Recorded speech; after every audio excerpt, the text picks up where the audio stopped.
narrative of the life of Frederick Douglass, an American slave by Douglass. Preface. In the month of August, 1841, I attended an anti-slavery convention in Nantucket, at which it was my happiness to become acquainted with Frederick Douglass, the writer of the following narrative.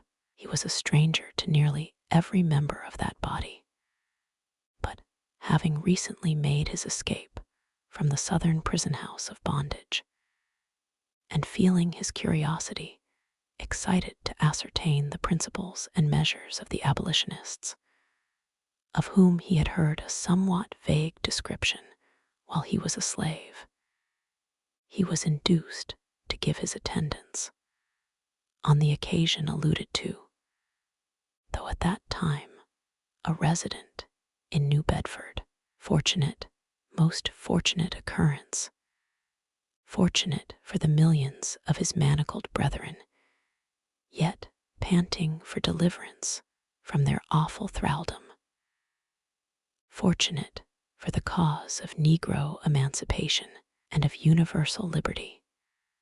Fortunate for the land of his birth, which he has already done so much to save and bless. Fortunate for a large circle of friends and acquaintances whose sympathy and affection he has strongly secured by the many sufferings he has endured, by his virtuous traits of character, by his ever-abiding remembrance of those who are in bonds, as being bound with them. Fortunate for the multitudes in various parts of our republic, whose minds he has enlightened on the subject of slavery, and who have been melted to tears by his pathos, or roused to virtuous indignation by his stirring eloquence against the enslavers of men. Fortunate for himself, as it at once brought him into the field of public usefulness, gave the world assurance of a man, quickened the slumbering energies of his soul, and consecrated him to the great work of breaking the rod of the oppressor and letting the oppressed go free. I shall never forget his first speech at the convention, the extraordinary emotion it excited in my own mind, the powerful impression it created upon a crowded auditory, completely taken by surprise, the applause which followed from the beginning to the end of his felicitous remarks. I think I never hated slavery so intensely as at that moment. Certainly, my perception of the enormous outrage which is inflicted by it on the godlike nature of its victims was rendered far more clear than ever. There stood one in physical proportion and stature commanding and exact, in intellect richly endowed, in natural eloquence a prodigy, in soul manifestly created, but a little lower than the angels, yet a slave, I, a fugitive slave, trembling for his safety, hardly daring to believe that on the American soil a single white person could be found who would befriend him at all hazards for the love of God and humanity, capable of high attainments as an intellectual and moral being, needing nothing but a comparatively small amount of cultivation to make him an ornament to society and a blessing to his race, by the law of the land, by the voice of the people, by the terms of the slave code. He was only a piece of property, a beast of burden, a chattel personal. Nevertheless, a beloved friend from New Bedford prevailed on Mr. Douglass to address the convention. He came forward to the platform with a hesitancy and embarrassment. Necessarily, the the attendance of a sensitive mind in such a novel position, after apologizing for his ignorance and reminding the audience that slavery was a poor school for the human intellect and heart, he proceeded to narrate some of the facts in his own history as a slave, and in the course of his speech gave utterance to many noble thoughts and thrilling reflections. As soon as he had taken his seat, filled with hope and admiration, I rose and declared that Patrick Henry, of revolutionary fame, never made a speech more eloquent in the cause of liberty than the one we had just listened to from the lips of that hunted fugitive. So I believed at that time. Such is my belief now.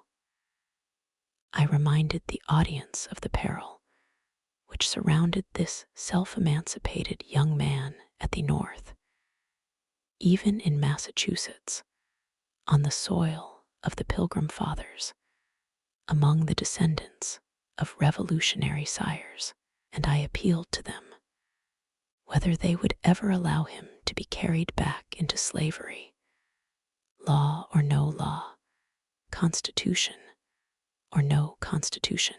The response was unanimous, and in thundertones, "No. Will you succor and protect him as a brother man, a resident of the old Bay State?"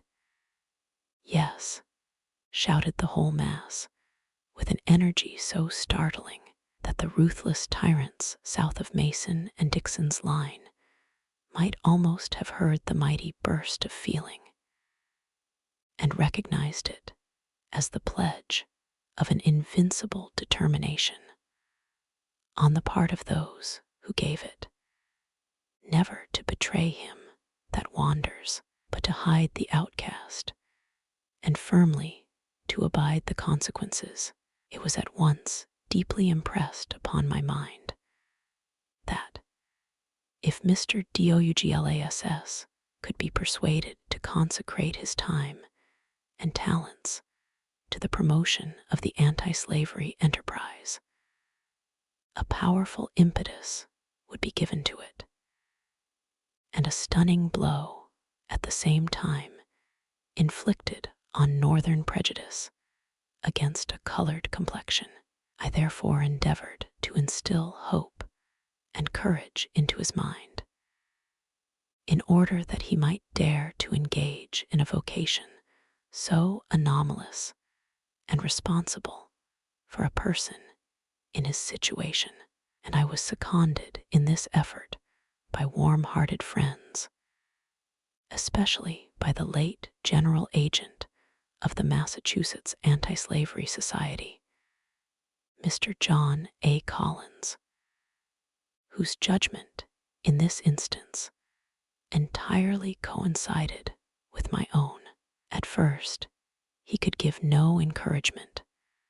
With unfeigned diffidence, he expressed his conviction that he was not adequate to the performance of so great a task. The path marked out was wholly an untrodden one. He was sincerely apprehensive that he should do more harm than good. After much deliberation, however, he consented to make a trial, and ever since that period he has acted as a lecturing agent, under the auspices either of the American or the Massachusetts Anti-Slavery Society. In labors he has been most abundant, and his success in combating prejudice, in gaining proselytes, in agitating the public mind, has far surpassed the most sanguine expectations that were raised at the commencement of his brilliant career. He has borne himself with gentleness and meekness, yet with true manliness of character. As a public speaker, he excels in pathos, wit, comparison, imitation, strength of reasoning, and fluency of language. There is in him that union of head and heart, which is indispensable to an enlightenment of the heads and a winning of the hearts of others. May his strength continue to be equal to his day.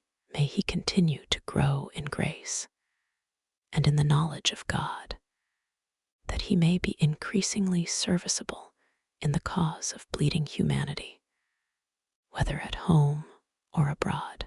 It is certainly a very remarkable fact that one of the most efficient advocates of the slave population, now before the public, is a fugitive slave in the person of Frederick Douglass, and that the free colored population of the United States are as ably represented by one of their own number in the person of Charles Lennox Remond, whose eloquent appeals have extorted the highest applause of multitudes on both sides of the Atlantic.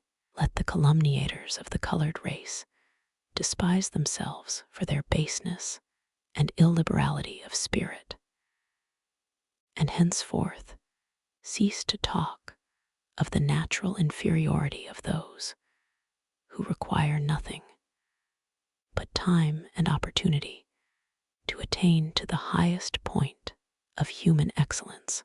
It may, perhaps, be fairly questioned whether any other portion of the population of the earth could have endured the privations, sufferings, and horrors of slavery without having become more degraded in the scale of humanity than the slaves of African descent. Nothing has been left undone to cripple their intellects, darken their minds, debase their moral nature, obliterate all traces of their relationship to mankind. And yet, how wonderfully they have sustained the mighty load of a most frightful bondage, under which they have been groaning for centuries.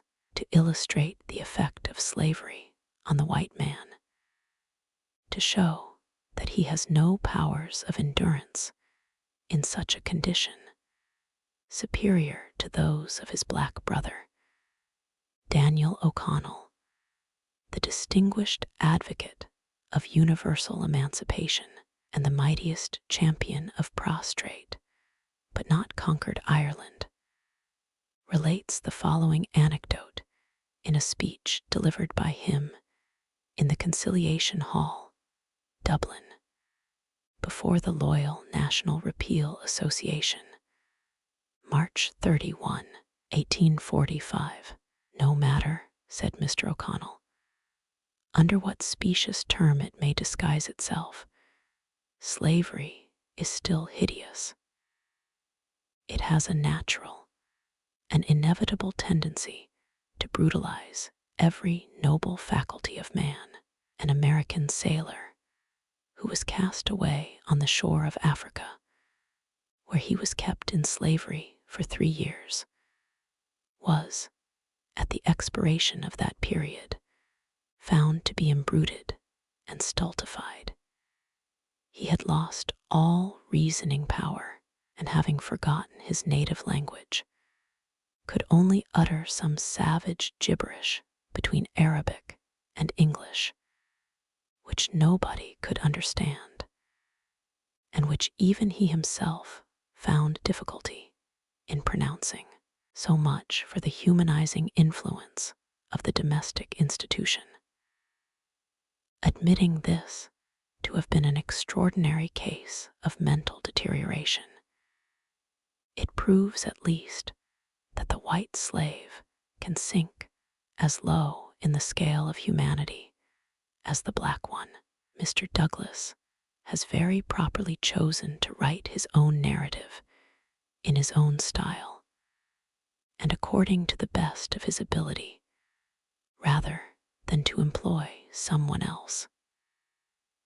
It is, therefore, entirely his own production, and considering how long and dark was the career he had to run as a slave. How few have been his opportunities to improve his mind since he broke his iron fetters. It is, in my judgment, highly creditable to his head and heart, he who can peruse it without a tearful eye, a heaving breast, an afflicted spirit, without being filled with an unutterable abhorrence of slavery and all its abettors, and animated with a determination to seek the immediate overthrow of that execrable system, without trembling for the fate of this country in the hands of a righteous God, who is ever on the side of the oppressed and whose arm is not shortened that it cannot save, must have a flinty heart and be qualified to act the part of a trafficker in slaves and the souls of men. I am confident that it is essentially true in all its statements that nothing has been set down in malice, nothing exaggerated, nothing drawn from the imagination, that it comes short of the reality, rather than overstates a single fact in regard to slavery as it is. The experience of Frederick Douglass as a slave was not a peculiar one. His lot was not especially a hard one. His case may be regarded as a very fair specimen of the treatment of slaves in Maryland, in which state it is conceded that they are better fed and less cruelly treated than in Georgia, Alabama, or Louisiana. Many have suffered incomparably more, while very few on the plantations have suffered less than himself. Yet, how deplorable was his situation! What terrible chastisements were inflicted upon his person! What still more shocking outrages were perpetrated upon his mind! With all his noble powers and sublime aspirations, how like a brute was he treated, even by those professing to have the same mind in them that was in Christ Jesus. To what dreadful liabilities was he continually subjected! How destitute of friendly counsel and aid, even in his greatest extremities! How heavy was the midnight of woe, which shrouded in blackness the last ray of hope, and filled the future with terror and gloom! What longings after freedom took possession of his breast, and how his misery augmented in proportion as he grew reflective and intelligent, thus demonstrating that a happy slave is an extinct man. How he thought, reasoned, felt, under the lash of the driver, with the chains upon his limbs. What perils he encountered in his endeavors to escape from his horrible doom, and how signal have been his deliverance and preservation in the midst of a nation of pitiless enemies. This narrative contains many affecting incidents, many passages of great eloquence and power, but I think the most thrilling one of them all is the description Douglass gives of his feelings as he stood soliloquizing respecting his fate and the chances of his one day being a freeman on the banks of the Chesapeake Bay, viewing the receding vessels as they flew with their white wings before the breeze, and apostrophizing them as animated by the living spirit of freedom. Who can read that passage and be insensible to its pathos and sublimity? Compressed into it is a whole Alexandrian library of thought, feeling, and sentiment, all that can, all that need be urged in the form of expostulation, entreaty, rebuke against that crime of crimes, making man the property of his fellow man. Oh, how accursed is that system which entombs the godlike mind of man, defaces the divine image, reduces those who by creation were crowned with glory and honor to a level with four-footed beasts, and exalts the dealer in human flesh above all that is called God. Why should its existence be prolonged 1 hour? Is it not evil, only evil, and that continually? What does its presence imply but the absence of all fear of God, all regard for man, on the part of the people of the United States? Heaven speed its eternal overthrow.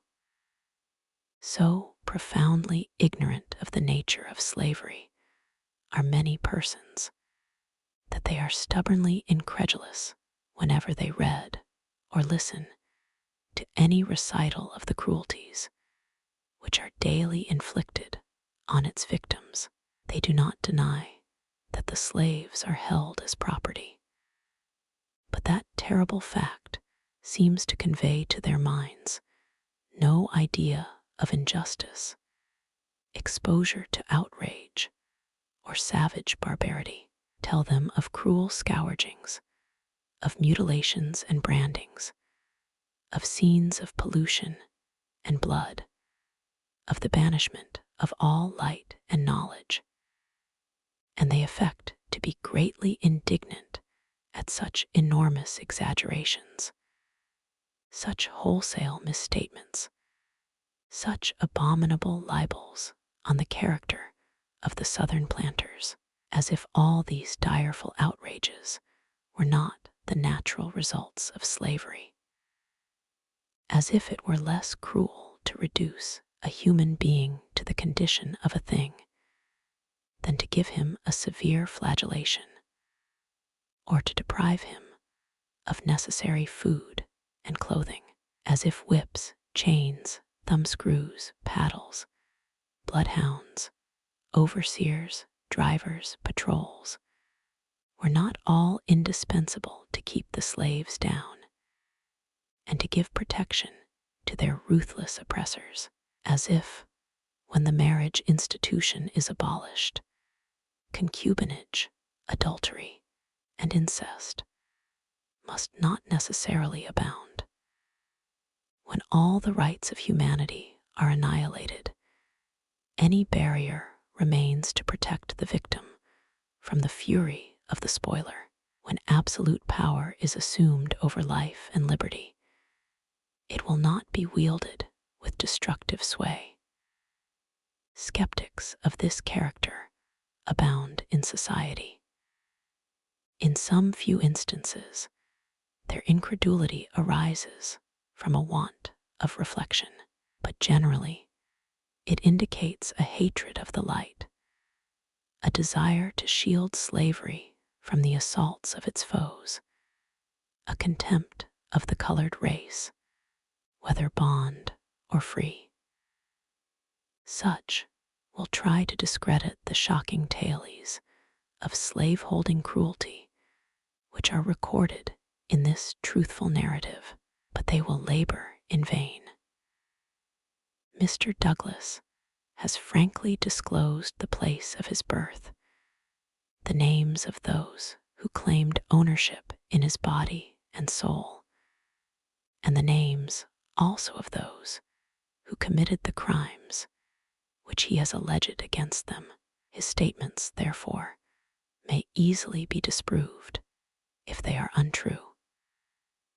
In the course of his narrative, he relates 2 instances of murderous cruelty, in one of which a planter deliberately shot a slave belonging to a neighboring plantation, who had unintentionally gotten within his lordly domain in quest of fish, and in the other, an overseer blew out the brains of a slave who had fled to a stream of water to escape a bloody scourging.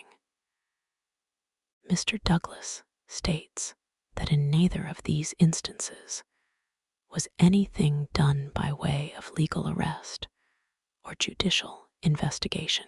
The Baltimore American of March 17, 1845, relates a similar case of atrocity, perpetrated with similar impunity, as follows.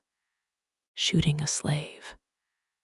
We learn, upon the authority of a letter from Charles County, Maryland, received by a gentleman of this city, that a young man named Matthews, a nephew of General Matthews, and whose father, it is believed, holds an office at Washington, killed one of the slaves upon his father's farm by shooting him. The letter states that young Matthews had been left in charge of the farm, that he gave an order to the servant, which was disobeyed, when he proceeded to the house, obtained a gun, and returning, shot the servant. He immediately, the letter continues, fled to his father's residence, where he still remains unmolested. It never be forgotten that no slaveholder or overseer can be convicted of any outrage perpetrated on the person of a slave, however diabolical it may be, on the testimony of colored witnesses, whether bond or free. By the slave code, they are adjudged to be as incompetent to testify against a white man as though they were indeed a part of the brute creation. Hence, there is no legal protection in fact, whatever there may be in form, for the slave population, and any amount of cruelty may be inflicted on them with impunity. Is it possible for the human mind to conceive of a more horrible state of society? The effect of a religious profession on the conduct of Southern masters is vividly described in the following narrative, and shown to be anything but salutary. In the nature of the case, it must be in the highest degree pernicious. The testimony of Mr. Douglass on this point is sustained by a cloud of witnesses whose veracity is unimpeachable. A slaveholder's profession of Christianity is a palpable imposture. He is a felon of the highest grade. He is a man-stealer. It is of no importance what you put in the other scale. Reader, are you with the man-stealers in sympathy and purpose, or on the side of their downtrodden victims? If with the former, then are you the foe of God and man. If with the latter, what are you prepared to do and dare in their behalf? Be faithful, be vigilant, be untiring in your efforts to break every yoke, and let the oppressed go free. Come, what may, cost what it may, inscribe on the banner which you unfurl to the breeze, as your religious and political motto. No compromise with slavery, no union with SLAVHOLDRS, WM, LLOYD, Garrison, Boston, May 1, 1845. Letter from Wendell Phillips, Esq. Boston, April 22, 1845. My dear friend, you remember the old fable of the man and the lion, where the lion complained that he should not be so misrepresented when the lions wrote history. I am glad the time has come when the lions write history. We have been left long enough to gather the character of slavery from the involuntary evidence of the masters. One might, indeed, rest sufficiently satisfied with what, it is evident, must be, in general, the results of such a relation. without seeking farther to find whether they have followed in every instance. Indeed, those who stare at the half-peck of corn a week and love to count the lashes on the slave's back are seldom the stuff out of which reformers and abolitionists are to be made. I remember that in 1838, many were waiting for the results of the West India experiment before they could come into our ranks. Those results have come long ago, but alas, few of that number have come with them as converts. A man must be disposed to judge of emancipation by other tests than whether it has increased the produce of to hate slavery for other reasons than because it starves men and whips women, before he is ready to lay the first stone of his anti-slavery life. I was glad to learn in your story how early the most neglected of God's children waken to a sense of their rights and of the injustice done them. Experience is a keen teacher, and long before you had mastered your ABC or knew where the white sails of the Chesapeake were bound, you began, I see, to gauge the wretchedness of the slave, not by his hunger and want, not by his lashes and toil, but by the cruel and blighting death which gathers over his soul. In connection with this, there is one circumstance which makes your recollections peculiarly valuable and renders your early insight the more remarkable. You come from that part of the country where we are told slavery appears with its fairest features. Let us hear, then, what it is at its best estate. Gaze on its bright side, if it has one. And then imagination may task her powers to add dark lines to the picture as she travels southward to that, for the colored man, valley of the shadow of death, where the Mississippi sweeps along. Again, we have known you long, and can put the most entire confidence in your truth, candor, and sincerity. Everyone who has heard you speak has felt, and I am confident everyone who reads your book will feel, persuaded that you give them a fair specimen of the whole truth. No one-sided portrait, no wholesale complaints, but strict justice done whenever individual kindliness has neutralized, for a moment, the deadly system with which it was strangely allied. You have been with us, too, some years, and can fairly compare the twilight of rights which your race enjoy at the North with that noon of night under which they labor south of Mason and Dixon's line. Tell us whether, after all, the half-free colored man of Massachusetts is worse off than the pampered slave of the rice swamps. In reading your life, no one can say that we have unfairly picked out some rare specimens of cruelty. We know that the bitter drops, which even you have drained from the cup, are no incidental aggravations, no individual ills, but such as must mingle always and necessarily in the lot of every slave. They are the essential ingredients, not the occasional results of the system. After all, I shall read your book with trembling for you. Some years ago, when you were beginning to tell me your real name and birthplace, you may remember I stopped you and preferred to remain ignorant of all, with the exception of a vague description.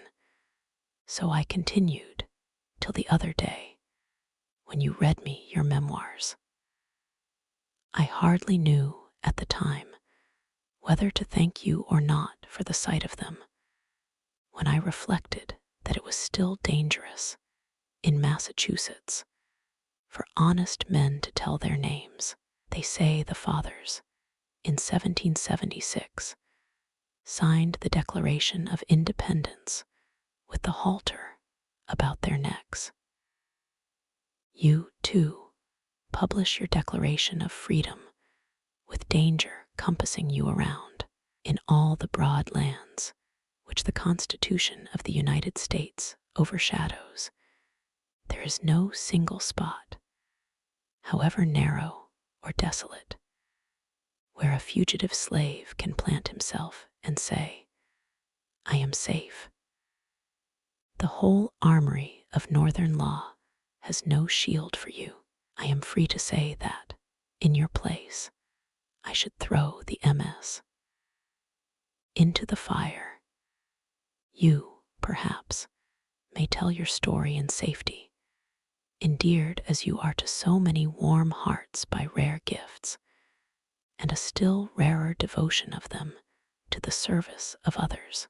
But it will be owing only to your labors and the fearless efforts of those who, trampling the laws and constitution of the country under their feet, are determined that they will hide the outcast, and that their hearths shall be, spite of the law, an asylum for the oppressed, if some time or other the humblest may stand in our streets and bear witness in safety against the cruelties of which he has been the victim. Yet it is sad to think that these very throbbing hearts which welcome your story and form your best safeguard in telling it are all beating contrary to the statute in such case made and provided.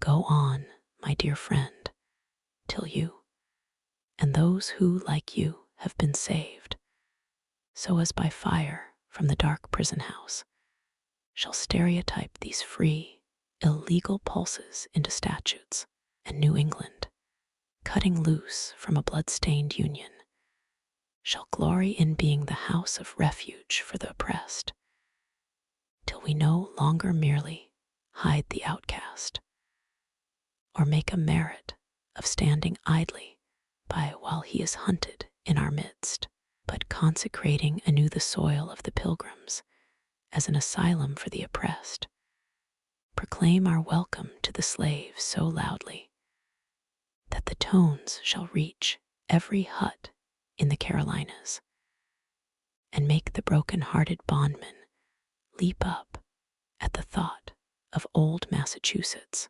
God speed the day. Till then and ever, yours truly, Wendell Phillips, Frederick Douglass. Frederick Douglass was born in slavery as Frederick Augustus Washington Bailey near Easton in Talbot County, Maryland. He was not sure of the exact year of his birth, but he knew that it was 1817 or 1818. As a young boy, he was sent to Baltimore to be a house servant, where he learned to read and write with the assistance of his master's wife. In 1838, he escaped from slavery and went to New York City, where he married Anna Murray, a free colored woman whom he had met in Baltimore. Soon thereafter, he changed his name to Frederick Douglass. In 1841, he addressed a convention of the Massachusetts Anti-Slavery Society in Nantucket, and so greatly impressed the group that they immediately employed him as an agent.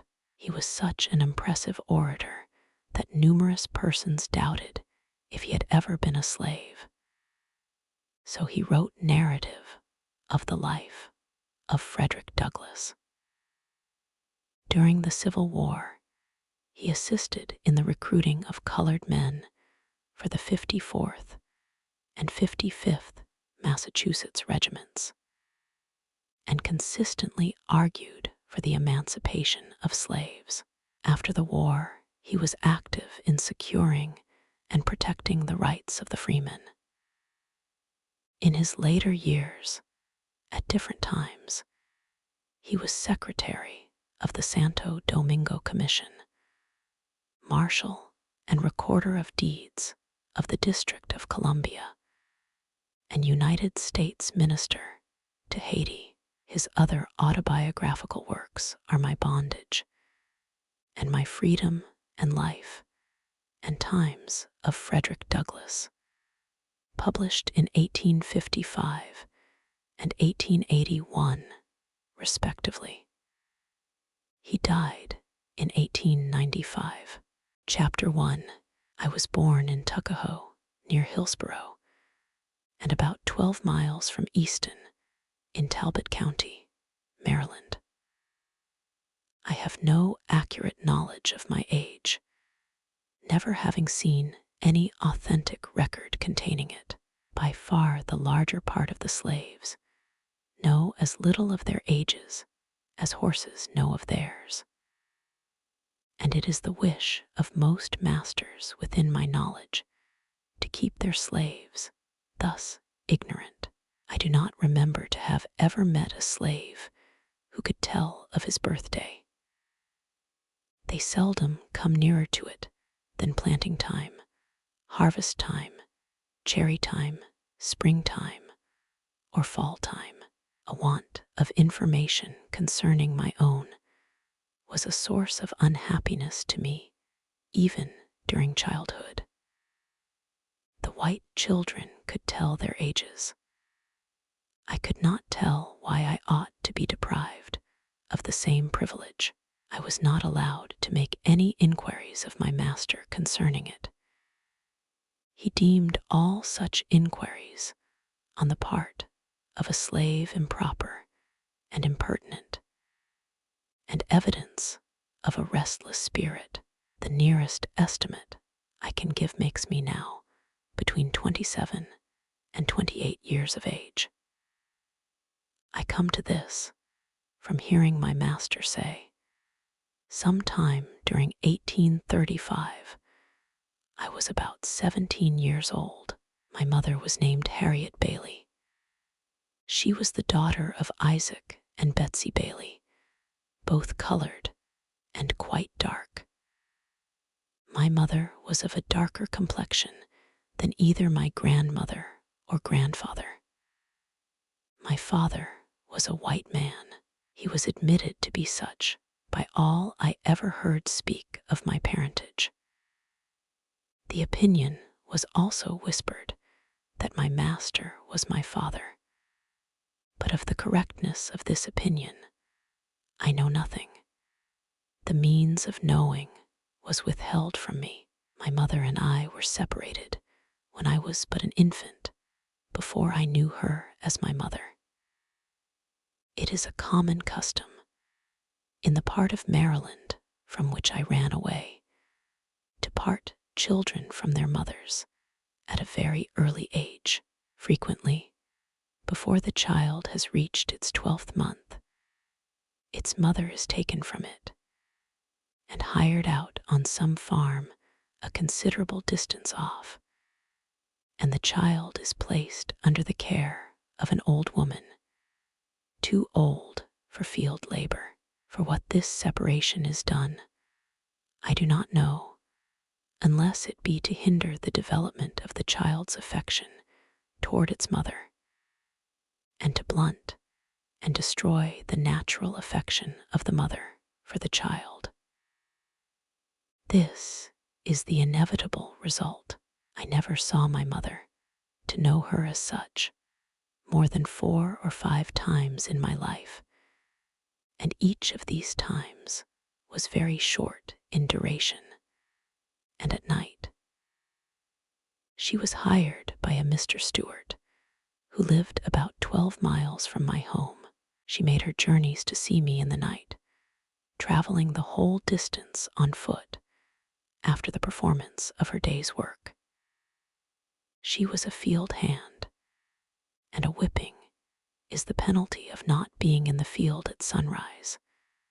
unless a slave has special permission from his or her master to the contrary, a permission which they seldom get, and one that gives to him, that gives it the proud name of being a kind master.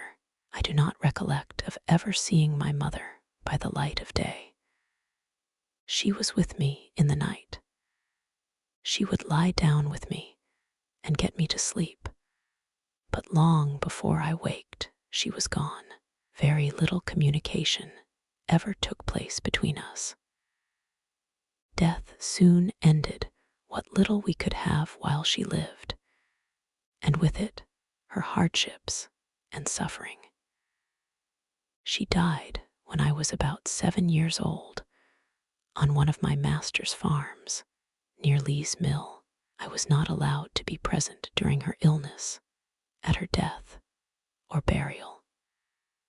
She was gone long before I knew anything about it, never having enjoyed, to any considerable extent, her soothing presence, her tender and watchful care. I received the tidings of her death with much the same emotions I should have probably felt at the death of a stranger. Called thus suddenly away, she left me without the slightest intimation of who my father was. The whisper that my master was my father may or may not be true, and true or false, it is of but little consequence to my purpose, whilst the fact remains, in all its glaring odiousness, that slaveholders have ordained, and by law established, that the children of slave women shall in all cases follow the condition of their mothers, and this is done too obviously to administer to their own lusts, and make a gratification of their wicked desires profitable as well as pleasurable. For by this cunning arrangement, the slaveholder, in cases not a few, sustains to his slaves the double relation of master and father. I know of such cases, and it is worthy of remark that such slaves invariably suffer greater hardships and have more to contend with than others. They are, in the first place, a constant offense to their mistress. She is ever disposed to find fault with them. They can seldom do anything to please her. She is never better pleased than when she sees them under the lash, especially when she suspects her husband of showing to his mulatto children favors, which he withholds from his black slaves. The master is frequently compelled to sell this class of his slaves out of deference to the feelings of his white wife, and cruel as the deed may strike anyone to be, for a man to sell his own children to human flesh-mongers, it is often the dictate of humanity for him to do so, for unless he does this, he must not only whip them himself, but must stand by and see one white son tie up his brother, of but few shades darker complexion than himself, and ply the gory lash to his naked back, and if he lisp one word of disapproval, it is set down to his parental partiality, and only makes a bad matter worse, both for himself and the slave whom he would protect and defend. Every year brings with it multitudes of this class of slaves. It was doubtless in consequence of a knowledge of this fact that one great statesman of the South predicted the downfall of slavery by the inevitable laws of population. Whether this prophecy is ever fulfilled or not, it is nevertheless plain that a very different-looking class of people are springing up at the South, and are now held in slavery from those originally brought to this country from Africa, and if their increase do no other good, it will do away the force of the argument that God cursed Ham, and therefore American slavery is right. If the lineal descendants of Ham are alone to be scripturally enslaved, it is certain that slavery at the South must soon become unscriptural, for thousands are ushered into the world annually who, like myself, owe their existence to white fathers, and those fathers, most frequently, their own masters. I have had 2 masters. My first master's name was Anthony. I do not remember his first name. He was generally called Captain Anthony, a title which, I presume, he acquired by sailing a craft on the Chesapeake Bay. He was not considered a rich slaveholder. He owned 2 or 3 farms and about 30 slaves. His farms and slaves were under the care of an overseer. The overseer's name was Plummer. Mr. Plummer was a miserable drunkard, a profane swearer, and a savage monster. He always went armed with a cowskin and a heavy cudgel. I have known him to cut and slash the women's heads so horribly that even master would be enraged at his cruelty and would threaten to whip him if he did not mind himself. Master, however, was not a humane slaveholder. It required extraordinary barbarity on the part of an overseer to affect him. He was a cruel man, hardened by a long life of slaveholding. He would at times seem to take great pleasure in whipping a slave. I have often been awakened at the dawn of day by the most heartrending shrieks of an own aunt of mine, whom he used to tie up to a joist and whip upon her naked back till she was literally covered with blood. No words, no tears, no prayers from his gory victim seemed to move his iron heart from its bloody purpose. The louder she screamed, the harder he whipped, and where the blood ran fastest, there he whipped longest. He would whip her to make her scream, and whip her to make her hush, and not until overcome by fatigue would he cease to swing the blood-clotted cowskin. I remember the first time I ever witnessed this horrible exhibition. I was quite a child, but I well remember it. I never shall forget it whilst I remember anything. It was the first of a long series of such outrages, of which I was doomed to be a witness and a participant. It struck me with awful force. It was the blood-stained gate, the entrance to the hell of slavery, through which I was about to pass. It was a most terrible spectacle. I wish I could commit to paper the feelings with which I beheld it. This occurrence took place very soon after I went to live with my old master, and under the following circumstances. Aunt Hester went out one night, where or for what I do not know, and happened to be absent when my master desired her presence. He had ordered her not to go out evenings, and warned her that she must never let him catch her in company with a young man who was paying attention to her belonging to Colonel Lloyd. The young man's name was End Roberts, generally called Lloyd's End. Why master was so careful of her may be safely left to conjecture.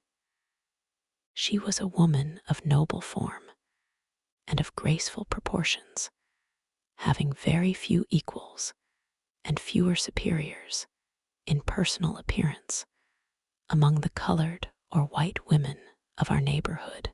Aunt Hester had not only disobeyed his orders in going out, but had been found in company with Lloyd's End, which circumstance, I found, from what he said while whipping her, was the chief offense.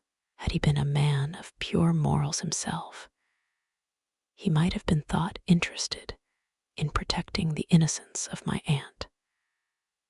But those who knew him will not suspect him of any such virtue.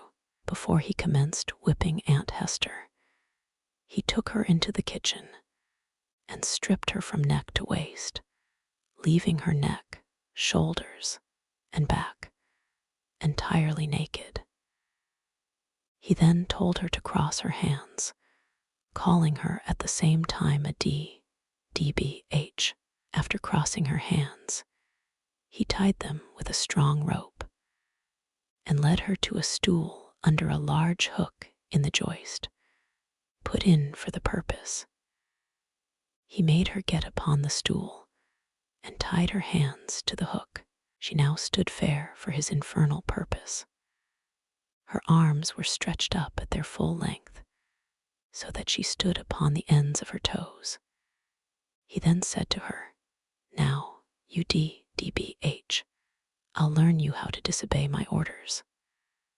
And after rolling up his sleeves, he commenced to lay on the heavy cowskin, and soon the warm, red blood, amid heartrending shrieks from her, and horrid oaths from him, came dripping to the floor.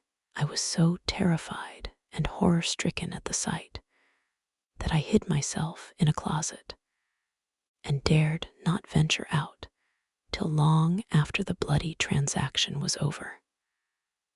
I expected it would be my turn next. It was all new to me. I had never seen anything like it before.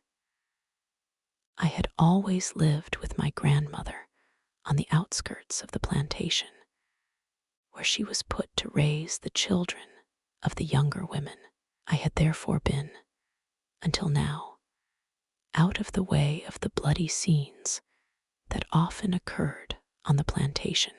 Chapter 2. My master's family consisted of 2 sons, Andrew and Richard, 1 daughter, Lucretia, and her husband, Captain Thomas Auld. They lived in one house, upon the home plantation of Colonel Edward Lloyd. My master was Colonel Lloyd's clerk and superintendent. He was what might be called the overseer of the overseers. I spent 2 years of childhood on this plantation in my old master's family. It was here that I witnessed the bloody transaction recorded in the first chapter. And as I received my first impressions of slavery on this plantation, I will give some description of it, and of slavery as it there existed. The plantation is about 12 miles north of Easton in Talbot County, and is situated on the border of Miles River. The principal products raised upon it were tobacco, corn, and wheat. These were raised in great abundance, so that, with the products of this and the other farms belonging to him, he was able to keep in almost constant employment a large sloop, in carrying them to market at Baltimore. This sloop was named Sally Lloyd, in honor of one of the colonel's daughters. My master's son-in-law, Captain Auld, was master of the vessel. She was otherwise manned by the colonel's own slaves. Their names were Peter, Isaac, Rich, and Jake. These were esteemed very highly by the other slaves, and looked upon as the privileged ones of the plantation. For it was no small affair, in the eyes of the slaves, to be allowed to see Baltimore. Colonel Lloyd kept from 300 to 400 slaves on his home plantation and owned a large number more on the neighboring farms belonging to him. The names of the farms nearest to the home plantation were Y Town and New Design. Y Town was under the overseership of a man named Noah Willis. New Design was under the overseership of a Mr. Townsend. The overseers of these and all the rest of the farms, numbering over 20, received advice and direction from the managers of the home plantation. This was the great business place. It was the seat of government for the whole 20 farms. All disputes among the overseers were settled here.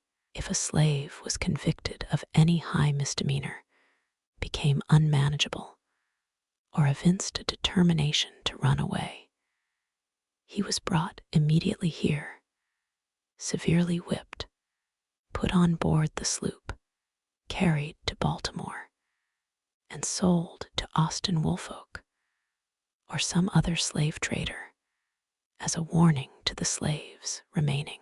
Here, too, the slaves of all the other farms received their monthly allowance of food and their yearly clothing. The men and women slaves received, as their monthly allowance of food, 8 pounds of pork, or its equivalent in fish, and 1 bushel of cornmeal. Their yearly clothing consisted of 2 coarse linen shirts, 1 pair of linen trousers, like the shirts, 1 jacket, 1 pair of trousers for winter, made of coarse Negro cloth, 1 pair of stockings, and 1 pair of shoes, the whole of which could not have cost more than $7. The allowance of the slave children was given to their mothers, or the old women having the care of them.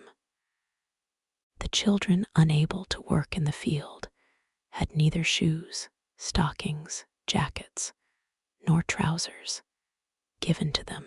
Their clothing consisted of 2 coarse linen shirts per year. When these failed them, they went naked until the next allowance day.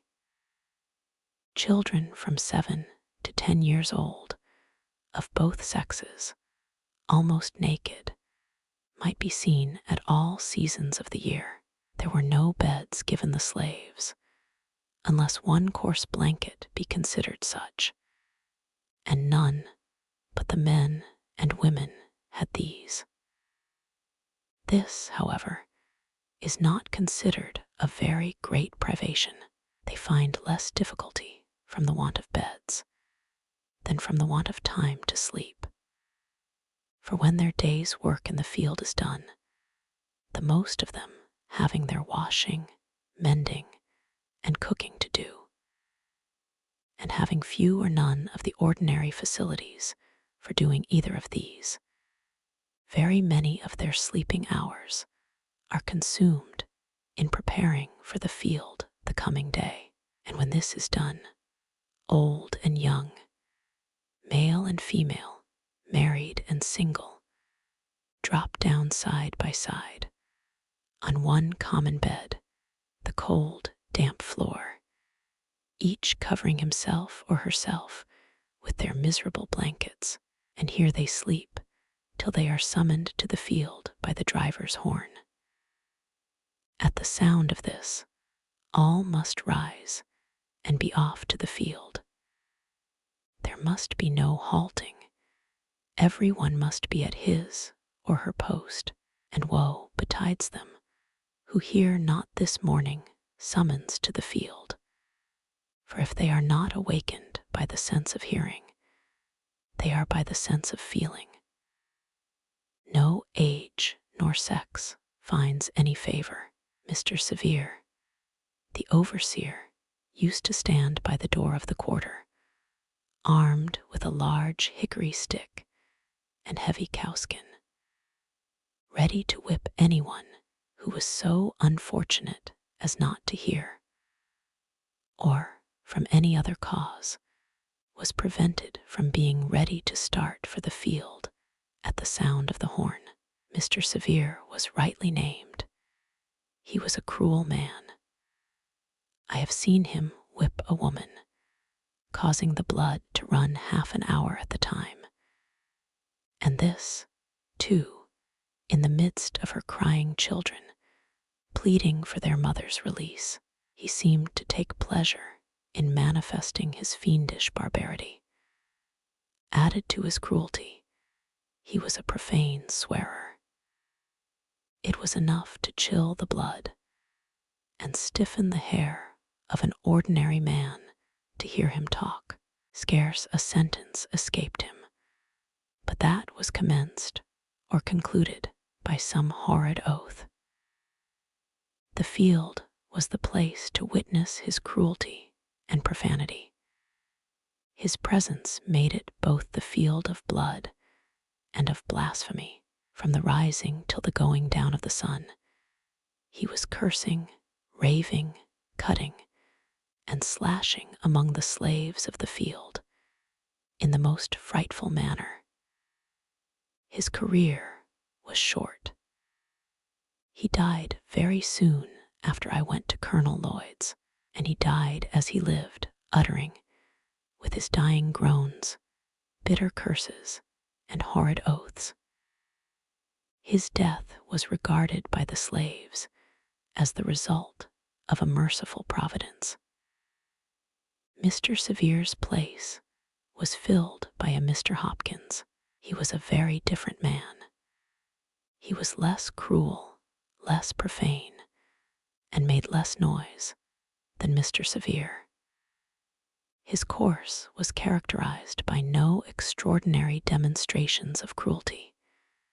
He whipped, but seemed to take no pleasure in it. He was called by the slaves a good overseer. The home plantation of Colonel Lloyd wore the appearance of a country village. All the mechanical operations for all the farms were performed here: the shoemaking and mending, the blacksmithing, cartwrighting, coopering, weaving, and grain grinding were all performed by the slaves on the home plantation. The whole place wore a businesslike aspect, very unlike the neighboring farms. The number of houses, too, conspired to give it advantage over the neighboring farms. It was called by the slaves the Great House Farm. Few privileges were esteemed higher by the slaves of the out farms than that of being selected to do errands at the Great House Farm. It was associated in their minds with greatness.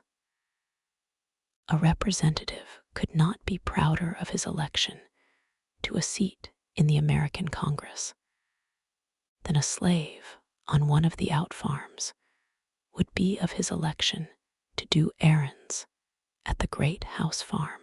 They regarded it as evidence of great confidence reposed in them by their overseers, and it was on this account, as well as a constant desire to be out of the field from under the driver's lash, that they esteemed it a high privilege, one worth careful living for. He was called the smartest and most trusty fellow, who had this honor conferred upon him the most frequently. The competitors for this office sought as diligently to please their overseers as the office seekers in the political parties seek to please and deceive the people. The same traits of character might be seen in Colonel Lloyd's slaves as are seen in the slaves of the political parties. The slaves selected to go to the Great House Farm for the monthly allowance for themselves and their fellow slaves were peculiarly enthusiastic. While on their way, they would make the dense old woods for miles around reverberate with their wild songs, revealing at once the highest joy and the deepest sadness. They would compose and sing as they went along, consulting neither time nor tune. The thought that came up came out, if not in the word, in the sound, and as frequently in the one as in the other. They would sometimes sing the most pathetic sentiment in the most rapturous tone, and the most rapturous sentiment in the most pathetic tone. Into all of their songs, they would manage to weave something of the great house farm.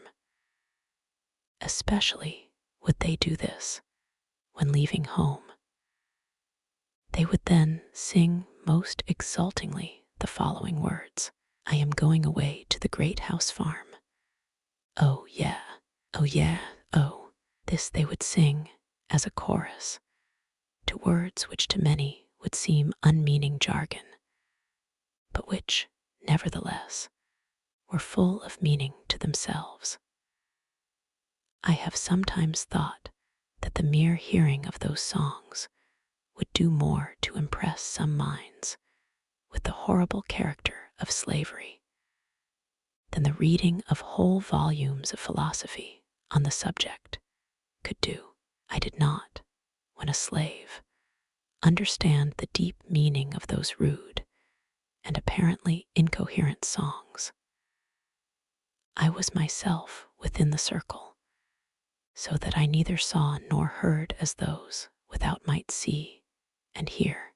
They told a tale of woe, which was then altogether beyond my feeble comprehension. They were tones loud, long, and deep. They breathed the prayer and complaint of souls boiling over with the bitterest anguish. Every tone was a testimony against slavery and a prayer to God for deliverance from chains. The hearing of those wild notes always depressed my spirit and filled me with ineffable sadness. I have frequently found myself in tears while hearing them. The mere recurrence to those songs, even now, afflicts me.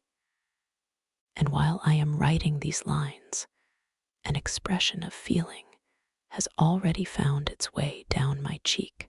To those songs, I trace my first glimmering conception of the dehumanizing character of slavery. I can never get rid of that conception. Those songs still follow me to deepen my hatred of slavery and quicken my sympathies for my brethren in bonds. If anyone wishes to be impressed with the soul-killing effects of slavery, let him go to Colonel Lloyd's plantation and, on allowance day, place himself in the deep pine woods, and there let him, in silence, analyze the sounds that shall pass through the chambers of his soul. And if he is not thus impressed, it will only be because there is no flesh in his obdurate heart. I have often been utterly astonished, since I came to the North, to find persons who could speak of the singing among slaves as evidence of their contentment and happiness. It is impossible to conceive of a greater mistake. Slaves sing most when they are most unhappy. The songs of the slave represent the sorrows of his heart, and he is relieved by them, only as an aching heart is relieved by its tears. At least, such is my experience. I have often sung to drown my sorrow, but seldom to express my happiness. Crying for joy and singing for joy were alike uncommon to me while in the jaws of slavery. The singing of a man cast away upon a desolate island might be as appropriately considered as evidence of contentment and happiness as the singing of a slave. The songs of the one and of the other are prompted by the same emotion. Chapter 3. Colonel Lloyd kept a large and finely cultivated garden, which afforded almost constant employment for 4 men, besides the chief gardener, Mr. M. Dermond. This garden was probably the greatest attraction of the place. During the summer months, people came from far and near, from Baltimore, Easton, and Annapolis to see it. It abounded in fruits of almost every description, from the hardy apple of the north to the delicate orange of the south. This garden was not the least source of trouble on the plantation. Its excellent fruit was quite a temptation to the hungry swarms of boys, as well as the older slaves belonging to the colonel, few of whom had the virtue or the vice to resist it. Scarcely a day passed during the summer but that some slave had to take the lash for stealing fruit. The colonel had to resort to all kinds of stratagems to keep his slaves out of the garden. The last and most successful one was that of tarring his fence all around, after which, if a slave was caught with any tar upon his person, it was deemed sufficient proof that he had either been into the garden or had tried to get in. In either case, he was severely whipped by the chief gardener. This plan worked well. The slaves became as fearful of tar as of the lash. They seemed to realize the impossibility of touching tar without being defiled. The colonel also kept a splendid riding equipage. His stable and carriage house presented the appearance of some of our large city livery establishments. His horses were of the finest form and noblest blood. His carriage house contained 3 splendid coaches, 3 or 4 gigs, besides Dearborns and barouches of the most fashionable style. This establishment was under the care of 2 slaves, old Barney and young Barney, father and son. To attend to this establishment was their sole work. But it was by no means an easy employment, for in nothing was Colonel Lloyd more particular than in the management of his horses. The slightest inattention to these was unpardonable, and was visited upon those under whose care they were placed with the severest punishment. No excuse could shield them if the colonel only suspected any want of attention to his horses, a supposition which he frequently indulged, and one which, of course, made the office of old and young Barney a very trying one. They never knew when they were safe from punishment. They were frequently whipped when least deserving, and escaped whipping when most deserving it. Everything depended upon the looks of the horses, and the state of Colonel Lloyd's own mind when his horses were brought to him for use. If a horse did not move fast enough, or hold his head high enough, it was owing to some fault of his keeper's. It was painful to stand near the stable door and hear the various complaints against the keepers when a horse was taken out for use. This horse has not had proper attention. He has not been sufficiently rubbed and curried, or he has not been properly fed. His food was too wet or too dry. He got it too soon or too late.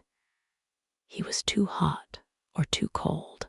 He had too much hay and not enough of grain, or he had too much grain and not enough of hay. Instead of old Barney's attending to the horse, he had very improperly left it to his son.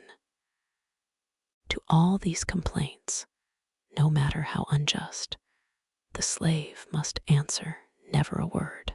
Colonel Lloyd could not brook any contradiction from a slave. When he spoke, a slave must stand, listen, and tremble, and such was literally the case. I have seen Colonel Lloyd make old Barney, a man between 50 and 60 years of age, uncover his bald head, kneel down upon the cold, damp ground, and receive upon his naked and toil-worn shoulders more than 30 lashes at the time. Colonel Lloyd had 3 sons, Edward, Murray, and Daniel, and 3 sons-in-law, Mr. Winder, Mr. Nicholson, and Mr. Lones. All of these lived at the great house farm and enjoyed the luxury of whipping the servants when they pleased, from old Barney down to William Wilkes, the coach driver. I have seen Winder make one of the house servants stand off from him a suitable distance to be touched with the end of his whip, and at every stroke raise great ridges upon his back. To describe the wealth of Colonel Lloyd would be almost equal to describing the riches of Job. He kept from 10 to 15 house servants. He was said to own 1,000 slaves, and I think this estimate quite within the truth. Colonel Lloyd owned so many that he did not know them when he saw them, nor did all the slaves of the out farms know him. It is reported of him that, while riding along the road one day, he met a colored man and addressed him in the usual manner of speaking to colored people on the public highways of the South. "Well, boy, whom do you belong to?" "To Colonel Lloyd," replied the slave. "Well, does the colonel treat you well?" "No, sir," was the ready reply. "What, does he work you too hard?" "Yes, sir." "Well, don't he give you enough to eat?" "Yes, sir, he gives me enough, such as it is." The colonel, after ascertaining where the slave belonged, rode on. The man also went on about his business, not dreaming that he had been conversing with his master. He thought, said, and heard nothing more of the matter until 2 or 3 weeks afterwards. The poor man was then informed by his overseer that, for having found fault with his master, he was now to be sold to a Georgia trader. He was immediately chained and handcuffed, and thus, without a moment's warning, he was snatched away and forever sundered from his family and friends by a hand more unrelenting than death. This is the penalty of telling the truth, of telling the simple truth in answer to a series of plain questions. It is partly in consequence of such facts that slaves, when inquired of as to their condition and the character of their masters, almost universally say they are contented and that their masters are kind. The slaveholders have been known to send in spies among their slaves to ascertain their views and feelings in regard to their condition. The frequency of this has had the effect to establish among the slaves the maxim that a still tongue makes a wise head. They suppress the truth rather than take the consequences of telling it, and in so doing prove themselves a part of the human family. If they have anything to say of their masters, it is generally in their master's favor, especially when speaking to an untried man.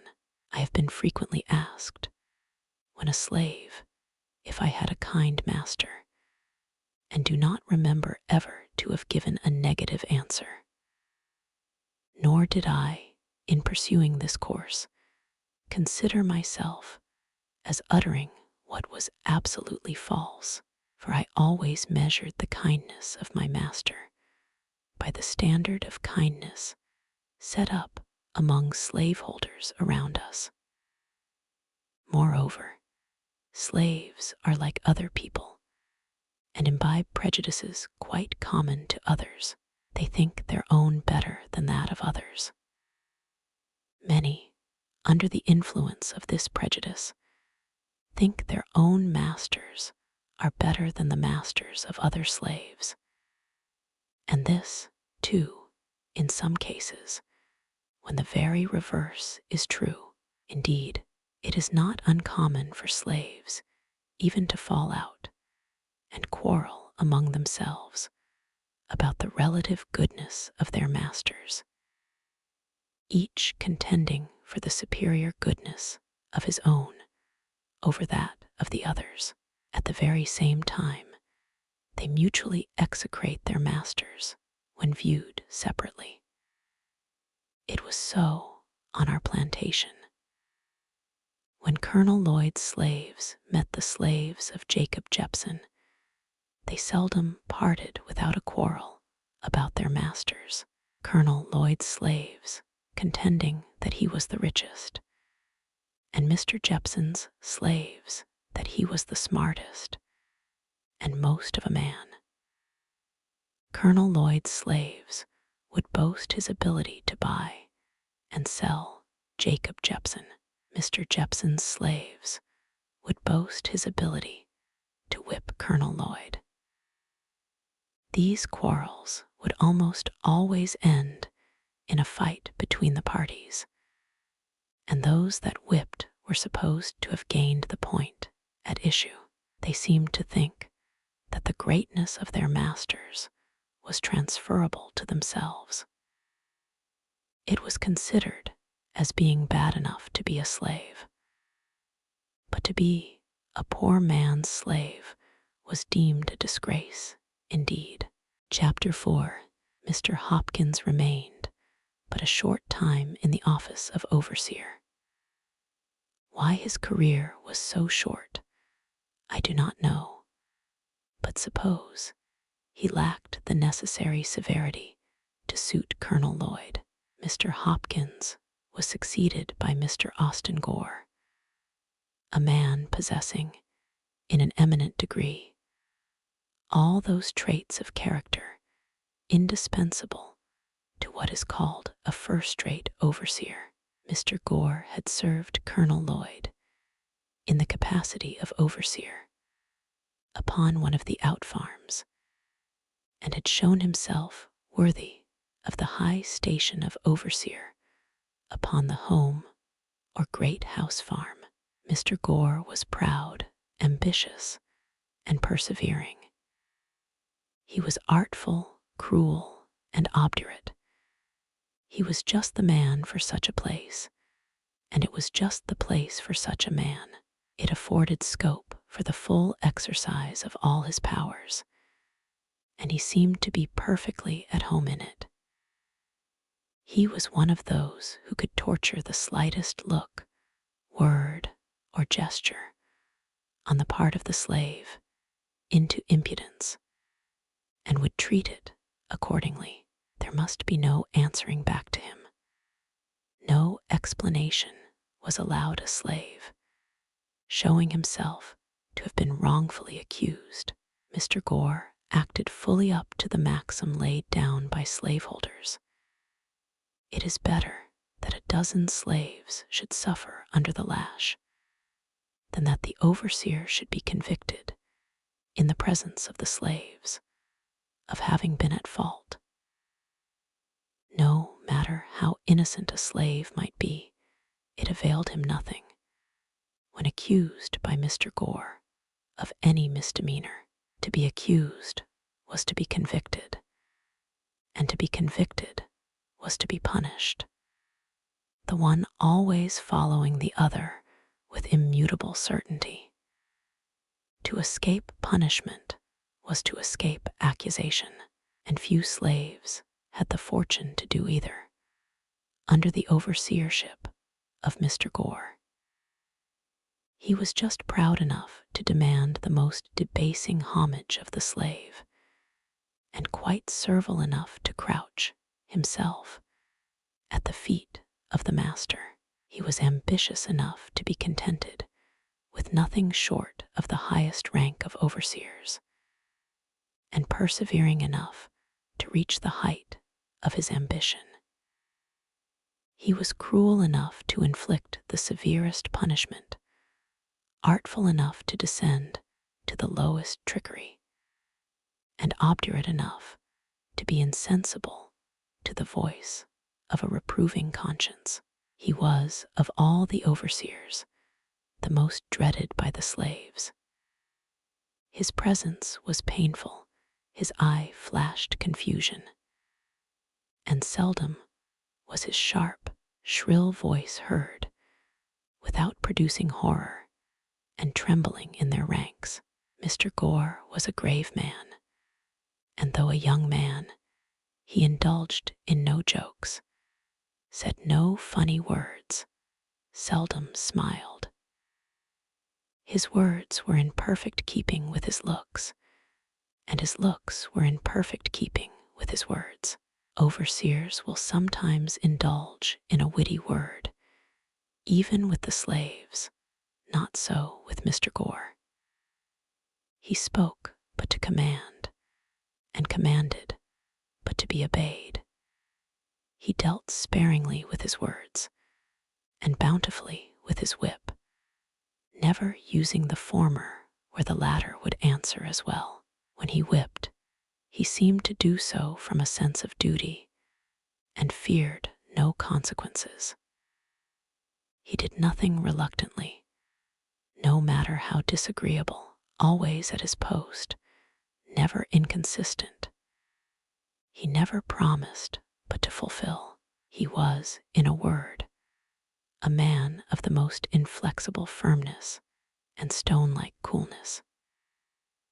His savage barbarity was equaled only by the consummate coolness with which he committed the grossest and most savage deeds upon the slaves under his charge.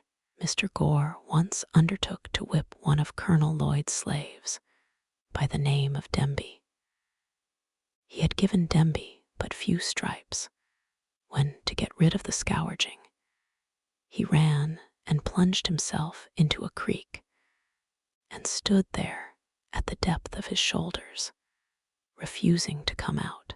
Mr. Gore told him that he would give him 3 calls, and that, if he did not come out at the 3rd call, he would shoot him. The 1st call was given. Demby made no response, but stood his ground. The 2nd and 3rd calls were given with the same result. Mr. Gore then, without consultation or deliberation with anyone, not even giving Demby an additional call, raised his musket to his face, taking deadly aim at his standing victim, and in an instant poor Demby was no more. His mangled body sank out of sight, and blood and brains marked the water where he had stood. A thrill of horror flashed through every soul upon the plantation, excepting Mr. Gore. He alone seemed cool and collected. He was asked by Colonel Lloyd and my old master why he resorted to this extraordinary expedient. His reply was, as well as I can remember, that Demby had become unmanageable. He was setting a dangerous example to the other slaves, one which, if suffered to pass without some such demonstration on his part, would finally lead to the total subversion of all rule and order upon the plantation. He argued that if one slave refused to be corrected and escaped with his life, the other slaves would soon copy the example, the result of which would be the freedom of the slaves and the enslavement of the whites. Mr. Gore's defense was satisfactory. He was continued in his station as overseer upon the home plantation. His fame as an overseer went abroad. His horrid crime was not even submitted to judicial investigation. It was committed in the presence of slaves, and they, of course, could neither institute a suit nor testify against him. And thus the guilty perpetrator of one of the bloodiest and most foul murders goes unwhipped of justice and uncensured by the community in which he lives. Mr. Gore lived in St. Michael's, Talbot County, Maryland, when I left there. And if he is still alive, he very probably lives there now. And if so, he is now, as he was then, as highly esteemed and as much respected as though his guilty soul had not been stained with his brother's blood. I speak advisedly when I say this, that killing a slave or any colored person in Talbot County, Maryland, is not treated as a crime, either by the courts or the community. Mr. Thomas Landman of St. Michael's killed 2 slaves, one of whom he killed with a hatchet by knocking his brains out. He used to boast of the commission of the awful and bloody deed. I have heard him do so laughingly, saying, among other things, that he was the only benefactor of his country in the company, and that when others would do as much as he had done, we should be relieved of the D. Niggers, the wife of Mr. Giles Hicks, living but a short distance from where I used to live, murdered my wife's cousin, a young girl between 15 and 16 years of age, mangling her person in the most horrible manner, breaking her nose and breastbone with a stick, so that the poor girl expired in a few hours afterward. She was immediately buried, but had not been in her untimely grave but a few hours before she was taken up and examined by the coroner, who decided that she had come to her death by severe beating. The offense for which this girl was thus murdered was this: she had been set that night to mind Mrs. Hicks's baby, and during the night she fell asleep, and the baby cried.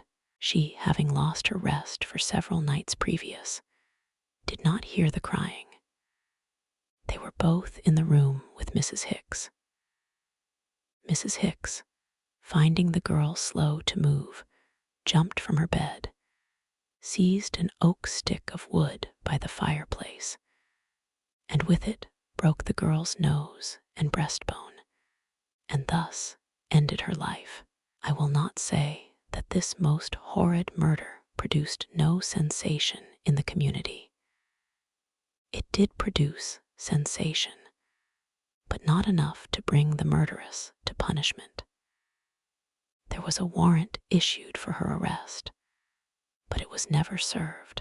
Thus she escaped not only punishment, but even the pain of being arraigned before a court for her horrid crime.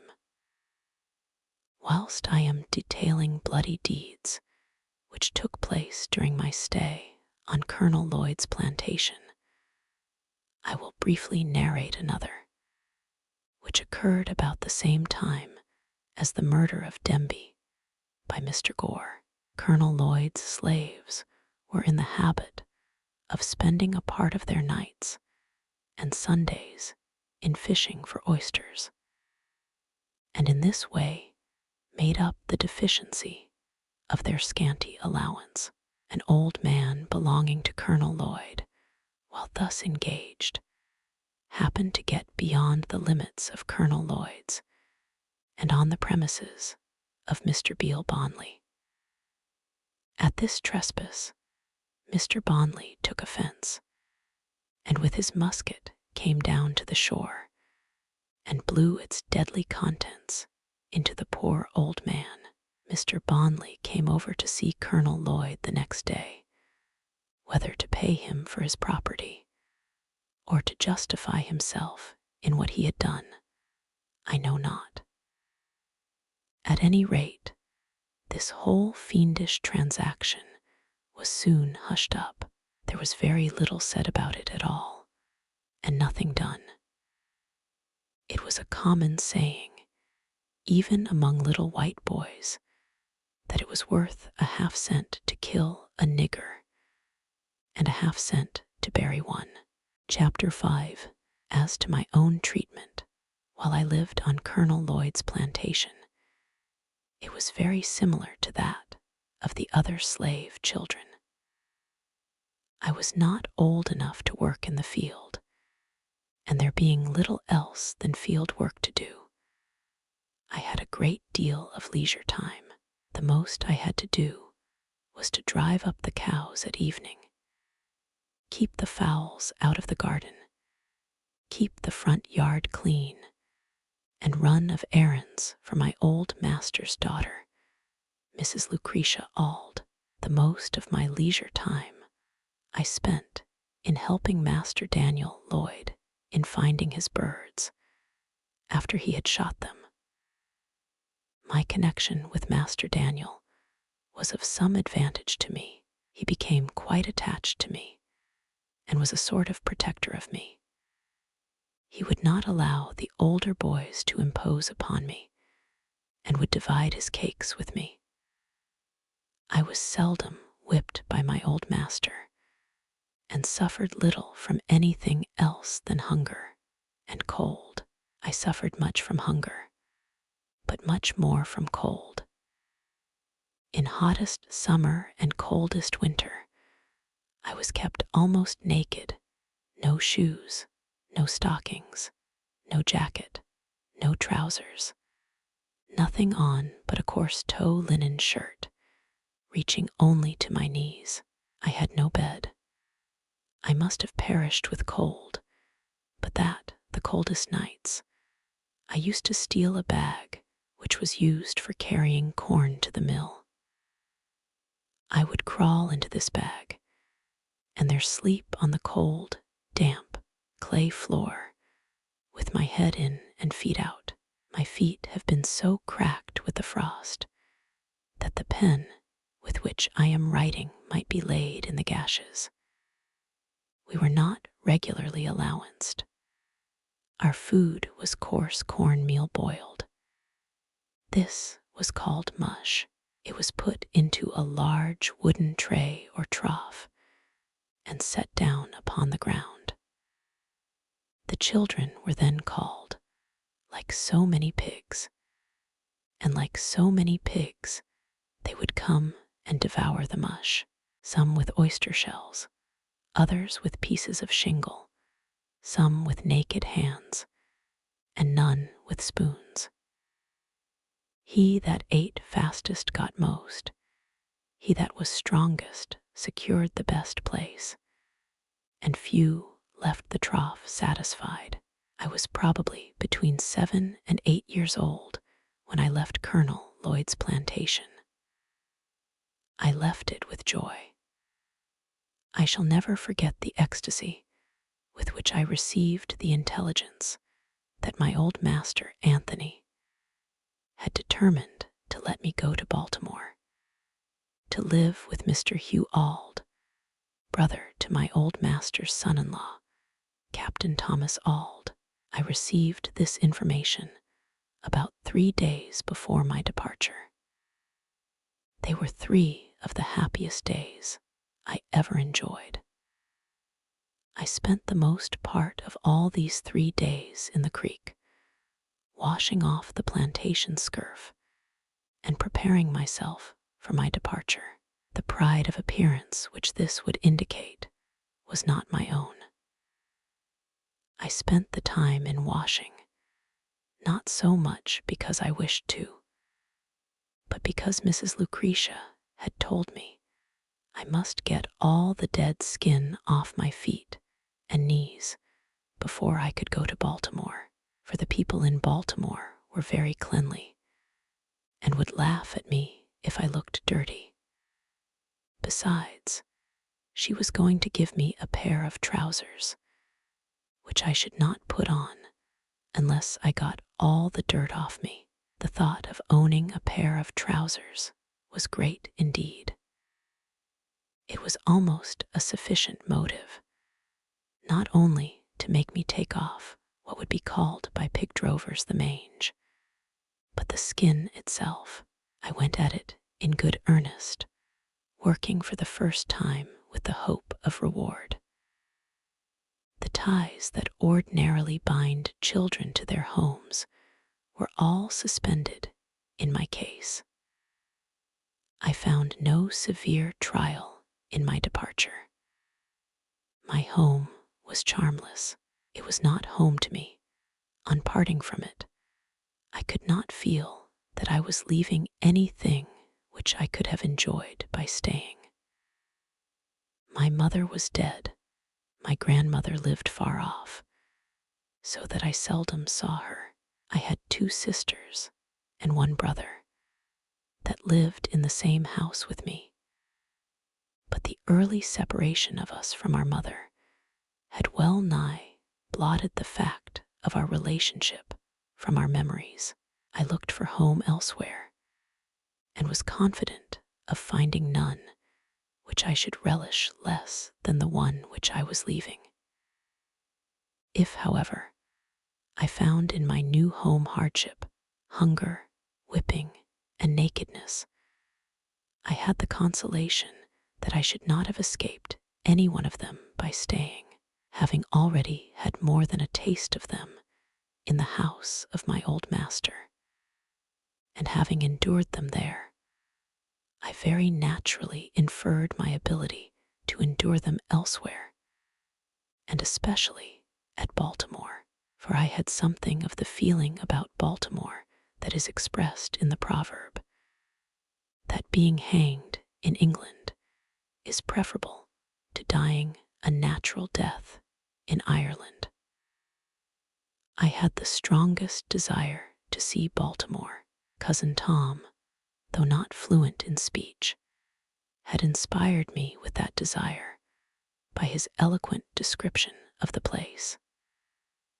I could never point out anything at the great house, no matter how beautiful or powerful, but that he had seen something at Baltimore far exceeding, both in beauty and strength, the object which I pointed out to him. Even the great house itself, with all its pictures, was far inferior to many buildings in Baltimore. So strong was my desire that I thought a gratification of it would fully compensate for whatever loss of comforts I should sustain by the exchange. I left without a regret, and with the highest hopes of future happiness. We sailed out of Miles River for Baltimore on a Saturday morning. I remember only the day of the week, for at that time I had no knowledge of the days of the month, nor the months of the year. On setting sail, I walked aft and gave to Colonel Lloyd's plantation what I hoped would be the last look. I then placed myself in the bows of the sloop, and there spent the remainder of the day in looking ahead, interesting myself in what was in the distance, rather than in things near by or behind. In the afternoon of that day, we reached Annapolis, the capital of the state. We stopped but a few moments, so that I had no time to go on shore. It was the first large town that I had ever seen, and though it would look small compared with some of our New England factory villages, I thought it a wonderful place for its size, more imposing even than the great house farm. We arrived at Baltimore early on Sunday morning, landing at Smith's Wharf, not far from Bowley's Wharf. We had on board the sloop a large flock of sheep, and after aiding in driving them to the slaughterhouse of Mr. Curtis on Loudon Slater's Hill, I was conducted by Rich, one of the hands belonging on board of the sloop, to my new home in Alishna Street, near Mr. Gardner's shipyard, on Fell's Point. Mr. and Mrs. Auld were both at home, and met me at the door with their little son Thomas, to take care of whom I had been given. And here I saw what I had never seen before. It was a white face beaming with the most kindly emotions. It was the face of my new mistress, Sophia Auld. I wish I could describe the rapture that flashed through my soul as I beheld it. It was a new and strange sight to me, brightening up my pathway with the light of happiness. Little Thomas was told there was his Freddie, and I was told to take care of little Thomas. And thus I entered upon the duties of my new home with the most cheering prospect ahead. I look upon my departure from Colonel Lloyd's plantation as one of the most interesting events of my life. It is possible, and even quite probable, that but for the mere circumstance of being removed from that plantation to Baltimore, I should have today, instead of being here seated by my own table, in the enjoyment of freedom and the happiness of home, writing this narrative, been confined in the galling chains of slavery. Going to live at Baltimore laid the foundation and opened the gateway to all my subsequent prosperity. I have ever regarded it as the first plain manifestation of that kind providence which has ever since attended me and marked my life with so many favors. I regarded the selection of myself as being somewhat remarkable. There were a number of slave children that might have been sent from the plantation to Baltimore. There were those younger, those older, and those of the same age. I was chosen from among them all, and was the first, last, and only choice. I may be deemed superstitious and even egotistical in regarding this event as a special interposition of divine providence in my favor, but I should be false to the earliest sentiments of my soul if I suppressed the opinion. I prefer to be true to myself, even at the hazard of incurring the ridicule of others, rather than to be false and incur my own abhorrence. From my earliest recollection, I date the entertainment of a deep conviction that slavery would not always be able to hold me within its foul embrace.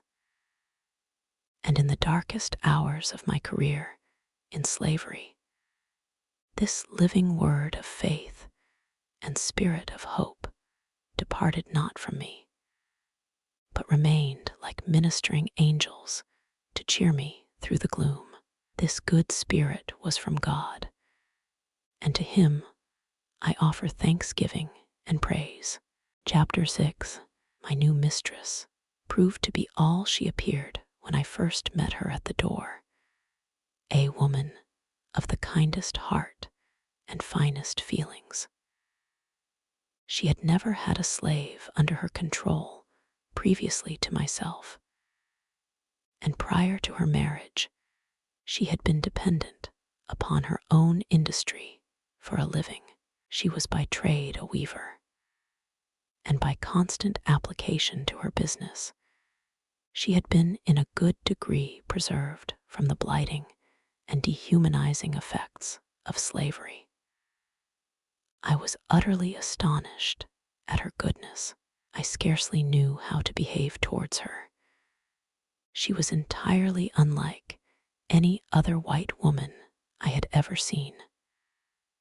I could not approach her as I was accustomed to approach other white ladies. My early instruction was all out of place.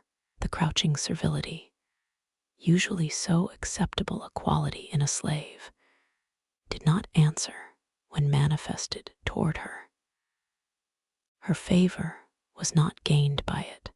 She seemed to be disturbed by it. She did not deem it impudent or unmannerly for a slave to look her in the face.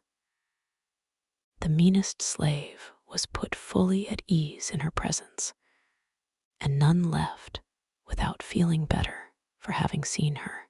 Her face was made of heavenly smiles, and her voice of tranquil music. But alas, this kind heart had but a short time to remain such. The fatal poison of irresponsible power was already in her hands, and soon commenced its infernal work. That cheerful eye, under the influence of slavery, soon became red with rage. That voice, made all of sweet accord, changed to one of harsh and horrid discord, and that angelic face gave place to that of a demon.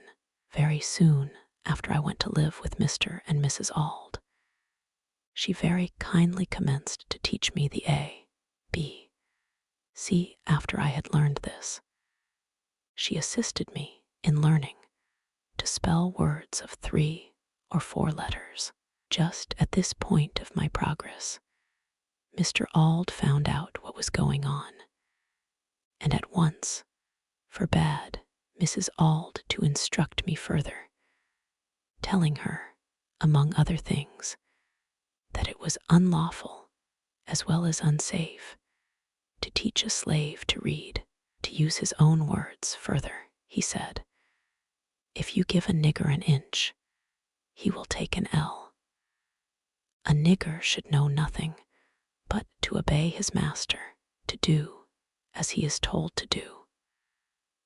Learning would spoil the best nigger in the world. Now," said he, "if you teach that nigger, speaking of myself, how to read, there would be no keeping him.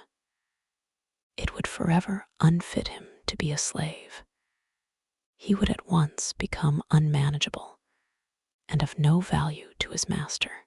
As to himself, it could do him no good, but a great deal of harm.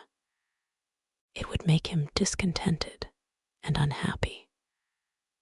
These words sank deep into my heart, stirred up sentiments within that lay slumbering, and called into existence an entirely new train of thought. It was a new and special revelation, explaining dark and mysterious things with which my youthful understanding had struggled, but struggled in vain.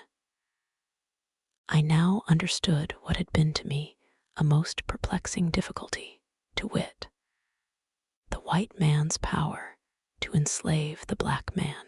It was a grand achievement, and I prized it highly. From that moment, I understood the pathway from slavery to freedom. It was just what I wanted, and I got it at a time when I the least expected it.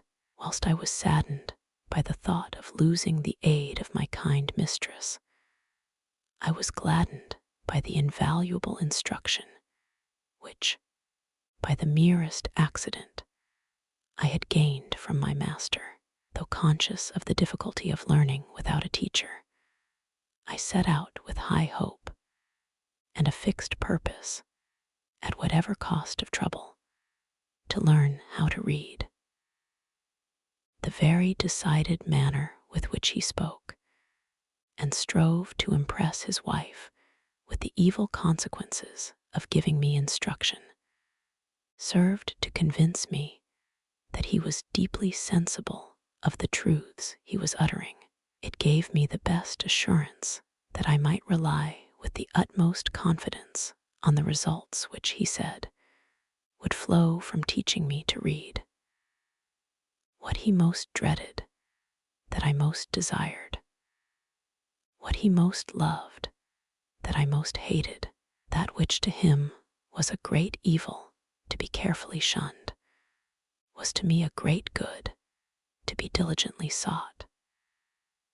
And the argument which he so warmly urged against my learning to read only served to inspire me with a desire and determination to learn. In learning to read, I owe almost as much to the bitter opposition of my master as to the kindly aid of my mistress. I acknowledge the benefit of both. I had resided but a short time in Baltimore before I observed a marked difference in the treatment of slaves from that which I had witnessed in the country. A city slave is almost a freeman compared with a slave on the plantation. He is much better fed and clothed, and enjoys privileges altogether unknown to the slave on the plantation. There is a vestige of decency, a sense of shame that does much to curb and check those outbreaks of atrocious cruelty so commonly enacted upon the plantation. He is a desperate slaveholder who will shock the humanity of his non-slaveholding neighbors with the cries of his lacerated slave. Few are willing to incur the odium attaching to the reputation of being a cruel master. And above all things, they would not be known as not giving a slave enough to eat.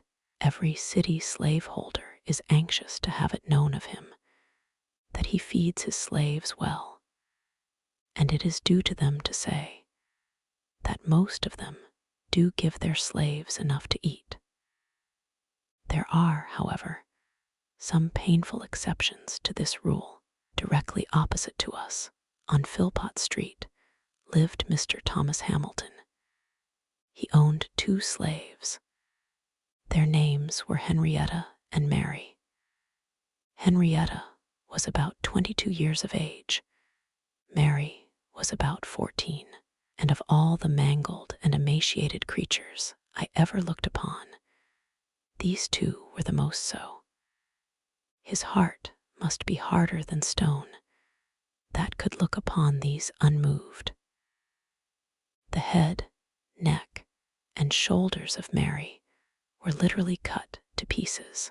I have frequently felt her head and found it nearly covered with festering sores caused by the lash of her cruel mistress. I do not know that her master ever whipped her, but I have been an eyewitness to the cruelty of Mrs. Hamilton. I used to be in Mr. Hamilton's house nearly every day.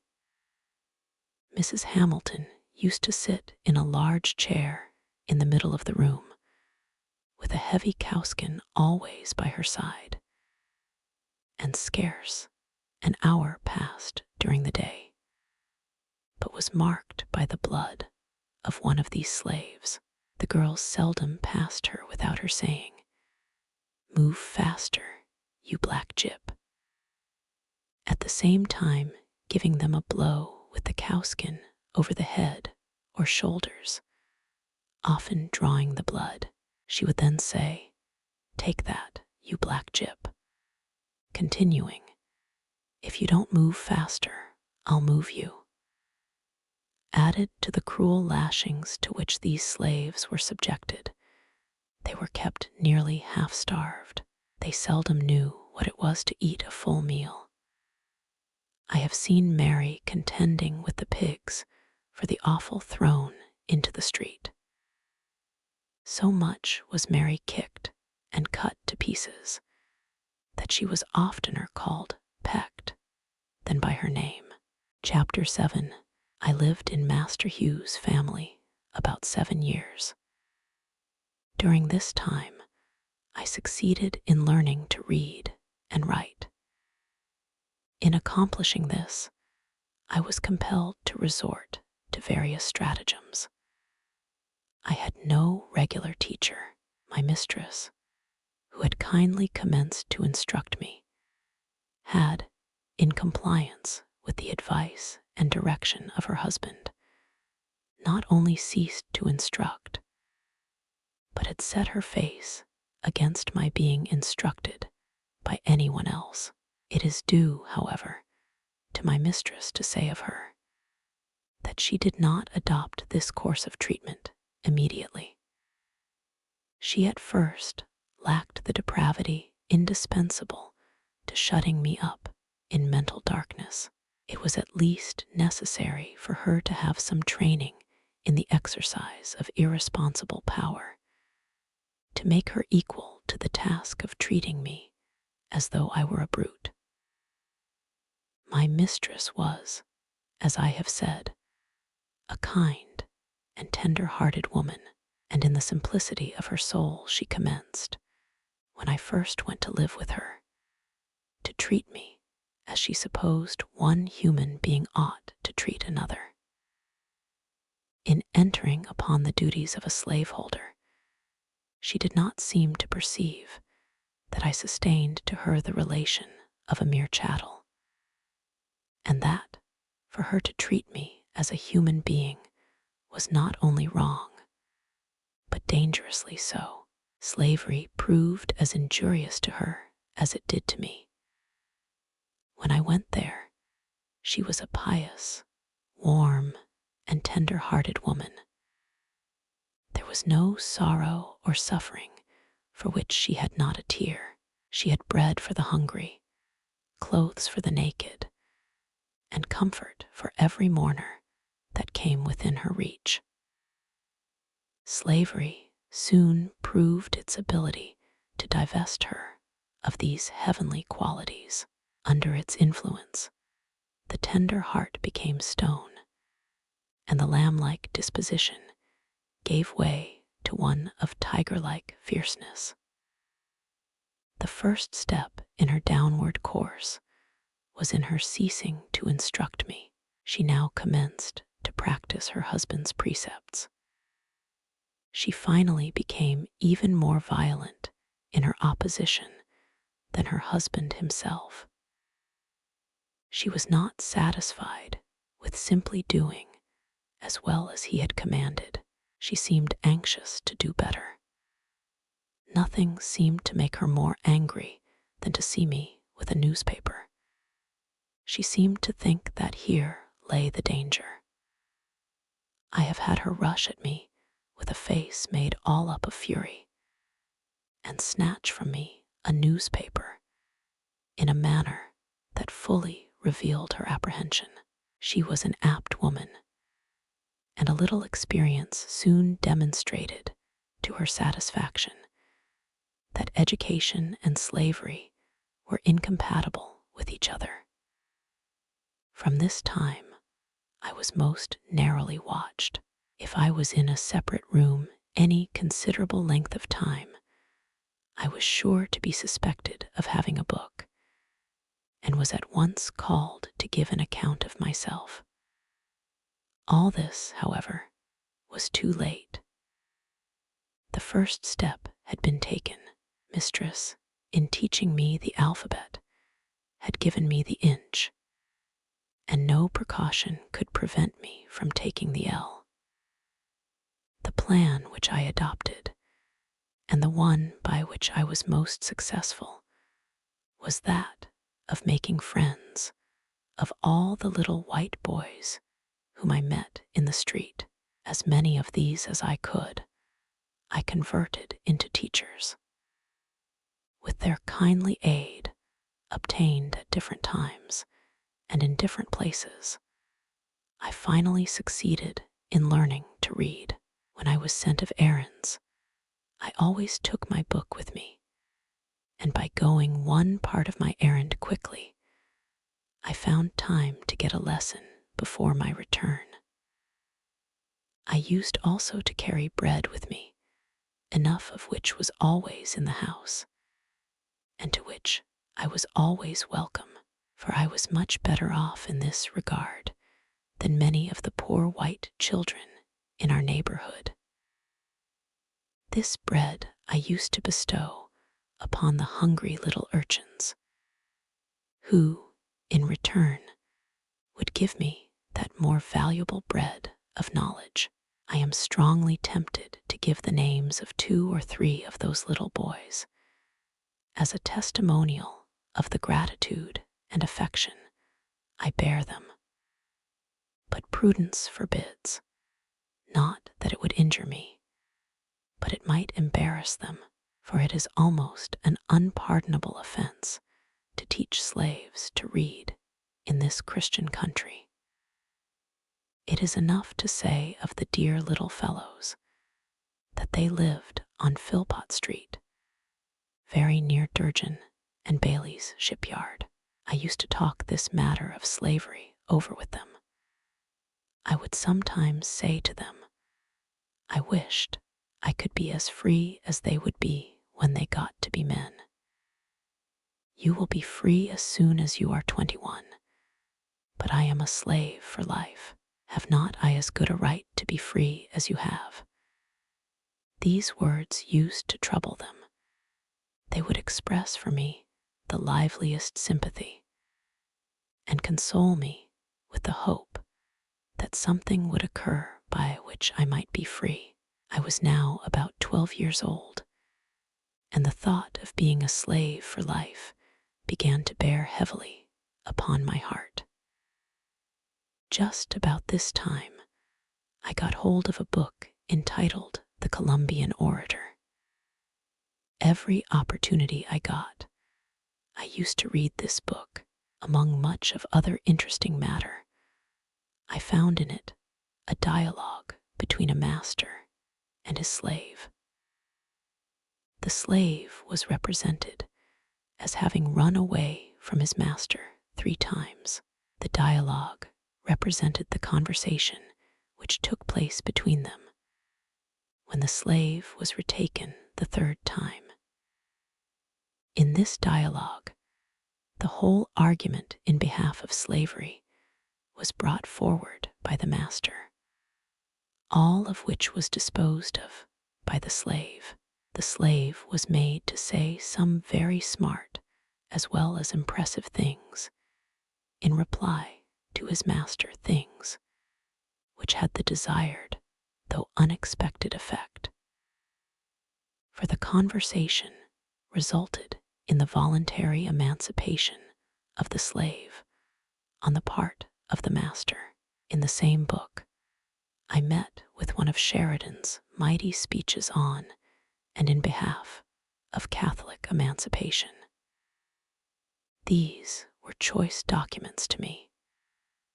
I read them over and over again with unabated interest.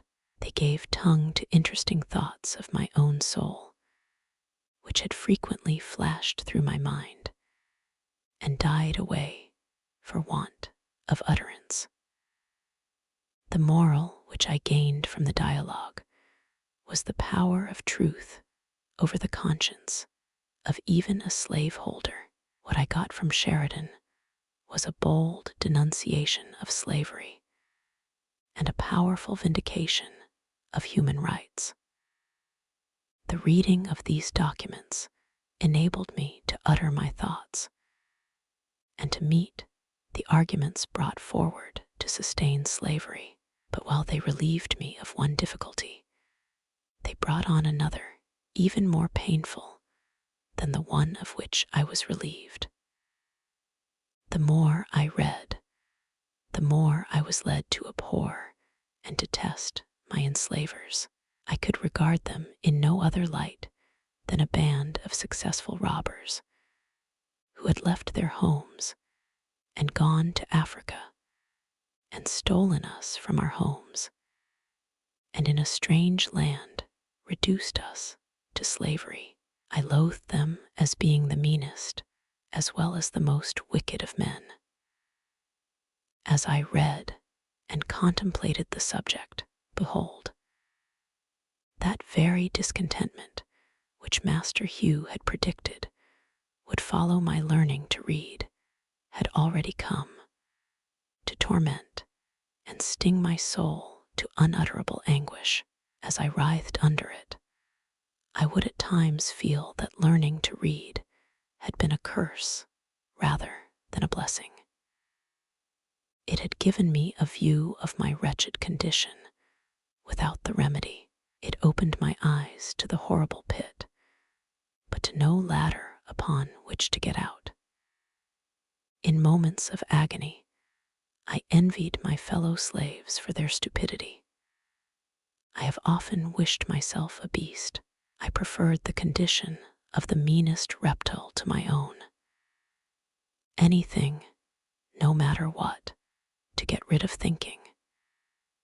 It was this everlasting thinking of my condition that tormented me. There was no getting rid of it. It was pressed upon me by every object within sight or hearing, animate or inanimate. The silver trump of freedom had roused my soul to eternal wakefulness. Freedom now appeared to disappear no more forever. It was heard in every sound and seen in everything. It was ever present to torment me with a sense of my wretched condition. I saw nothing without seeing it. I heard nothing without hearing it, and felt nothing without feeling it. It looked from every star. It smiled in every calm, breathed in every wind, and moved in every storm. I often found myself regretting my own existence and wishing myself dead, and but for the hope of being free, I have no doubt but that I should have killed myself or done something for which I should have been killed. While in this state of mind, I was eager to hear any one speak of slavery. I was a ready listener. Every little while, I could hear something about the abolitionists. It was some time before I found what the word meant. It was always used in such connections as to make it an interesting word to me. If a slave ran away and succeeded in getting clear, or if a slave killed his master, set fire to a barn, or did anything very wrong in the mind of a slaveholder, it was spoken of as the fruit of abolition. Hearing the word in this connection very often, I set about learning what it meant. The dictionary afforded me little or no help.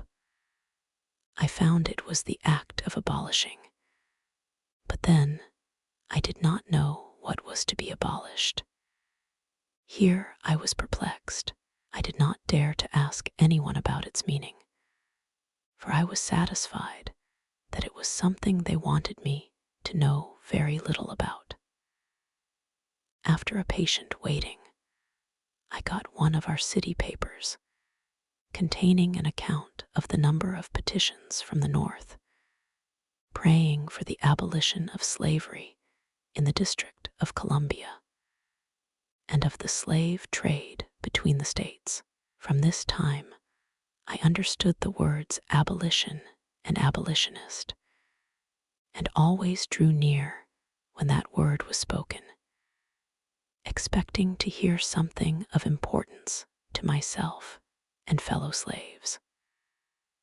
The light broke in upon me by degrees. I went one day down on the wharf of Mr. Waters, and seeing two Irishmen unloading a scow of stone, I went unasked and helped them. When we had finished, one of them came to me and asked me if I were a slave. I told him I was. He asked, "Are ye a slave for life?" I told him that I was. The good Irishman seemed to be deeply affected by the statement. He said to the other that it was a pity so fine a little fellow as myself should be a slave for life. He said it was a shame to hold me.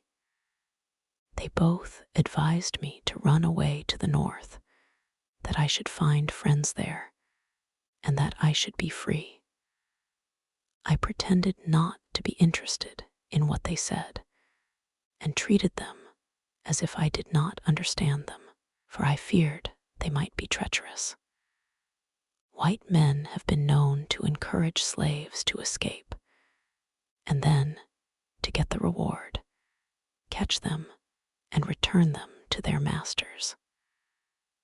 I was afraid that these seemingly good men might use me so, but I nevertheless remembered their advice, and from that time I resolved to run away. I looked forward to a time at which it would be safe for me to escape. I was too young to think of doing so immediately. Besides, I wished to learn how to write, as I might have occasion to write my own pass. I consoled myself with the hope that I should one day find a good chance. Meanwhile, I would learn to write. The idea as to how I might learn to write was suggested to me by being in Durgin and Bailey's shipyard, and frequently seeing the ship carpenters, after hewing and getting a piece of timber ready for use, write on the timber the name of that part of the ship for which it was intended. When a piece of timber was intended for the larboard side, it would be marked thus, L. When a piece was for the starboard side, it would be marked thus, S. A piece for the larboard side forward would be marked thus, L. F. When a piece was for starboard side forward, it would be marked thus, S. F. For larboard aft, it would be marked thus, L. A. For starboard aft, it would be marked thus, S. A. I soon learned the names of these letters, and for what they were intended when placed upon a piece of timber in the shipyard. I immediately commenced copying them, and in a short time was able to make the 4 letters named. After that, when I met with any boy who I knew could write, I would tell him I could write as well as he. The next word would be, I don't believe you. Let me see you try it. I would then make the letters which I had been so fortunate as to learn, and ask him to beat that. In this way, I got a good many lessons in writing, which it is quite possible I should never have gotten in any other way. During this time, my copybook was the board fence, brick wall, and pavement. My pen and ink was a lump of chalk. With these, I learned mainly how to write.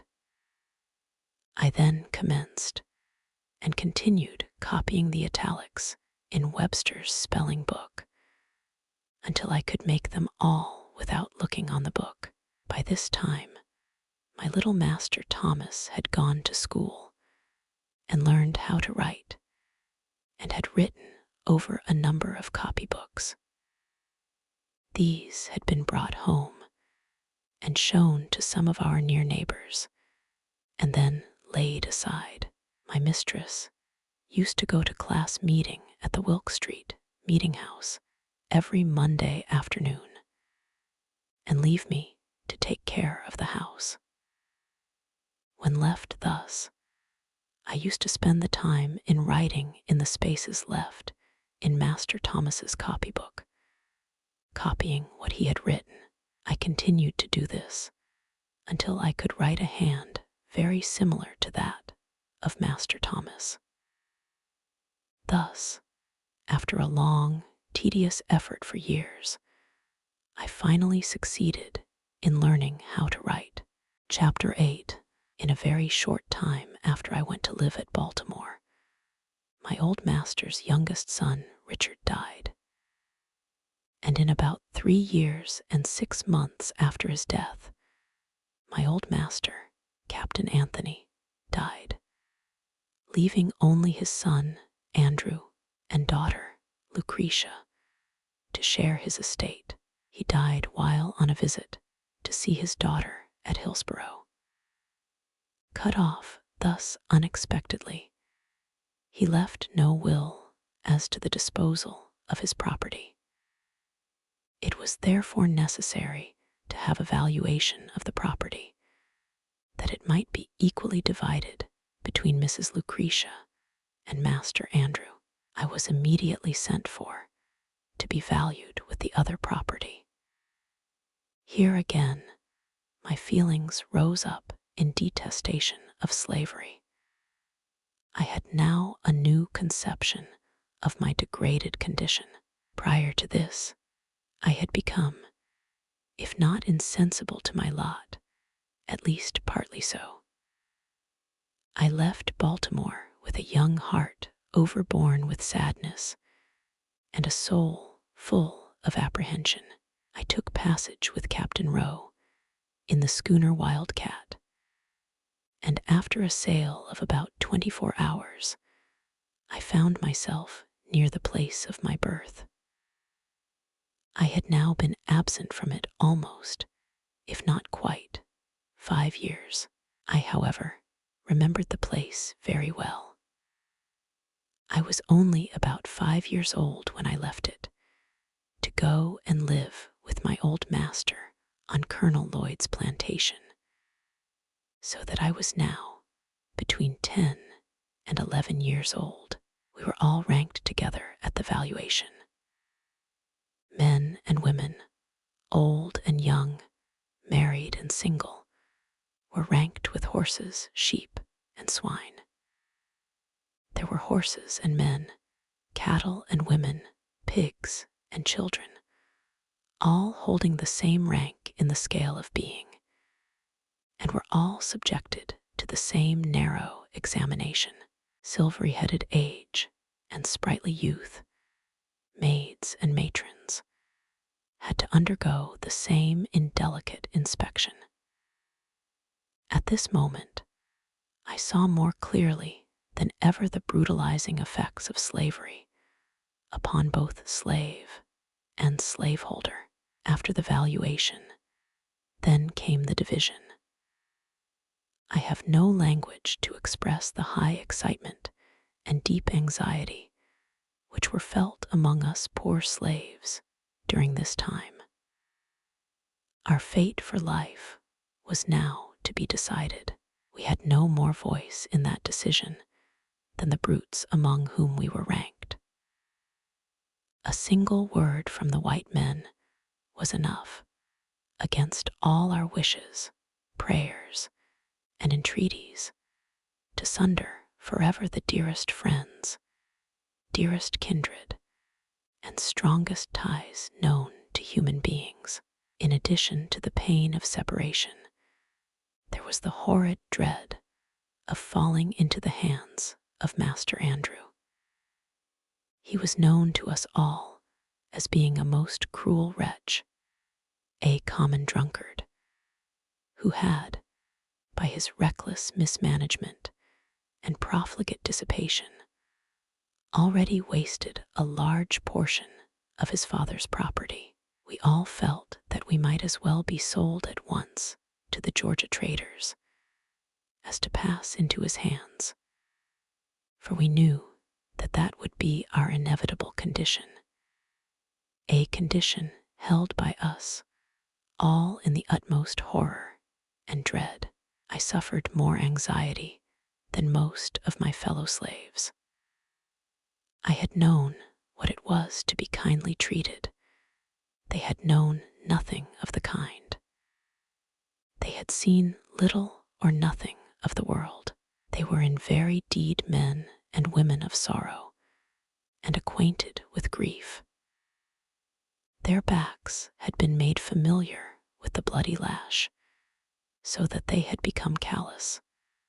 Mine was yet tender, for while at Baltimore I got few whippings, and few slaves could boast of a kinder master and mistress than myself, and the thought of passing out of their hands into those of Master Andrew, a man who, but a few days before, to give me a sample of his bloody disposition, took my little brother by the throat, threw him on the ground, and with the heel of his boot stamped upon his head till the blood gushed from his nose and ears, was well calculated to make me anxious as to my fate.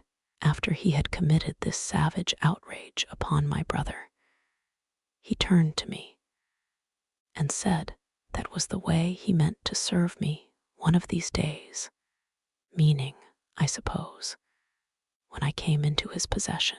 Thanks to a kind providence, I fell to the portion of Mrs. Lucretia, and was sent immediately back to Baltimore to live again in the family of Master Hugh. Their joy at my return equaled their sorrow at my departure. It was a glad day to me.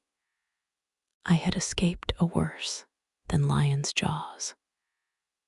I was absent from Baltimore for the purpose of valuation and division just about 1 month, and it seemed to have been 6. Very soon after my return to Baltimore, my mistress, Lucretia, died, leaving her husband and 1 child, Amanda. And in a very short time after her death, Master Andrew died. Now all the property of my old master, slaves included, was in the hands of strangers who had had nothing to do with accumulating it. Not a slave was left free. All remained slaves, from the youngest to the oldest. If any one thing in my experience, more than another, served to deepen my conviction of the infernal character of slavery, and to fill me with unutterable loathing of slaveholders, it was their base ingratitude to my poor old grandmother. She had served my old master faithfully from youth to old age. She had been the source of all his wealth. She had peopled his plantation with slaves. She had become a great-grandmother in his service. She had rocked him in infancy, attended him in childhood, served him through life, and at his death wiped from his icy brow the cold death sweat, and closed his eyes forever. She was nevertheless left a slave for life, a slave in the hands of strangers.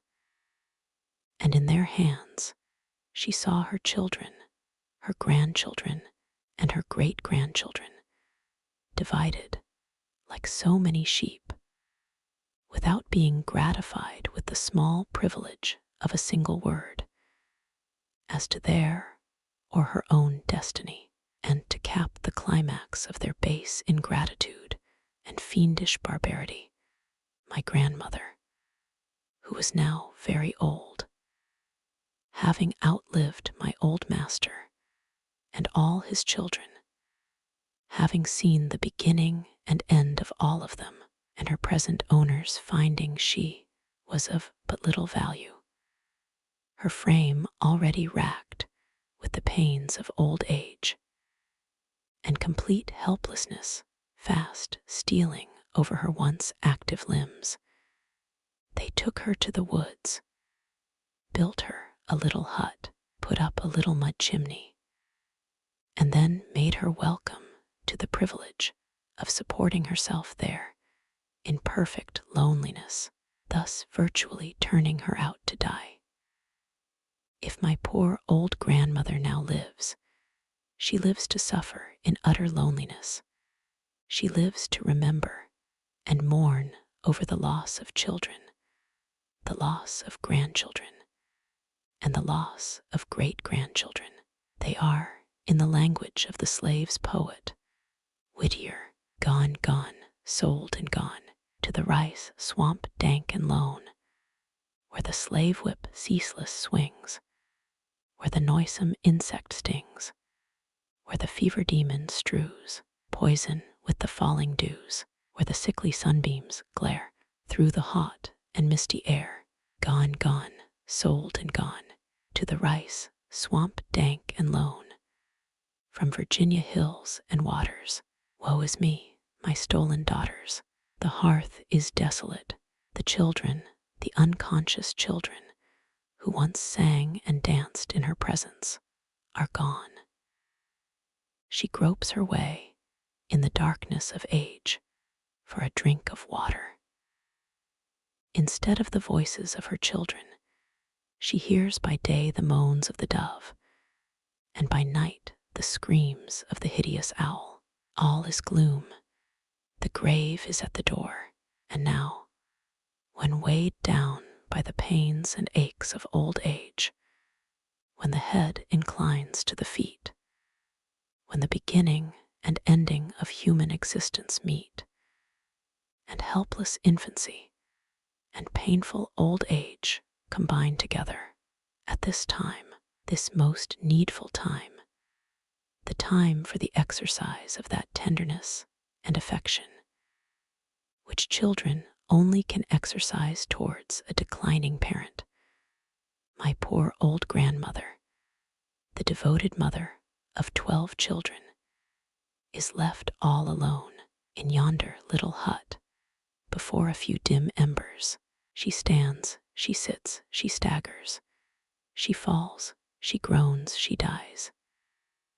And there are none of her children or grandchildren present to wipe from her wrinkled brow the cold sweat of death, or to place beneath the sod her fallen remains. Will not a righteous God visit for these things? In about 2 years after the death of Mrs. Lucretia, Master Thomas married his second wife. Her name was Rowena Hamilton. She was the eldest daughter of Mr. William Hamilton. Master now lived in St. Michael's. Not long after his marriage, a misunderstanding took place between himself and Master Hugh, and as a means of punishing his brother, he took me from him to live with himself at St. Michael's. Here I underwent another most painful separation. It, however, was not so severe as the one I dreaded at the division of property, for during this interval, a great change had taken place in Master Hugh and his once kind and affectionate wife. The influence of brandy upon him and of slavery upon her had effected a disastrous change in the characters of both, so that, as far as they were concerned, I thought I had little to lose by the change, but it was not to them that I was attached. It was to those little Baltimore boys that I felt the strongest attachment. I had received many good lessons from them, and was still receiving them, and the thought of leaving them was painful indeed. I was leaving, too, without the hope of ever being allowed to return. Master Thomas had said he would never let me return again. The barrier betwixt himself and brother he considered impassable. I then had to regret that I did not at least make the attempt to carry out my resolution to run away, for the chances of success are tenfold greater from the city than from the country. I sailed from Baltimore for St. Michael's in the sloop Amanda, Captain Edward Dodson. On my passage, I paid particular attention to the direction which the steamboats took to go to Philadelphia. I found, instead of going down, on reaching North Point, They went up the bay in a northeasterly direction. I deemed this knowledge of the utmost importance. My determination to run away was again revived. I resolved to wait only so long as the offering of a favorable opportunity. When that came, I was determined to be off. Chapter 9. I have now reached a period of my life when I can give dates. I left Baltimore and went to live with Master Thomas Auld at St. Michael's in March 1832. It was now more than 7 years since I lived with him in the family of my old master on Colonel Lloyd's plantation. We, of course, were now almost entire strangers to each other. He was to me a new master, and I to him a new slave. I was ignorant of his temper and disposition. He was equally so of mine. A very short time, however, brought us into full acquaintance with each other. I was made acquainted with his wife, not less than with himself. They were well matched, being equally mean and cruel. I was now, for the first time during a space of more than 7 years, made to feel the painful gnawings of hunger, a something which I had not experienced before since I left Colonel Lloyd's plantation. It went hard enough with me then, when I could look back to no period at which I had enjoyed a sufficiency. It was tenfold harder after living in Master Hugh's family, where I had always had enough to eat, and of that which was good. I have said Master Thomas was a mean man. He was so. Not to give a slave enough to eat is regarded as the most aggravated development of meanness, even among slaveholders. The rule is, no matter how coarse the food, only let there be enough of it. This is the theory, and in the part of Maryland from which I came, it is the general practice, though there are many exceptions. Master Thomas gave us enough of neither coarse nor fine food. There were 4 slaves of us in the kitchen, my sister Eliza, my Aunt Priscilla, Henny, and myself, and we were allowed less than a half of a bushel of cornmeal per week, and very little else, either in the shape of meat or vegetables. It was not enough for us to subsist upon. We were therefore reduced to the wretched necessity of living at the expense of our neighbors. This we did by begging and stealing, whichever came handy in the time of need, the one being considered as legitimate as the other.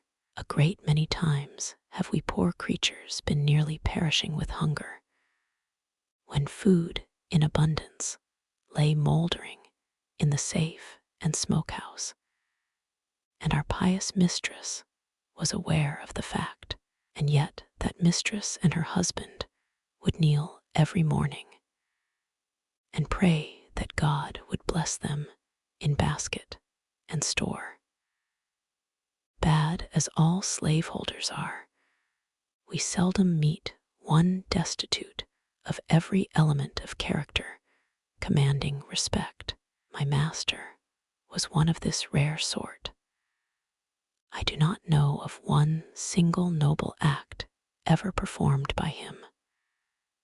The leading trait in his character was meanness, and if there were any other element in his nature, it was made subject to this. He was mean, and like most other mean men, he lacked the ability to conceal his meanness.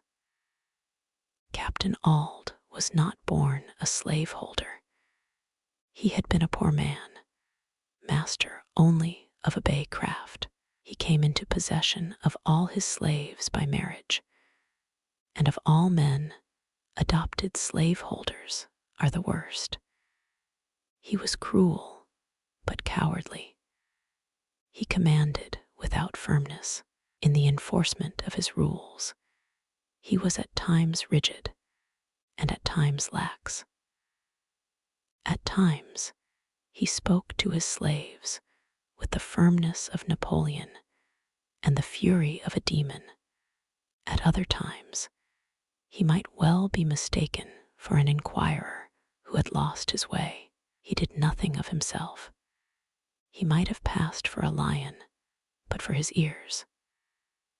In all things noble which he attempted, his own meanness shone most conspicuous. His airs, words, and actions were the airs, words, and actions of born slaveholders, and being assumed, were awkward enough. He was not even a good imitator. He possessed all the disposition to deceive, but wanted the power. Having no resources within himself, he was compelled to be the copyist of many, and being such, he was forever the victim of inconsistency, and of consequence, he was an object of contempt, and was held as such even by his slaves. The luxury of having slaves of his own to wait upon him was something new and unprepared for. He was a slaveholder without the ability to hold slaves. He found himself incapable of managing his slaves either by force, fear, or fraud. We seldom called him master. We generally called him Captain Auld, and were hardly disposed to title him at all. I doubt not that our conduct had much to do with making him appear awkward, and of consequence fretful. Our want of reverence for him must have perplexed him greatly. He wished to have us call him master, but lacked the firmness necessary to command us to do so. His wife used to insist upon our calling him so, but to no purpose. In August 1832, my master attended a Methodist camp meeting held in the Bayside, Talbot County, and there experienced religion. I indulged a faint hope that his conversion would lead him to emancipate his slaves, and that, if he did not do this, it would, at any rate, make him more kind and humane. I was disappointed in both these respects. It neither made him to be humane to his slaves, nor to emancipate them. If it had any effect on his character, it made him more cruel and hateful in all his ways, for I believe him to have been a much worse man after his conversion than before. Prior to his conversion, he relied upon his own depravity to shield and sustain him in his savage barbarity, but after his conversion, he found religious sanction and support for his slave-holding cruelty. He made the greatest pretensions to piety. His house was the house of prayer. He prayed morning, noon, and night.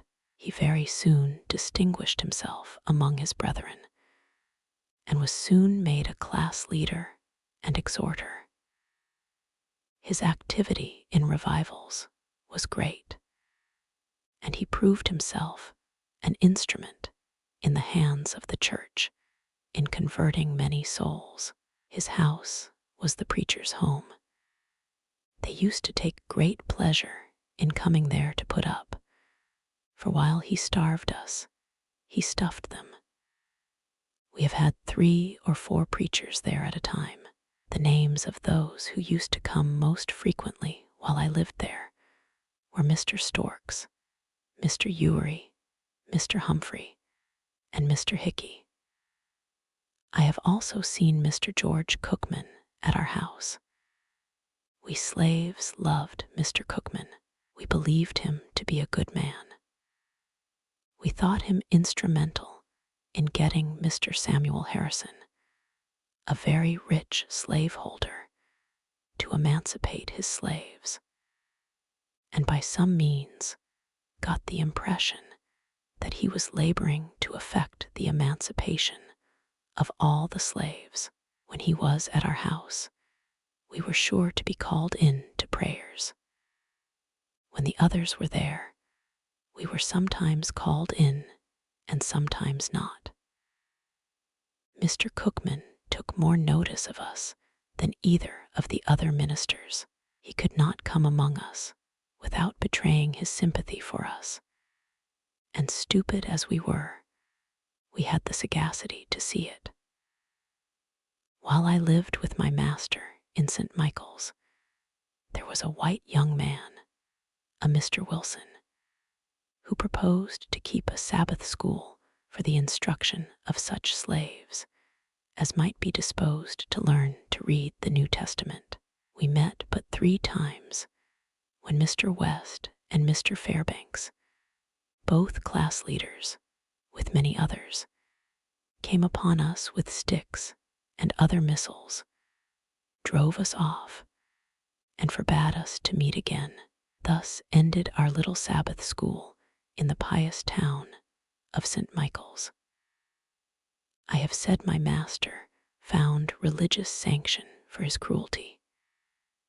As an example, I will state one of many facts going to prove the charge. I have seen him tie up a lame young woman and whip her with a heavy cowskin upon her naked shoulders, causing the warm red blood to drip. And in justification of the bloody deed, he would quote this passage of Scripture: "He that knoweth his master's will, and doeth it not, shall be beaten with many stripes." Master would keep this lacerated young woman tied up in this horrid situation 4 or 5 hours at a time. I have known him to tie her up early in the morning and whip her before breakfast, leave her, go to his store, return at dinner, and whip her again, cutting her in the places already made raw with his cruel lash. The secret of master's cruelty toward Henny is found in the fact of her being almost helpless. When quite a child, she fell into the fire and burned herself horribly. Her hands were so burnt that she never got the use of them. She could do very little but bear heavy burdens. She was to master a bill of expense, and as he was a mean man, she was a constant offense to him.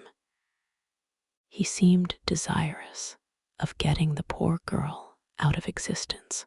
He gave her away once to his sister, but being a poor gift, she was not disposed to keep her. Finally, my benevolent master, to use his own words, set her adrift to take care of herself. Here was a recently converted man holding on upon the mother, and at the same time turning out her helpless child to starve and die. Master Thomas was one of the many pious slaveholders who hold slaves for the very charitable purpose of taking care of them. My master and myself had quite a number of differences. He found me unsuitable to his purpose. My city life, he said, had had a very pernicious effect upon me. It had almost ruined me for every good purpose, and fitted me for everything which was bad. One of my greatest faults was that of letting his horse run away and go down to his father-in-law's farm, which was about 5 miles from St. Michael's. I would then have to go after it. My reason for this kind of carelessness or carefulness was that I could always get something to eat when I went there. Master William Hamilton, my master's father-in-law, always gave his slaves enough to eat. I never left there hungry, no matter how great the need of my speedy return. Master Thomas at length said he would stand it no longer. I had lived with him 9 months, during which time he had given me a number of severe whippings, all to no good purpose. He resolved to put me out, as he said, to be broken. And for this purpose, he let me for 1 year to a man named Edward Covey.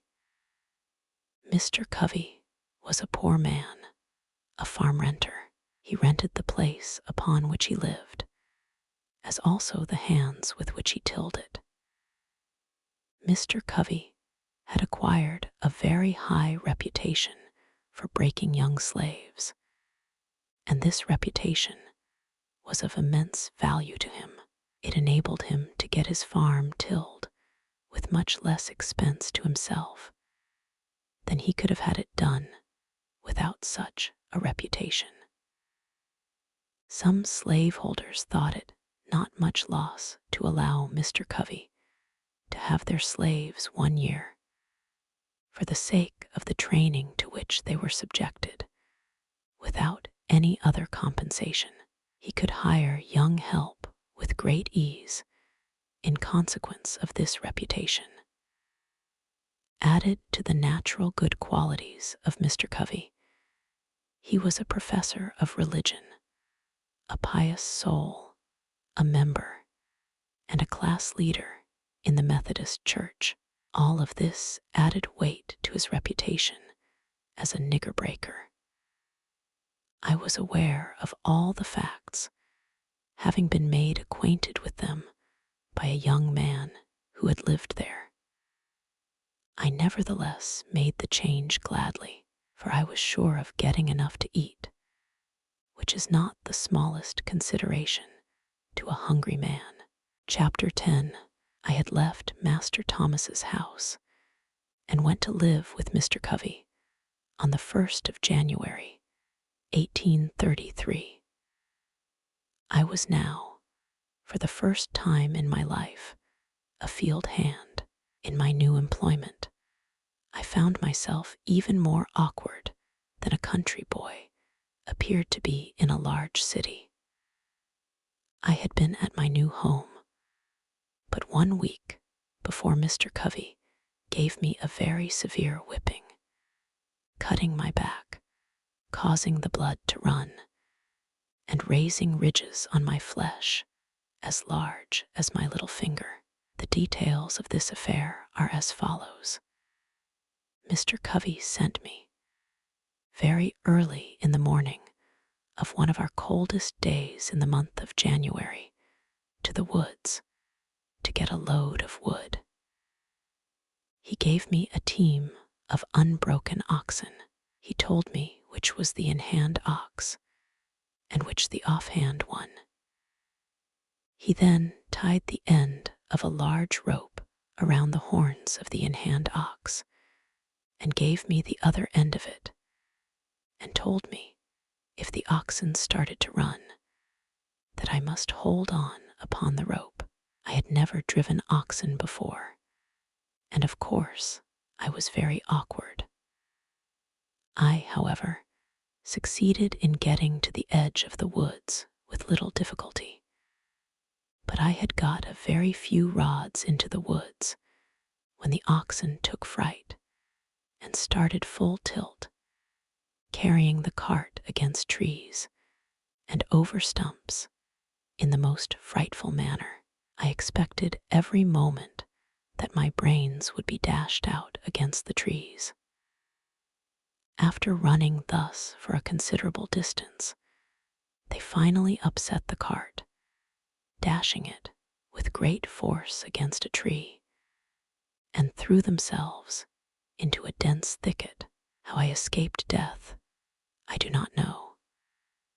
There I was, entirely alone in a thick wood, in a place new to me.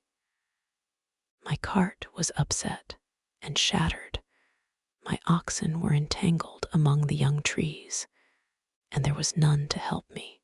After a long spell of effort, I succeeded in getting my cart righted, my oxen disentangled, and again yoked to the cart. I now proceeded with my team to the place where I had, the day before, been chopping wood, and loaded my cart pretty heavily, thinking in this way to tame my oxen. I then proceeded on my way home. I had now consumed 1/2 of the day. I got out of the woods safely and now felt out of danger. I stopped my oxen to open the woods gate, and just as I did so, before I could get hold of my ox rope, the oxen again started, rushed through the gate, catching it between the wheel and the body of the cart, tearing it to pieces, and coming within a few inches of crushing me against the gate post. Thus twice, in one short day, I escaped death by the merest chance. On my return, I told Mr. Covey what had happened and how it happened. He ordered me to return to the woods again immediately. I did so, and he followed on after me.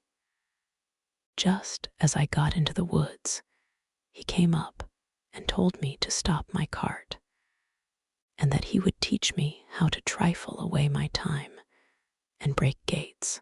He then went to a large gum tree, and with his axe cut 3 large switches, and after trimming them up neatly with his pocket knife, he ordered me to take off my clothes. I made him no answer, but stood with my clothes on. He repeated his order. I still made him no answer, nor did I move to strip myself. Upon this, he rushed at me with the fierceness of a tiger, tore off my clothes, and lashed me till he had worn out his switches, cutting me so savagely as to leave the marks visible for a long time after. This whipping was the first of a number just like it, and for similar offenses. I lived with Mr. Covey 1 year. During the first 6 months of that year, scarce a week passed without his whipping me. I was seldom free from a sore back. My awkwardness was almost always his excuse for whipping me. We were worked fully up to the point of endurance. Long before day we were up, our horses fed, and by the first approach of day we were off to the field with our hoes and plowing teams. Mr. Covey gave us enough to eat, but scarce time to eat it. We were often less than 5 minutes taking our meals. We were often in the field from the first approach of day till its last lingering ray had left us, and at saving fodder time, midnight often caught us in the field binding blades. Covey would be out with us. The way he used to stand it was this. He would spend the most of his afternoons in bed. He would then come out fresh in the evening, ready to urge us on with his words, example, and frequently with the whip. Mr. Covey was one of the few slaveholders who could and did work with his hands. He was a hard-working man. He knew by himself just what a man or a boy could do. There was no deceiving him. His work went on in his absence almost as well as in his presence, and he had the faculty of making us feel that he was ever present with us. This he did by surprising us. He seldom approached the spot where we were at work openly, if he could do it secretly. He always aimed at taking us by surprise. Such was his cunning that we used to call him, among ourselves, the snake.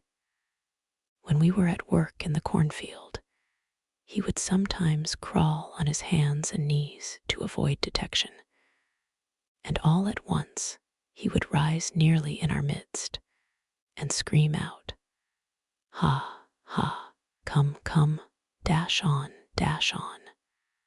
This being his mode of attack, it was never safe to stop a single minute. His comings were like a thief in the night. He appeared to us as being ever at hand. He was under every tree, behind every stump, in every bush, and at every window on the plantation. He would sometimes mount his horse, as if bound to St. Michael's, a distance of 7 miles, and in half an hour afterwards you would see him coiled up in the corner of the wood fence, watching every motion of the slaves. He would, for this purpose, leave his horse tied up in the woods. Again, he would sometimes walk up to us and give us orders as though he was upon the point of starting on a long journey, turn his back upon us, and make as though he was going to the house to get ready, and before he would get halfway thither, he would turn short and crawl into a fence corner or behind some tree, and there watch us till the going down of the sun. Mr. Covey's forte consisted in his power to deceive. His life was devoted to planning and perpetrating the grossest deceptions. Everything he possessed in the shape of learning or religion, he made conform to his disposition to deceive. He seemed to think himself equal to deceiving the Almighty. He would make a short prayer in the morning and a long prayer at night. And, strange as it may seem, few men would at times appear more devotional than he. The exercises of his family devotions were always commenced with singing, and, as he was a very poor singer himself, the duty of raising the hymn generally came upon me. He would read his hymn and nod at me to commence. I would at times do so, at others I would not. My noncompliance would almost always produce much confusion. To show himself independent of me, he would start and stagger through with his hymn in the most discordant manner. In this state of mind, he prayed with more than ordinary spirit. Poor man! Such was his disposition and success at deceiving. I do verily believe that he sometimes deceived himself into the solemn belief that he was a sincere worshipper of the Most High God, and this, too, at a time when he may be said to have been guilty of compelling his woman slave to commit the sin of adultery.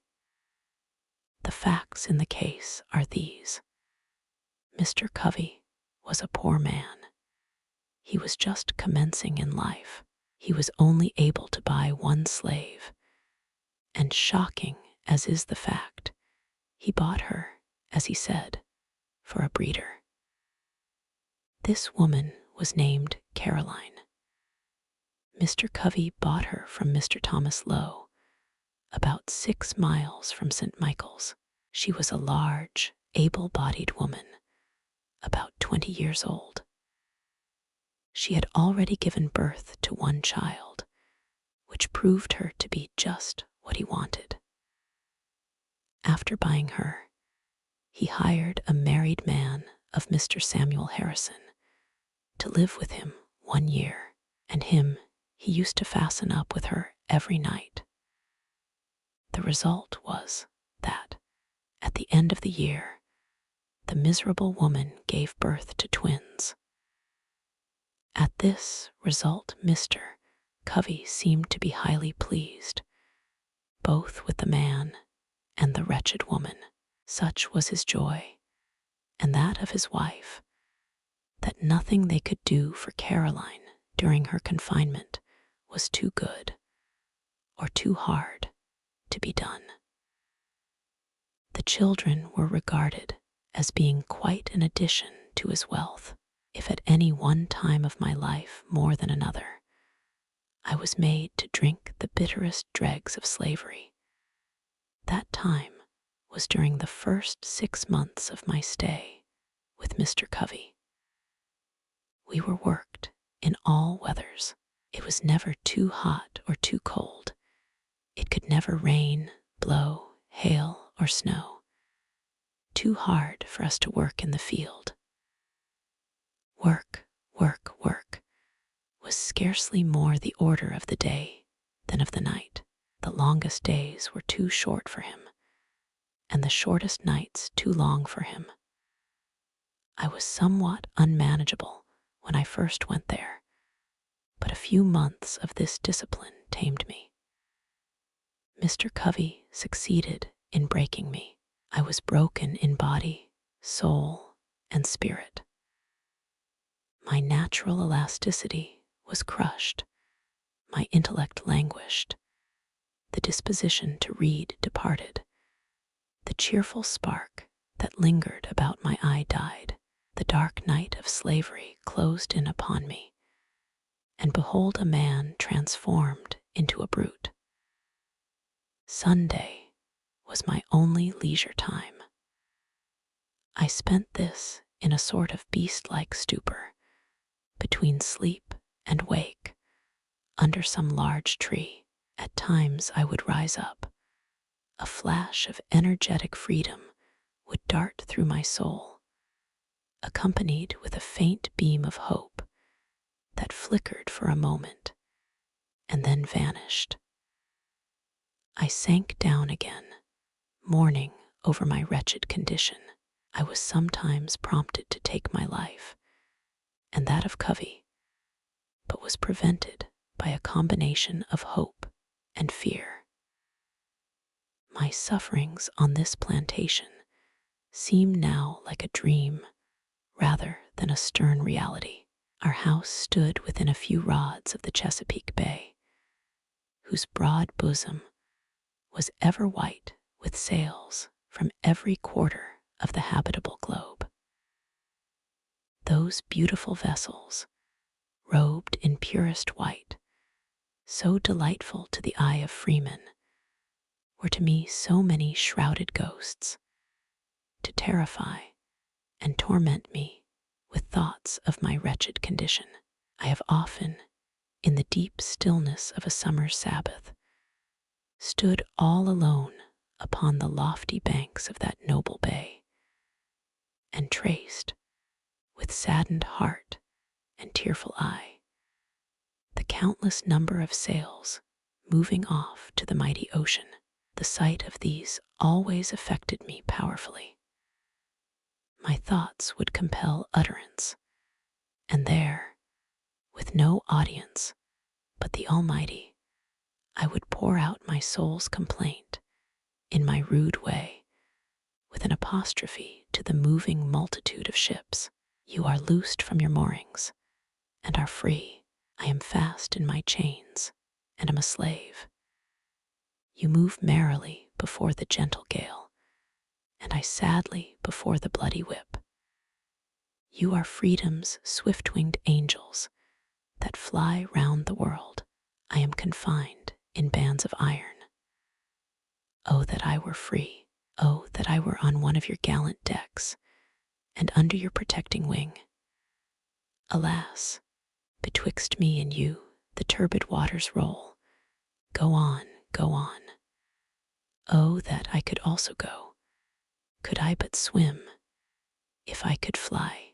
Oh, why was I born a man, of whom to make a brute?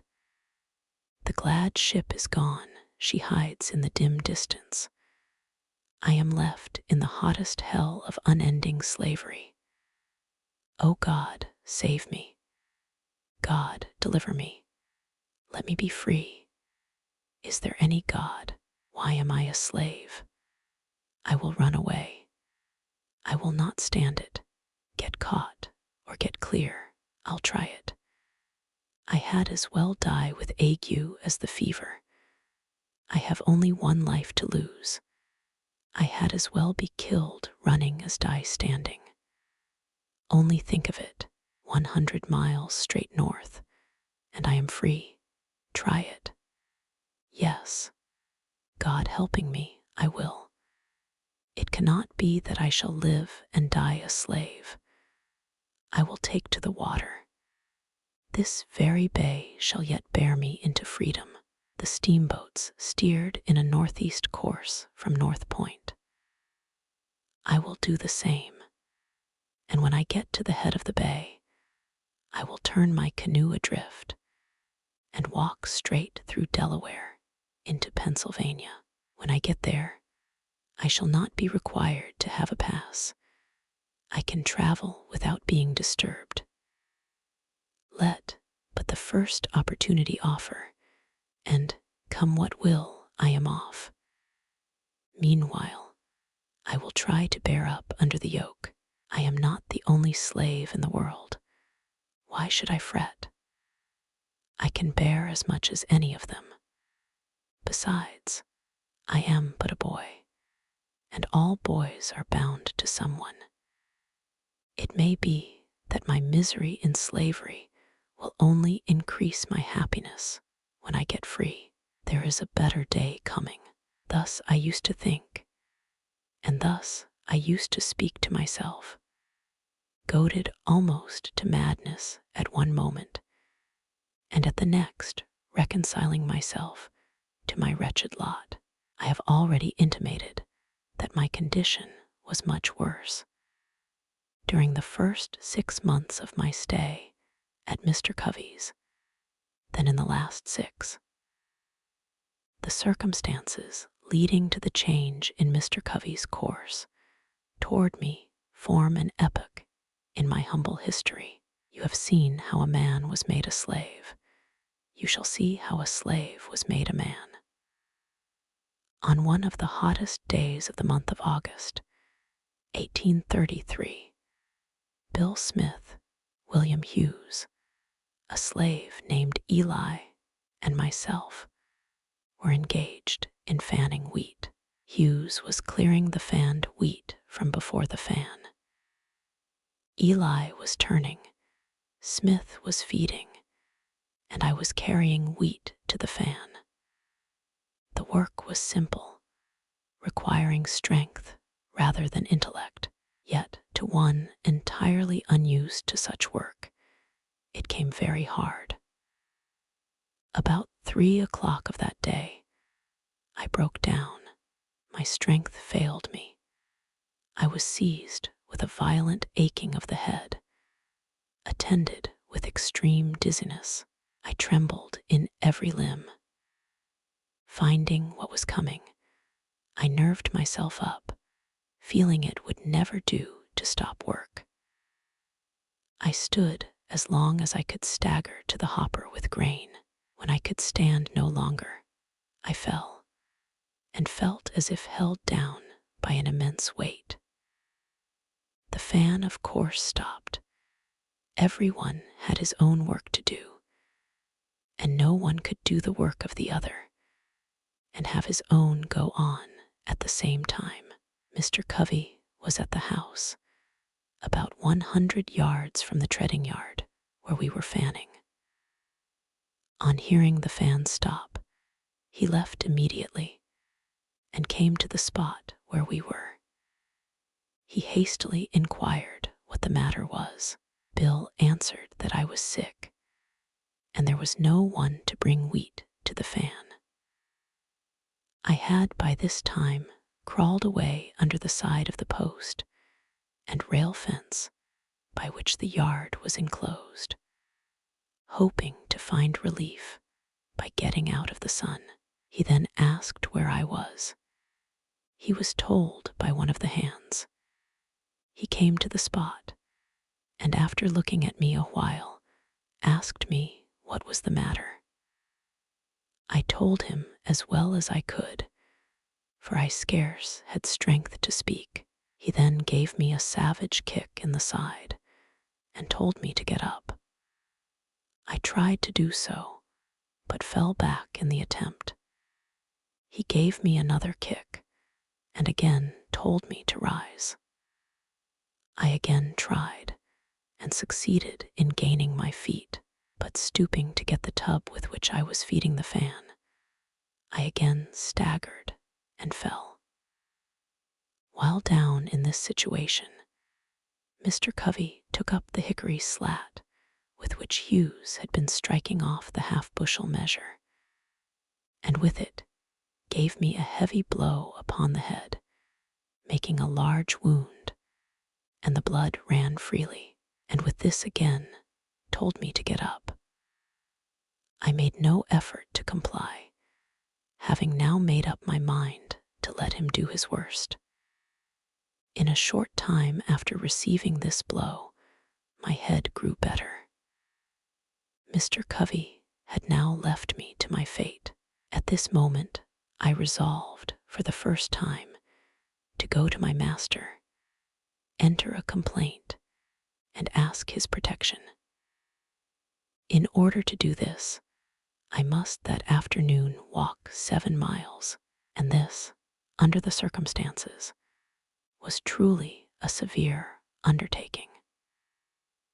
I was exceedingly feeble, made so as much by the kicks and blows which I received, as by the severe fit of sickness to which I had been subjected. I, however, watched my chance, while Covey was looking in an opposite direction, and started for St. Michael's. I succeeded in getting a considerable distance on my way to the woods, when Covey discovered me and called after me to come back, threatening what he would do if I did not come.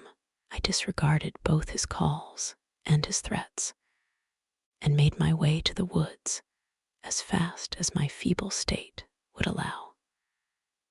And thinking I might be overhauled by him if I kept the road, I walked through the woods, keeping far enough from the road to avoid detection, and near enough to prevent losing my way.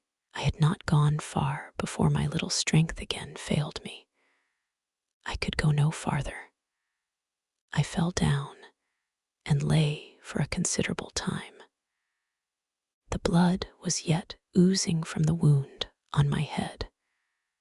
For a time, I thought I should bleed to death, and think now that I should have done so, but that the blood so matted my hair as to stop the wound. After lying there about 3/4 of an hour, I nerved myself up again, and started on my way through bogs and briars, barefooted and bareheaded, tearing my feet sometimes at nearly every step, and after a journey of about 7 miles, occupying some 5 hours to perform it, I arrived at Master's store. I then presented an appearance enough to affect any but a heart of iron. From the crown of my head to my feet, I was covered with blood. My hair was all clotted with dust and blood. My shirt was stiff with blood. I suppose I looked like a man who had escaped a den of wild beasts and barely escaped them. In this state, I appeared before my master, humbly entreating him to interpose his authority for my protection. I told him all the circumstances as well as I could, and it seemed, as I spoke, at times to affect him. He would then walk the floor and seek to justify Covey by saying he expected I deserved it. He asked me what I wanted. I told him to let me get a new home, that as sure as I lived with Mr. Covey again, I should live with, but to die with him. That Covey would surely kill me. He was in a fair way for it. Master Thomas ridiculed the idea that there was any danger of Mr. Covey's killing me, and said that he knew Mr. Covey, that he was a good man, and that he could not think of taking me from him, that, should he do so, he would lose the whole year's wages, that I belonged to Mr. Covey for 1 year, and that I must go back to him, come what might, and that I must not trouble him with any more stories, or that he would himself get hold of me. After threatening me thus, he gave me a very large dose of salts, telling me that I might remain in St. Michael's that night, it being quite late, but that I must be off back to Mr. Covey's early in the morning, and that if I did not, he would get hold of me, which meant that he would whip me. I remained all night, and according to his orders, I started off to Covey's in the morning, Saturday morning, wearied in body and broken in spirit. I got no supper that night or breakfast that morning. I reached Covey's about 9 o'clock, and just as I was getting over the fence that divided Mrs. Kemp's fields from ours, out ran Covey with his cowskin to give me another whipping. Before he could reach me, I succeeded in getting to the cornfield, and as the corn was very high, it afforded me the means of hiding. He seemed very angry and searched for me a long time. My behavior was altogether unaccountable. He finally gave up the chase, thinking, I suppose, that I must come home for something to eat. He would give himself no further trouble in looking for me. I spent that day mostly in the woods, having the alternative before me to go home and be whipped to death, or stay in the woods and be starved to death. That night, I fell in with Sandy Jenkins, a slave with whom I was somewhat acquainted. Sandy had a free wife who lived about 4 miles from Mr. Covey's, and it being Saturday, he was on his way to see her. I told him my circumstances, and he very kindly invited me to go home with him. I went home with him and talked this whole matter over, and got his advice as to what course it was best for me to pursue. I found Sandy an old adviser. He told me, with great solemnity, I must go back to Covey, but that before I went, I must go with him into another part of the woods, where there was a certain root, which, if I would take some of it with me, carrying it always on my right side, would render it impossible for Mr. Covey or any other white man to whip me. He said he had carried it for years, and since he had done so, he had never received a blow and never expected to while he carried it. I at first rejected the idea that the simple carrying of a root in my pocket would have any such effect as he had said, and was not disposed to take it. But Sandy impressed the necessity with much earnestness, telling me it could do no harm if it did no good. To please him, I at length took the root, and, according to his direction, carried it upon my right side. This was Sunday morning. I immediately started for home, and upon entering the yard gate, out came Mr. Covey on his way to meeting. He spoke to me very kindly, bade me drive the pigs from a lot nearby, and passed on towards the church. Now, this singular conduct of Mr. Covey really made me begin to think that there was something in the root which Sandy had given me, and had it been on any other day than Sunday, I could have attributed the conduct to no other cause than the influence of that root, and as it was, I was half inclined to think the root to be something more than I at first had taken it to be. All went well till Monday morning. On this morning, the virtue of the root was fully tested. Long before daylight, I was called to go and rub, curry, and feed the horses. I obeyed, and was glad to obey. But whilst thus engaged, whilst in the act of throwing down some blades from the loft, Mr. Covey entered the stable with a long rope, and just as I was half out of the loft, he caught hold of my legs and was about tying me. As soon as I found what he was up to, I gave a sudden spring, and as I did so, he holding to my legs, I was brought sprawling on the stable floor. Mr. Covey seemed now to think he had me, and could do what he pleased. But at this moment, from whence came the spirit, I don't know, I resolved to fight. And suiting my action to the resolution, I seized Covey hard by the throat, and as I did so, I rose. He held on to me, and I to him. My resistance was so entirely unexpected that Covey seemed taken all aback. He trembled like a leaf.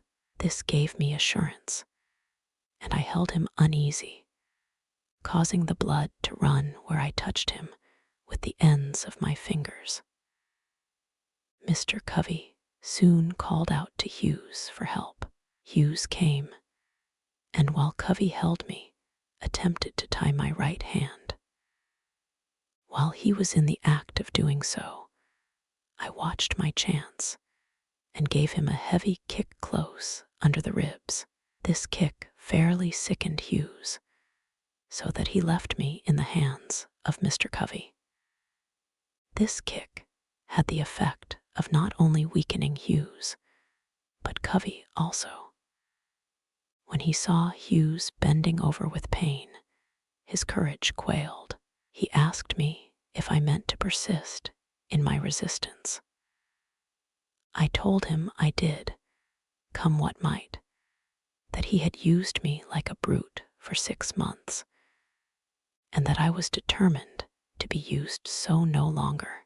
With that, he strove to drag me to a stick that was lying just out of the stable door. He meant to knock me down. But just as he was leaning over to get the stick, I seized him with both hands by his collar and brought him by a sudden snatch to the ground. By this time, Bill came. Covey called upon him for assistance. Bill wanted to know what he could do. Covey said, "Take hold of him, take hold of him." Bill said his master hired him out to work and not to help to whip me, so he left Covey and myself to fight our own battle out. We were at it for nearly 2 hours. Covey at length let me go, puffing and blowing at a great rate, saying that if I had not resisted, he would not have whipped me half so much. The truth was that he had not whipped me at all.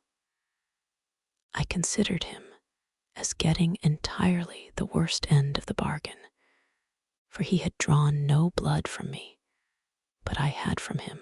The whole 6 months afterwards that I spent with Mr. Covey, he never laid the weight of his finger upon me in anger. He would occasionally say he didn't want to get hold of me again. No, thought I, you need not, for you will come off worse than you did before. This battle with Mr. Covey was the turning point in my career as a slave. It rekindled the few expiring embers of freedom and revived within me a sense of my own manhood. It recalled the departed self-confidence and inspired me again with a determination to be free. gratification afforded by the triumph was a full compensation for whatever else might follow, even death itself. He only can understand the deep satisfaction which I experienced, who has himself repelled by force the bloody arm of slavery. I felt as I never felt before.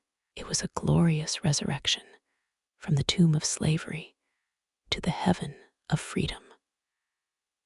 My long-crushed spirit rose, cowardice departed, bold defiance took its place, and I now resolved that, however long I might remain a slave in form, the day had passed forever when I could be a slave in fact. I did not hesitate to let it be known of me that the white man who expected to succeed in whipping must also succeed in killing me. From this time, I was never again what might be called fairly whipped, though I remained a slave 4 years afterwards. I had several fights, but was never whipped. It was for a long time a matter of surprise to me why Mr. Covey did not immediately have me taken by the constable to the whipping post, and there regularly whipped for the crime of raising my hand against a white man in defense of myself. And the only explanation I can now think of does not entirely satisfy me, but such as it is, I will give it. Mr. Covey enjoyed the most unbounded reputation for being a first-rate overseer and Negro breaker. It was of considerable importance to him. That reputation was at stake, and had he sent me, a boy about 16 years old, to the public whipping post, his reputation would have been lost. So, to save his reputation, he suffered me to go unpunished. My term of actual service to Mr. Edward Covey ended on Christmas Day, 1833. The days between Christmas and New Year's Day are allowed as holidays, and accordingly, we were not required to perform any labor more than to feed and take care of the stock. This time we regarded as our own by the grace of our masters, and we therefore used or abused it nearly as we pleased. Those of us who had families at a distance were generally allowed to spend the whole 6 days in their society. This time, however, was spent in various ways. The staid, sober, thinking, and industrious ones of our number would employ themselves in making corn brooms, mats, horse collars, and baskets, and another class of us would spend the time in hunting opossums, hares, and coons. But by far the larger part engaged in such sports and merriments as playing ball, wrestling, running foot races, fiddling, dancing, and drinking whiskey. And this latter mode of spending the time was by far the most agreeable to the feelings of our masters. A slave who would work during the holidays was considered by our masters as scarcely deserving them. He was regarded as one who rejected the favor of his master. It was deemed a disgrace not to get drunk at Christmas, and he was regarded as lazy indeed, who had not provided himself with the necessary means during the year to get whiskey enough to last him through Christmas. From what I know of the effect of these holidays upon the slave, I believe them to be among the most effective means in the hands of the slaveholder in keeping down the spirit of insurrection. Were the slaveholders at once to abandon this practice, I have not the slightest doubt it would lead to an immediate insurrection among the slaves. These holidays serve as conductors or safety valves to carry off the rebellious spirit of enslaved humanity. But for these, the slave would be forced up to the wildest desperation. And woe betide the slaveholder the day he ventures to remove or hinder the operation of those conductors. I warn him that, in such an event, a spirit will go forth in their midst, more to be dreaded than the most appalling earthquake. The holidays are part and parcel of the gross fraud, wrong, and inhumanity of slavery. They are professedly a custom established by the benevolence of the slaveholders. But I undertake to say it is the result of selfishness and one of the grossest frauds committed upon the downtrodden slave.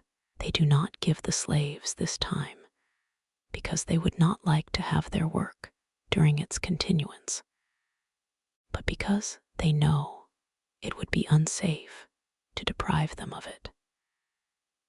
This will be seen by the fact that the slaveholders like to have their slaves spend those days just in such a manner as to make them as glad of their ending as of their beginning. Their object seems to be to disgust their slaves with freedom by plunging them into the lowest depths of dissipation. For instance, the slaveholders not only like to see the slave drink of his own accord, but will adopt various plans to make him drunk. One plan is to make bets on their slaves as to who can drink the most whiskey without getting drunk. And in this way, they succeed in getting whole multitudes to drink to excess. Thus, when the slave asks for virtuous freedom, the cunning slaveholder, knowing his ignorance, cheats him with a dose of vicious dissipation, artfully labeled with the name of liberty. The most of us used to drink it down, and the result was just what might be supposed. Many of us were led to think that there was little to choose between liberty and slavery. We felt, and very properly too, that we had almost as well be slaves to man as to rum.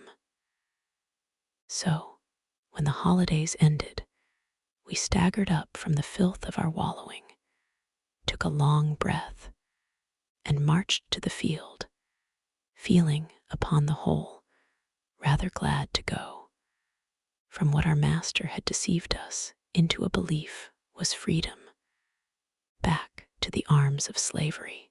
I have said that this mode of treatment is a part of the whole system of fraud and inhumanity of slavery. It is so.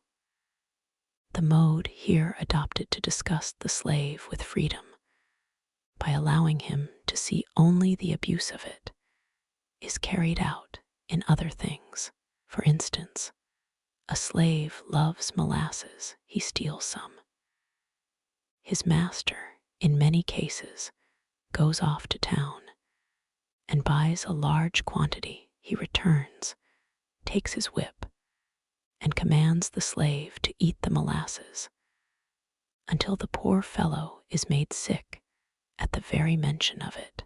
The same mode is sometimes adopted to make the slaves refrain from asking for more food than their regular allowance. A slave runs through his allowance and applies for more. His master is enraged at him, but not willing to send him off without food, gives him more than is necessary, and compels him to eat it within a given time. Then, if he complains that he cannot eat it, he is said to be satisfied, neither full nor fasting. is whipped for being hard to please. I have an abundance of such illustrations of the same principle, drawn from my own observation, but think the cases I have cited sufficient. The practice is a very common one. On the 1st of January, 1834, I left Mr. Covey and went to live with Mr. William Freeland, who lived about 3 miles from St. Michael's. I soon found Mr. Freeland a very different man from Mr. Covey. Though not rich, he was what would be called an educated Southern gentleman. Mr. Covey, as I have shown, was a well-trained Negro breaker and slave driver. The former slaveholder, though he seemed to possess some regard for honor, some reverence for justice, and some respect for humanity, the latter seemed totally insensible to all such sentiments. Mr. Freeland had many of the faults peculiar to slaveholders, such as being very passionate and fretful, but I must do him the justice to say that he was exceedingly free from those degrading vices to which Mr. Covey was constantly addicted. The one was open and frank, and we always knew where to find him. The other was a most artful deceiver, and could be understood only by such as were skillful enough to detect his cunningly devised frauds. Another advantage I gained in my new master was he made no pretensions to, or profession of, religion, and this, in my opinion, was truly a great advantage. I assert most unhesitatingly that the religion of the South is a mere covering for the most horrid crimes, a justifier of the most appalling barbarity, a sanctifier of the most hateful frauds, and a dark shelter under which the darkest, foulest, grossest, and most infernal deeds of slaveholders find the strongest protection.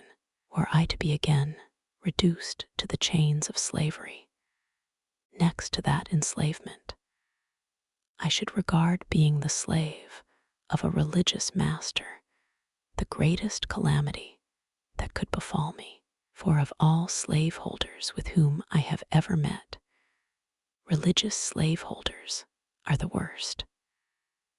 I have ever found them the meanest and basest, the most cruel and cowardly of all others. It was my unhappy lot not only to belong to a religious slaveholder, but to live in a community of such religionists. Very near Mr. Freeland lived the Rev. Daniel Whedon, and in the same neighborhood lived the Rev. Rigby Hopkins. These were members and ministers in the Reformed Methodist Church. Mr. Whedon owned, among others, a woman slave, whose name I have forgotten. This woman's back, for weeks, was kept literally raw, made so by the lash of this merciless, religious wretch. He used to hire hands. His maxim was, behave well or behave ill. It is the duty of a master occasionally to whip a slave, to remind him of his master's authority. Such was his theory, and such his practice. Mr. Hopkins was even worse than Mr. Whedon. His chief boast was his ability to manage slaves. The peculiar feature of his government was that of whipping slaves in advance of deserving it. He always managed to have one or more of his slaves to whip every Monday morning. He did this to alarm their fears and strike terror into those who escaped. His plan was to whip for the smallest offenses to prevent the commission of large ones. Mr. Hopkins could always find some excuse for whipping a slave. It would astonish one unaccustomed to a slave-holding life to see with what wonderful ease a slaveholder can find things of which to make occasion to whip a slave. A mere look, word, or motion, a mistake, accident, or want of power are all matters for which a slave may be whipped at any time. Does a slave look dissatisfied? It is said he has the devil in him, and it must be whipped out. Does he speak loudly when spoken to by his master? Then he is getting high-minded and should be taken down a buttonhole lower. Does he forget to pull off his hat at the approach of a white person? Then he is wanting in reverence and should be whipped for it. Does he ever venture to vindicate his conduct when censured for it? Then he is guilty of impudence, one of the greatest crimes of which a slave can be guilty. Does he ever venture to suggest a different mode of doing things from that pointed out by his master? He is indeed presumptuous and getting above himself, and nothing less than a flogging will do for him. Does he, while plowing, break a plow, or while hoeing, break a hoe? It is owing to his carelessness, and for it a slave must always be whipped. Mr. Hopkins could always find something of this sort to justify the use of the lash, and he seldom failed to embrace such opportunities. There was not a man in the whole county with whom the slaves, who had the getting their own home, would not prefer to live, rather than with this Rev. Mr. Hopkins. And yet there was not a man anywhere round who made higher professions of religion, or was more active in revivals, more attentive to the class, love feast, prayer, and preaching meetings, or more devotional in his family, that prayed earlier, later, louder, and longer than this same reverend slave driver, Rigby Hopkins. But to return to Mr. Freeland, and to my experience while in his employment. He, like Mr. Covey, gave us enough to eat, but unlike Mr. Covey, he also gave us sufficient time to take our meals. He worked us hard, but always between sunrise and sunset. He required a good deal of work to be done, but gave us good tools with which to work. His farm was large, but he employed hands enough to work it, and with ease, compared with many of his neighbors. My treatment, while in his employment, was heavenly, compared with what I experienced at the hands of Mr. Edward Covey. Mr. Freeland was himself the owner of but 2 slaves. Their names were Henry Harris and John Harris. The rest of his hands he hired. These consisted of myself, Sandy Jenkins, 1, and Handy Caldwell. 1. This is the same man who gave me the roots to prevent my being whipped by Mr. Covey. He was a clever soul.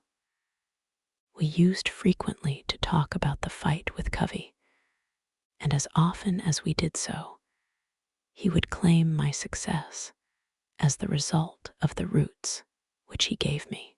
This superstition is very common among the more ignorant slaves. A slave seldom dies, but that his death is attributed to trickery. Henry and John were quite intelligent, and in a very little while after I went there, I succeeded in creating in them a strong desire to learn how to read. This desire soon sprang up in the others also. They very soon mustered up some old spelling books, and nothing would do but that I must keep a Sabbath school.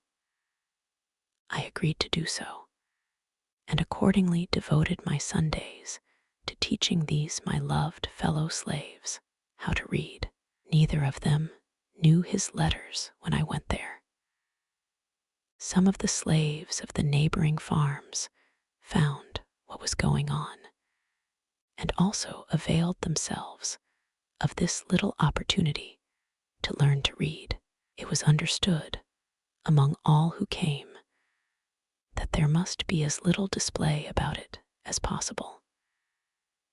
It was necessary to keep our religious masters at St. Michael's unacquainted with the fact that, instead of spending the Sabbath in wrestling, boxing, and drinking whiskey, we were trying to learn how to read the will of God, for they had much rather see us engaged in those degrading sports than to see us behaving like intellectual, moral, and accountable beings. My blood boils as I think of the bloody manner in which Messrs. Wright Fairbanks and Garrison West, both class leaders, in connection with many others, rushed in upon us with sticks and stones, and broke up our virtuous little Sabbath school at St. Michael's, all calling themselves Christians, humble followers of the Lord Jesus Christ. But I am again digressing. I held my Sabbath school at the house of a free-colored man, whose name I deem it imprudent to mention, for should it be known, it might embarrass him greatly, though the crime of holding the school was committed 10 years ago. I had at one time over 40 scholars, and those of the right sort, ardently desiring to learn. They were of all ages, though mostly men and women. I look back to those Sundays with an amount of pleasure not to be expressed. They were great days to my soul. The work of instructing my dear fellow slaves was the sweetest engagement with which I was ever blessed. We loved each other, and to leave them at the close of the Sabbath was a severe cross indeed. When I think that these precious souls are today shut up in the prison house of slavery, my feelings overcome me, and I am almost ready to ask, does a righteous God govern the universe? And for what does he hold the thunders in his right hand, if not to smite the oppressor and deliver the spoiled out of the hand of the spoiler? These dear souls came not to Sabbath school because it was popular to do so, nor did I teach them because it was reputable to be thus engaged. Every moment they spent in that school, they were liable to be taken up and given 39 lashes. They came because they wished to learn. Their minds had been starved by their cruel masters. They had been shut up in mental darkness. I taught them because it was the delight of my soul to be doing something that looked like bettering the condition of my race. I kept up my school nearly the whole year. I lived with Mr. Freeland, and beside my Sabbath school, I devoted 3 evenings in the week during the winter to teaching the slaves at home. And I have the happiness to know that several of those who came to Sabbath school learned how to read, and that one, at least, is now free through my agency. The year passed off smoothly. It seemed only about half as long as the year which preceded it. I went through it without receiving a single blow. I will give Mr. Freeland the credit of being the best master I ever had, till I became my own master. For the ease with which I passed the year, I was, however, somewhat indebted to the society of my fellow slaves. They were noble souls. They not only possessed loving hearts, but brave ones. We were linked and interlinked with each other. I loved them with a love stronger than anything I have experienced since. It is sometimes said that we slaves do not love and confide in each other. In answer to this assertion, I can say I never loved any or confided in any people more than my fellow slaves, and especially those with whom I lived at Mr. Freeland's. I believe we would have died for each other. We never undertook to do anything of any importance without a mutual consultation. We never moved separately. We were one, and as much so by our tempers and dispositions as by the mutual hardships to which we were necessarily subjected by our condition as slaves. At the close of the year 1834, Mr. Freeland again hired me of my master for the year 1835, but by this time I began to want to live upon free land as well as with Freeland, and I was no longer content, therefore, to live with him or any other slaveholder. I began, with the commencement of the year, to prepare myself for a final struggle which should decide my fate one way or the other. My tendency was upward. I was fast approaching manhood, and year after year had passed, and I was still a slave. These thoughts roused me. I must do something. I therefore resolved that 1835 should not pass without witnessing an attempt, on my part, to secure my liberty. But I was not willing to cherish this determination alone. My fellow slaves were dear to me. I was anxious to have them participate with me in this, my life-giving determination. I therefore, though with great prudence, commenced early to ascertain their views and feelings in regard to their condition, and to imbue their minds with thoughts of freedom. I bent myself to devising ways and means for our escape, and meanwhile strove, on all fitting occasions, to impress them with the gross fraud and inhumanity of slavery. I went first to Henry, next to John, then to the others. I found in them all warm hearts and noble spirits. They were ready to hear and ready to act when a feasible plan should be proposed. This was what I wanted. I talked to them of our want of manhood if we submitted to our enslavement without at least one noble effort to be free. We met often and consulted frequently, and told our hopes and fears, recounted the difficulties, real and imagined, which we should be called on to meet.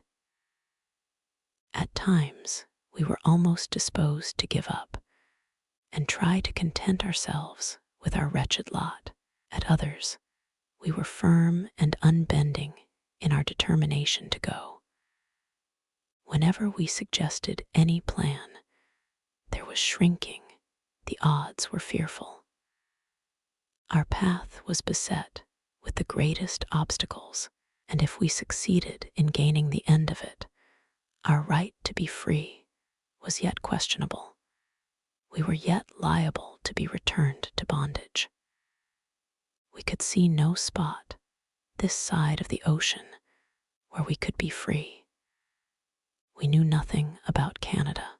Our knowledge of the North did not extend farther than New York, and to go there and be forever harassed with the frightful liability of being returned to slavery, with the certainty of being treated tenfold worse than before.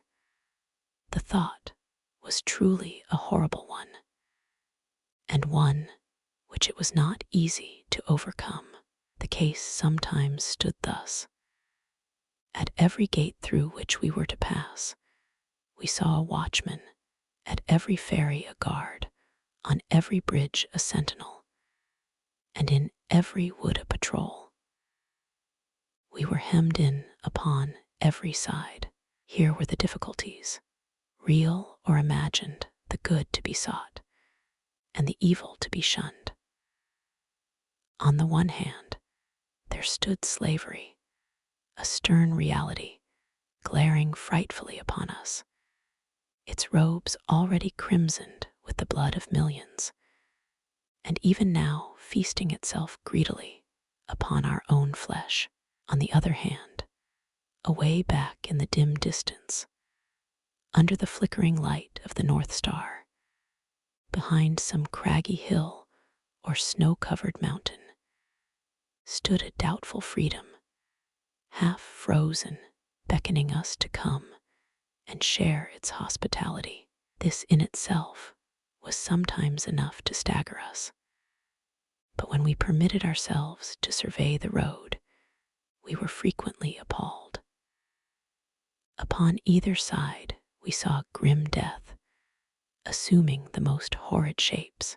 Now it was starvation, causing us to eat our own flesh. Now we were contending with the waves, and were drowned. Now we were overtaken, and torn to pieces by the fangs of the terrible bloodhound. We were stung by scorpions, chased by wild beasts, bitten by snakes, and finally, after having nearly reached the desired spot, after swimming rivers, encountering wild beasts, sleeping in the woods, suffering hunger and nakedness, we were overtaken by our pursuers, and in our resistance, we were shot dead upon the spot. I say, this picture sometimes appalled us, and made us rather bear those ills we had, than fly to others that we knew not of. In coming to a fixed determination to run away, we did more than Patrick Henry, when he resolved upon liberty or death. With us it was a doubtful liberty at most, and almost certain death if we failed. For my part, I should prefer death to hopeless bondage. Sandy, one of our number, gave up the notion, but still encouraged us. Our company then consisted of Henry Harris, John Harris, Henry Bailey, Charles Roberts, and myself. Henry Bailey was my uncle and belonged to my master. Charles married my aunt. He belonged to my master's father-in-law, Mr. William Hamilton. The plan we finally concluded upon was to get a large canoe belonging to Mr. Hamilton, and upon the Saturday night previous to Easter holidays, paddle directly up the Chesapeake Bay.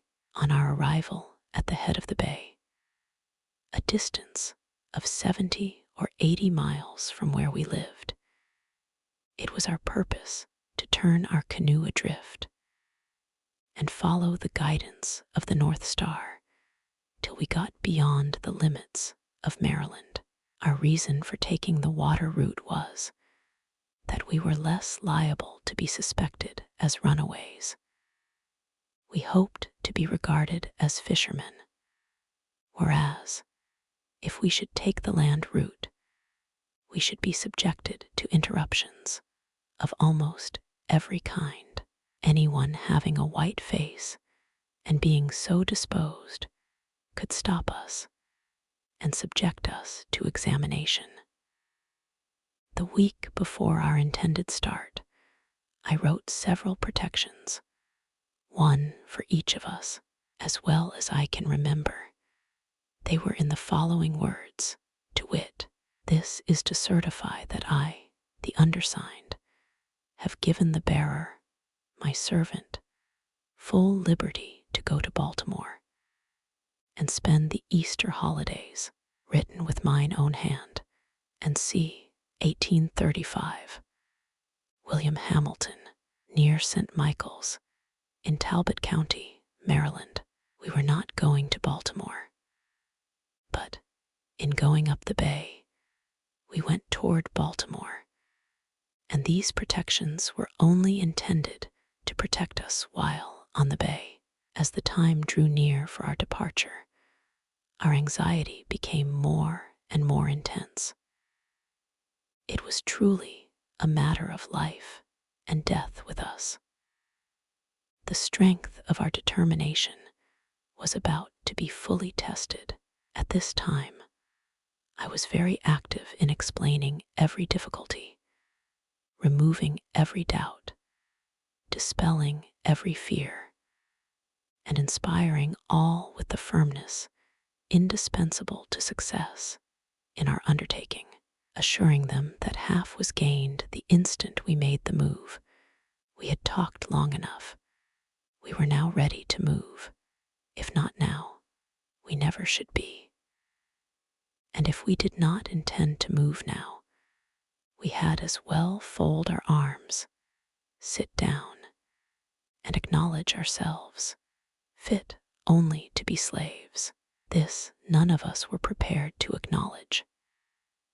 Every man stood firm, and at our last meeting, we pledged ourselves afresh, in the most solemn manner, that, at the time appointed, we would certainly start in pursuit of freedom.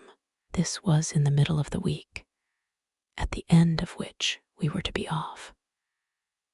We went, as usual, to our several fields of labor, but with bosoms highly agitated with thoughts of our truly hazardous undertaking. We tried to conceal our feelings as much as possible, and I think we succeeded very well. After a painful waiting, the Saturday morning, whose night was to witness our departure, came. I hailed it with joy, bring what of sadness it might. Friday night was a sleepless one for me.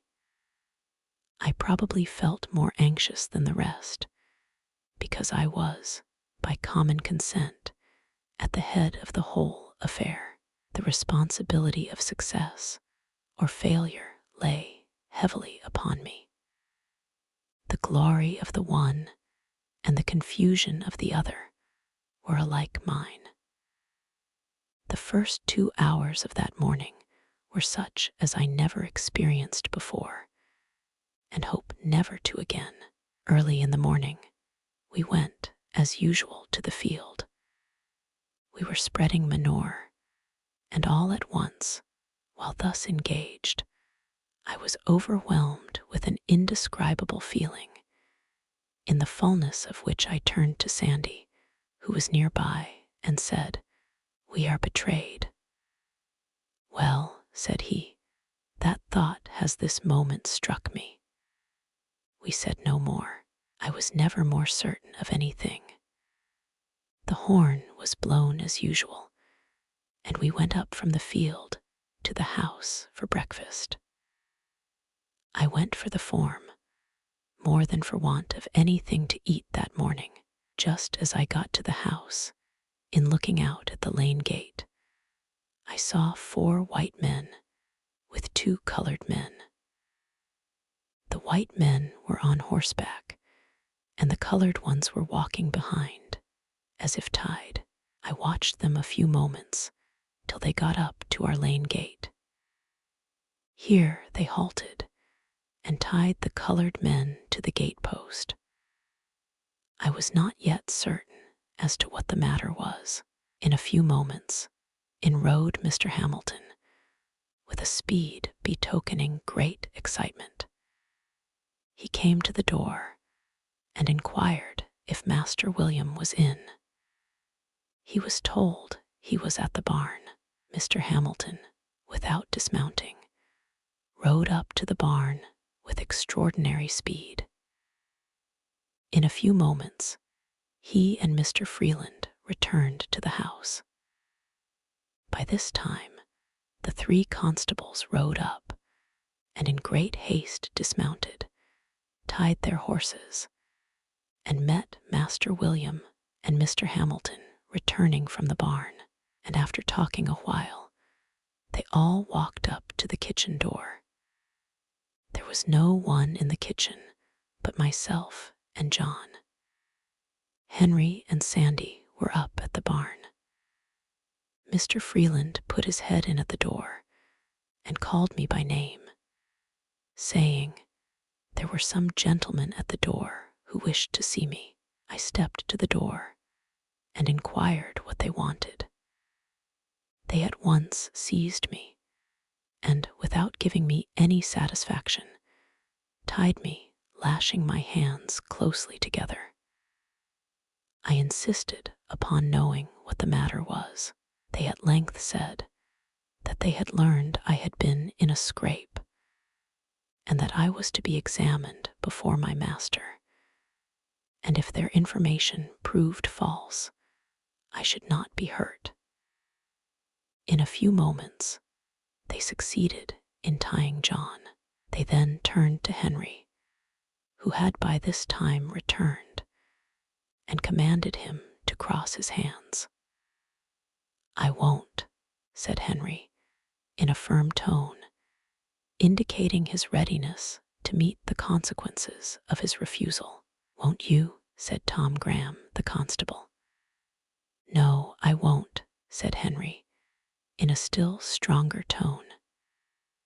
With this, 2 of the constables pulled out their shining pistols and swore by their Creator that they would make him cross his hands or kill him. Each cocked his pistol and with fingers on the trigger walked up to Henry, saying at the same time if he did not cross his hands, they would blow his damned heart out. "Shoot me, said Henry. "You can't kill me but once. Shoot, and be damned. I won't be tied." This he said in a tone of loud defiance, and at the same time, with a motion as quick as lightning, he with one single stroke dashed the pistols from the hand of each constable. As he did this, all hands fell upon him, and after beating him some time, they finally overpowered him and got him tied. During the scuffle, I managed, I know not how, to get my pass out, and without being discovered, put it into the fire. We were all now tied, and just as we were to leave for Easton Jail, Betsy Freeland, mother of William Freeland, came to the door with her hands full of biscuits and divided them between Henry and John. She then delivered herself of a speech to the following effect. Addressing herself to me, she said, "You devil, you yellow devil, it was you that put it into the heads of Henry and John to run away. But for you, you long-legged mulatto devil, Henry nor John would never have thought of such a thing." I made no reply, and was immediately hurried off towards St. Michael's. Just a moment previous to the scuffle with Henry, Mr. Hamilton suggested the propriety of making a search for the protections which he had understood Frederick had written for himself and the rest. But just at the moment he was about carrying his proposal into effect, his aid was needed in helping to tie Henry, and the excitement attending the scuffle caused them either to forget or to deem it unsafe, under the circumstances, to search. so we were not yet convicted of the intention to run away. When we got about halfway to St. Michael's, while the constables having us in charge were looking ahead, Henry inquired of me what he should do with his pass. I told him to eat it with his biscuit and own nothing, and we passed the word around, own nothing, and own nothing, said we all. Our confidence in each other was unshaken. We were resolved to succeed or fail together, after the calamity had befallen us as much as before. We were now prepared for anything.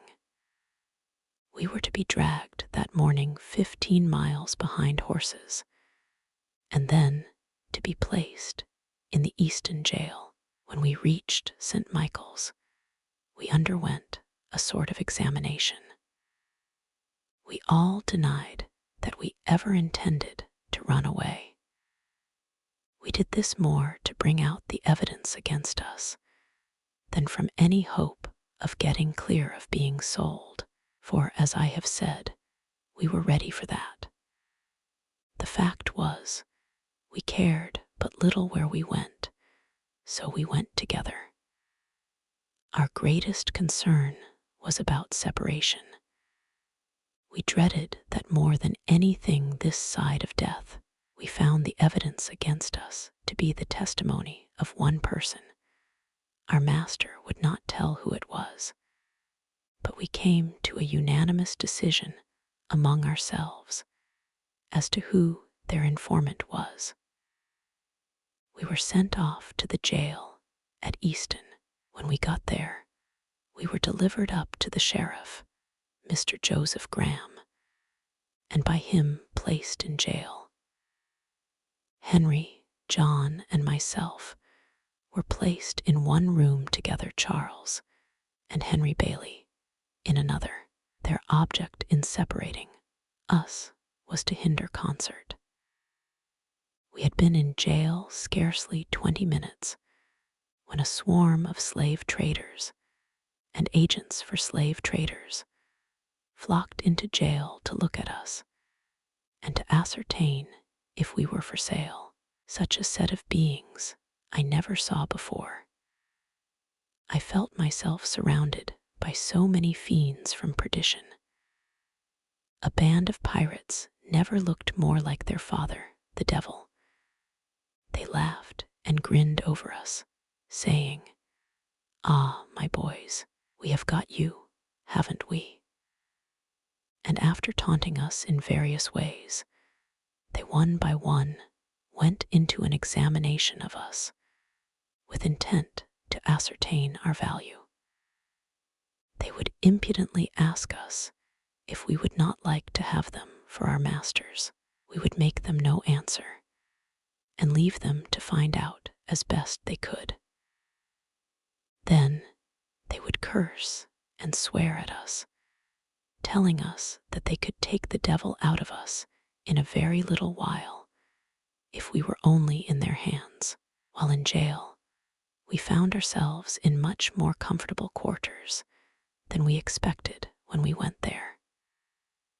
We did not get much to eat, nor that which was very good, but we had a good clean room, from the windows of which we could see what was going on in the street, which was very much better than though we had been placed in one of the dark, damp cells.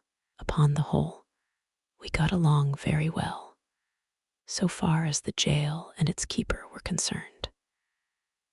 Immediately after the holidays were over, contrary to all our expectations, Mr. Hamilton and Mr. Freeland came up to Easton and took Charles, the two Henrys, and John out of jail and carried them home, leaving me alone.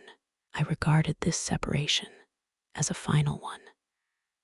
It caused me more pain than anything else in the whole transaction.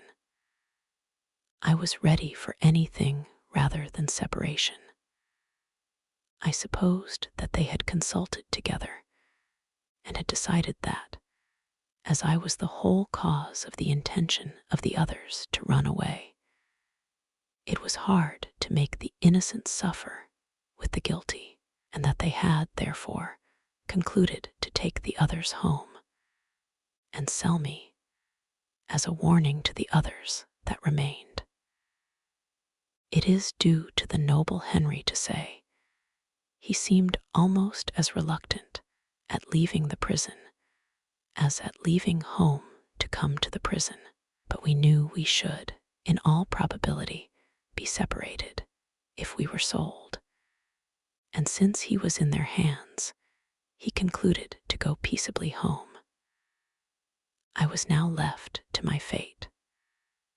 I was all alone and within the walls of a stone prison but a few days before, and I was full of hope. I expected to have been safe in a land of freedom, but now I was covered with gloom, sunk down to the utmost despair. I thought the possibility of freedom was gone. I was kept in this way about 1 week, at the end of which Captain Auld, my master, to my surprise and utter astonishment, came up and took me out with the intention of sending me, with a gentleman of his acquaintance, into Alabama, but from some cause or other, he did not send me to Alabama, but concluded to send me back to Baltimore, to live again with his brother Hugh, and to learn a trade. Thus, after an absence of 3 years and 1 month, I was once more permitted to return to my old home at Baltimore. My master sent me away because there existed against me a very great prejudice in the community, and he feared I might be killed. In a few weeks after I went to Baltimore, Master Hugh hired me to Mr. William Gardner, an extensive shipbuilder on Fell's Point. I was put there to learn how to calc. It, however, proved a very unfavorable place for the accomplishment of this object. Mr. Gardner was engaged that spring in building 2 large man-o'-war brigs, professedly for the Mexican government. The vessels were to be launched in the July of that year, and in failure thereof, Mr. Gardner was to lose a considerable sum, so that when I entered, all was hurry. There was no time to learn anything. Every man had to do that which he knew how to do. In entering the shipyard, my orders from Mr. Gardner were to do whatever the carpenters commanded me to do. This was placing me at the beck and call of about 75 men. I was to regard all these as masters. Their word was to be my law. My situation was a most trying one. At times, I needed a dozen pair of hands. I was called a dozen ways in the space of a single minute. 3 or 4 voices would strike my ear at the same moment. It was, "Fred, come help me to cant this timber here. Fred, come carry this timber yonder. Fred, bring that roller here. Fred, go get a fresh can of water. Fred, come help saw off the end of this timber. Fred, go quick and get the crowbar. Fred, hold on the end of this fall. Fred, go to the blacksmith's shop and get a new punch. Fred, run and bring me a cold chisel. Say, Fred, bear a hand, and get up a fire as quick as lightning under that steam box. Halloo, nigger. Come, turn this grindstone. Come, move, and bows this timber forward. Say, darky, blast your eyes. Why don't you heat up some pitch? Halloo, halloo. 3 voices at the same time. Come here, go there, hold on where you are. "Damn you, if you move, I'll knock your brains out."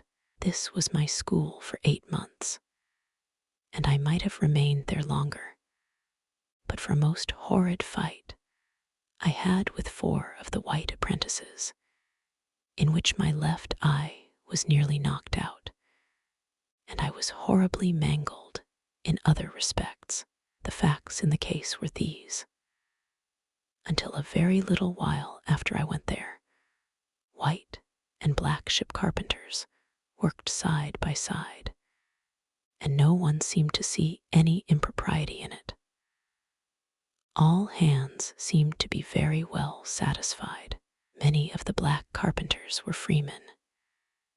Things seemed to be going on very well. All at once, the white carpenters knocked off and said they would not work with free-colored workmen. Their reason for this, as alleged, was that if free-colored carpenters were encouraged, they would soon take the trade into their own hands, and poor white men would be thrown out of employment. They therefore felt called upon at once to put a stop to it, and, taking advantage of Mr. Gardner's necessities, they broke off, swearing they would work no longer unless he would discharge his black carpenters. Now, though this did not extend to me in form, it did reach me in fact. My fellow apprentices very soon began to feel it degrading to them to work with me. They began to put on airs and talk about the niggers taking the country, saying we all ought to be killed, and being encouraged by the journeymen, they commenced making my condition as hard as they could by hectoring me around and sometimes striking me. I, of course, kept the vow I made after the fight with Mr. Covey and struck back again, regardless of consequences, and while I kept them from combining, I succeeded very well, for I could whip the whole of them, taking them separately. They, however, at length combined and came upon me, armed with sticks, stones, and heavy handspikes. One came in front with a half-brick. There was one at each side of me and one behind me. While I was attending to those in front and on either side, the one behind ran up with the handspike and struck me a heavy blow upon the head. It stunned me. I fell, and with this they all ran upon me and fell to beating me with their fists. I let them lay on for a while, gathering strength. In an instant, I gave a sudden surge and rose to my hands and knees. Just as I did that, one of their number gave me, with his heavy boot, a powerful kick in the left eye. My eyeball seemed to have burst. When they saw my eye closed and badly swollen, they left me. With this, I seized the handspike and for a time pursued them. But here the carpenters interfered, and I thought I might as well give it up. It was impossible to stand my hand against so many. All this took place in sight of not less than 50 white ship carpenters, and not one interposed a friendly word, but some cried, "Kill the damned nigger! Kill him! Kill him! He struck a white person." I found my only chance for life was in flight. I succeeded in getting away without an additional blow, and barely so, for to strike a white man is death by lynch law, and that was the law in Mr. Gardner's shipyard, nor is there much of any other out of Mr. Gardner's shipyard. I went directly home and told the story of my wrongs to Master Hugh, and I am happy to say of him, Irreligious as he was, his conduct was heavenly, compared with that of his brother Thomas under similar circumstances. He listened attentively to my narration of the circumstances leading to the savage outrage, and gave many proofs of his strong indignation at it. The heart of my once overkind mistress was again melted into pity. My puffed-out eye and blood-covered face moved her to tears. She took a chair by me, washed the blood from my face, and with a mother's tenderness, bound up my head, covering the wounded eye with a lean piece of fresh beef. It was almost compensation for my suffering to witness, once more, a manifestation of kindness from this, my once affectionate old mistress. Master Hugh was very much enraged. He gave expression to his feelings by pouring out curses upon the heads of those who did the deed. As soon as I got a little the better of my bruises, he took me with him to Esquire Watson's on Bond Street to see what could be done about the matter. Mr. Watson inquired who saw the assault committed. Master Hugh told him it was done in Mr. Gardner's shipyard at midday, where there were a large company of men at work. As to that, he said, the deed was done, and there was no question as to who did it. His answer was, he could do nothing in the case unless some white man would come forward and testify. He could issue no warrant on my word. If I had been killed in the presence of 1,000 colored people, their testimony combined would have been insufficient to have arrested one of the murderers. Master Hugh, for once, was compelled to say this state of things was too bad. Of course, it was impossible to get any white man to volunteer his testimony in my behalf and against the white young men. Even those who may have sympathized with me were not prepared to do this. It required a degree of courage unknown to them to do so. For just at that time, the slightest manifestation of humanity toward a colored person was denounced as abolitionism, and that name subjected its bearer to frightful liabilities. The watchwords of the bloody-minded in that region and in those days were, "Damn the abolitionists," and "Damn the niggers." There was nothing done, and probably nothing would have been done if I had been killed. Such was, and such remains, the state of things in the Christian city of Baltimore. Master Hugh, finding he could get no redress, refused to let me go back again to Mr. Gardner. He kept me himself, and his wife dressed my wound till I was again restored to health. He then took me into the shipyard of which he was foreman, in the employment of Mr. Walter Price. There I was immediately set to calking, and very soon learned the art of using my mallet and irons. In the course of 1 year from the time I left Mr. Gardner's, I was able to command the highest wages given to the most experienced calkers. I was now of some importance to my master. I was bringing him from $6 to $7 per week. I sometimes brought him $9 per week. My wages were $1.50 a day. After learning how to calc, I sought my own employment, made my own contracts, and collected the money which I earned. My pathway became much more smooth than before. My condition was now much more comfortable. When I could get no calking to do, I did nothing.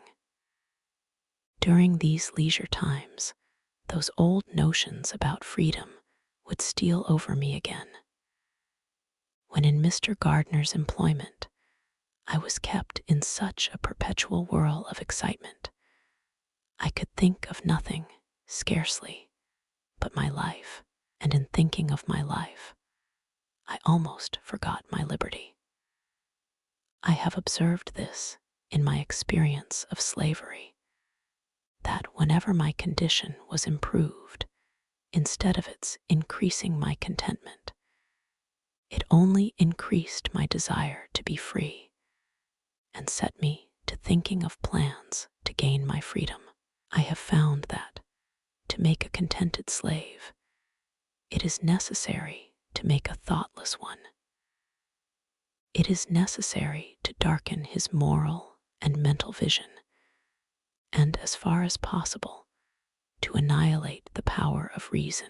He must be able to detect no inconsistencies in slavery. He must be made to feel that slavery is right, and he can be brought to that only when he ceases to be a man. I was now getting, as I have said, $1.50 per day. I contracted for it, I earned it, it was paid to me, it was rightfully my own. Yet, upon each returning Saturday night, I was compelled to deliver every cent of that money to Master Hugh. And why?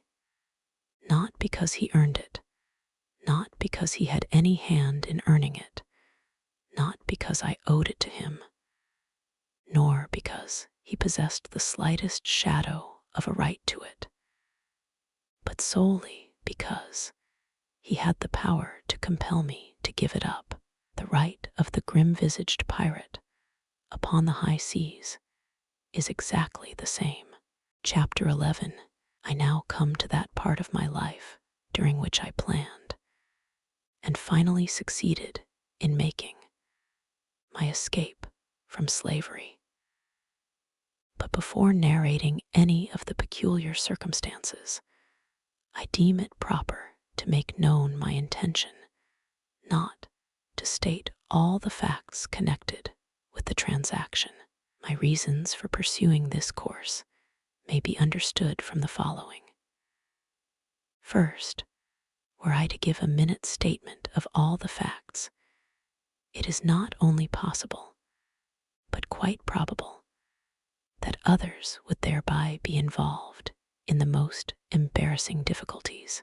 Secondly, such a statement would most undoubtedly induce greater vigilance on the part of slaveholders than has existed heretofore among them, which would, of course, be the means of guarding a door whereby some dear brother bondman might escape his galling chains. I deeply regret the necessity that impels me to suppress anything of importance connected with my experience in slavery. It would afford me great pleasure indeed, as well as materially add to the interest of my narrative, were I at liberty to gratify a curiosity which I know exists in the minds of many, by an accurate statement of all the facts pertaining to my most fortunate escape. But I must deprive myself of this pleasure, and the curious of the gratification which such a statement would afford.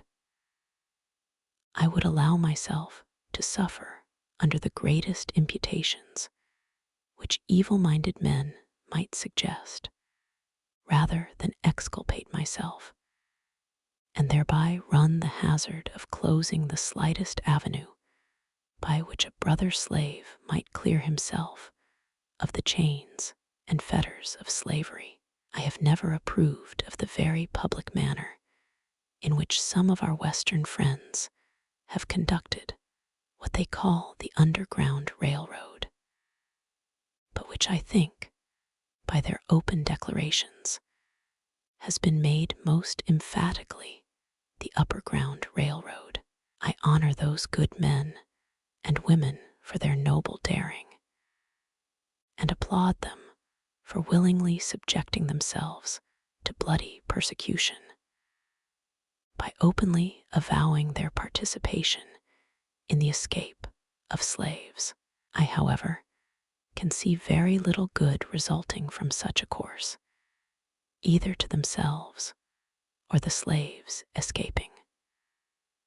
While, upon the other hand, I see and feel assured that those open declarations are a positive evil to the slaves remaining, who are seeking to escape. They do nothing towards enlightening the slave, whilst they do much towards enlightening the master. They stimulate him to greater watchfulness and enhance his power to capture his slave.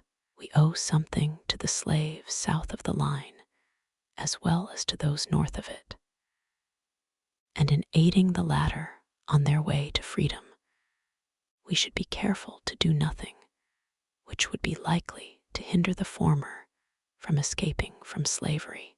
I would keep the merciless slaveholder profoundly ignorant of the means of flight adopted by the slave.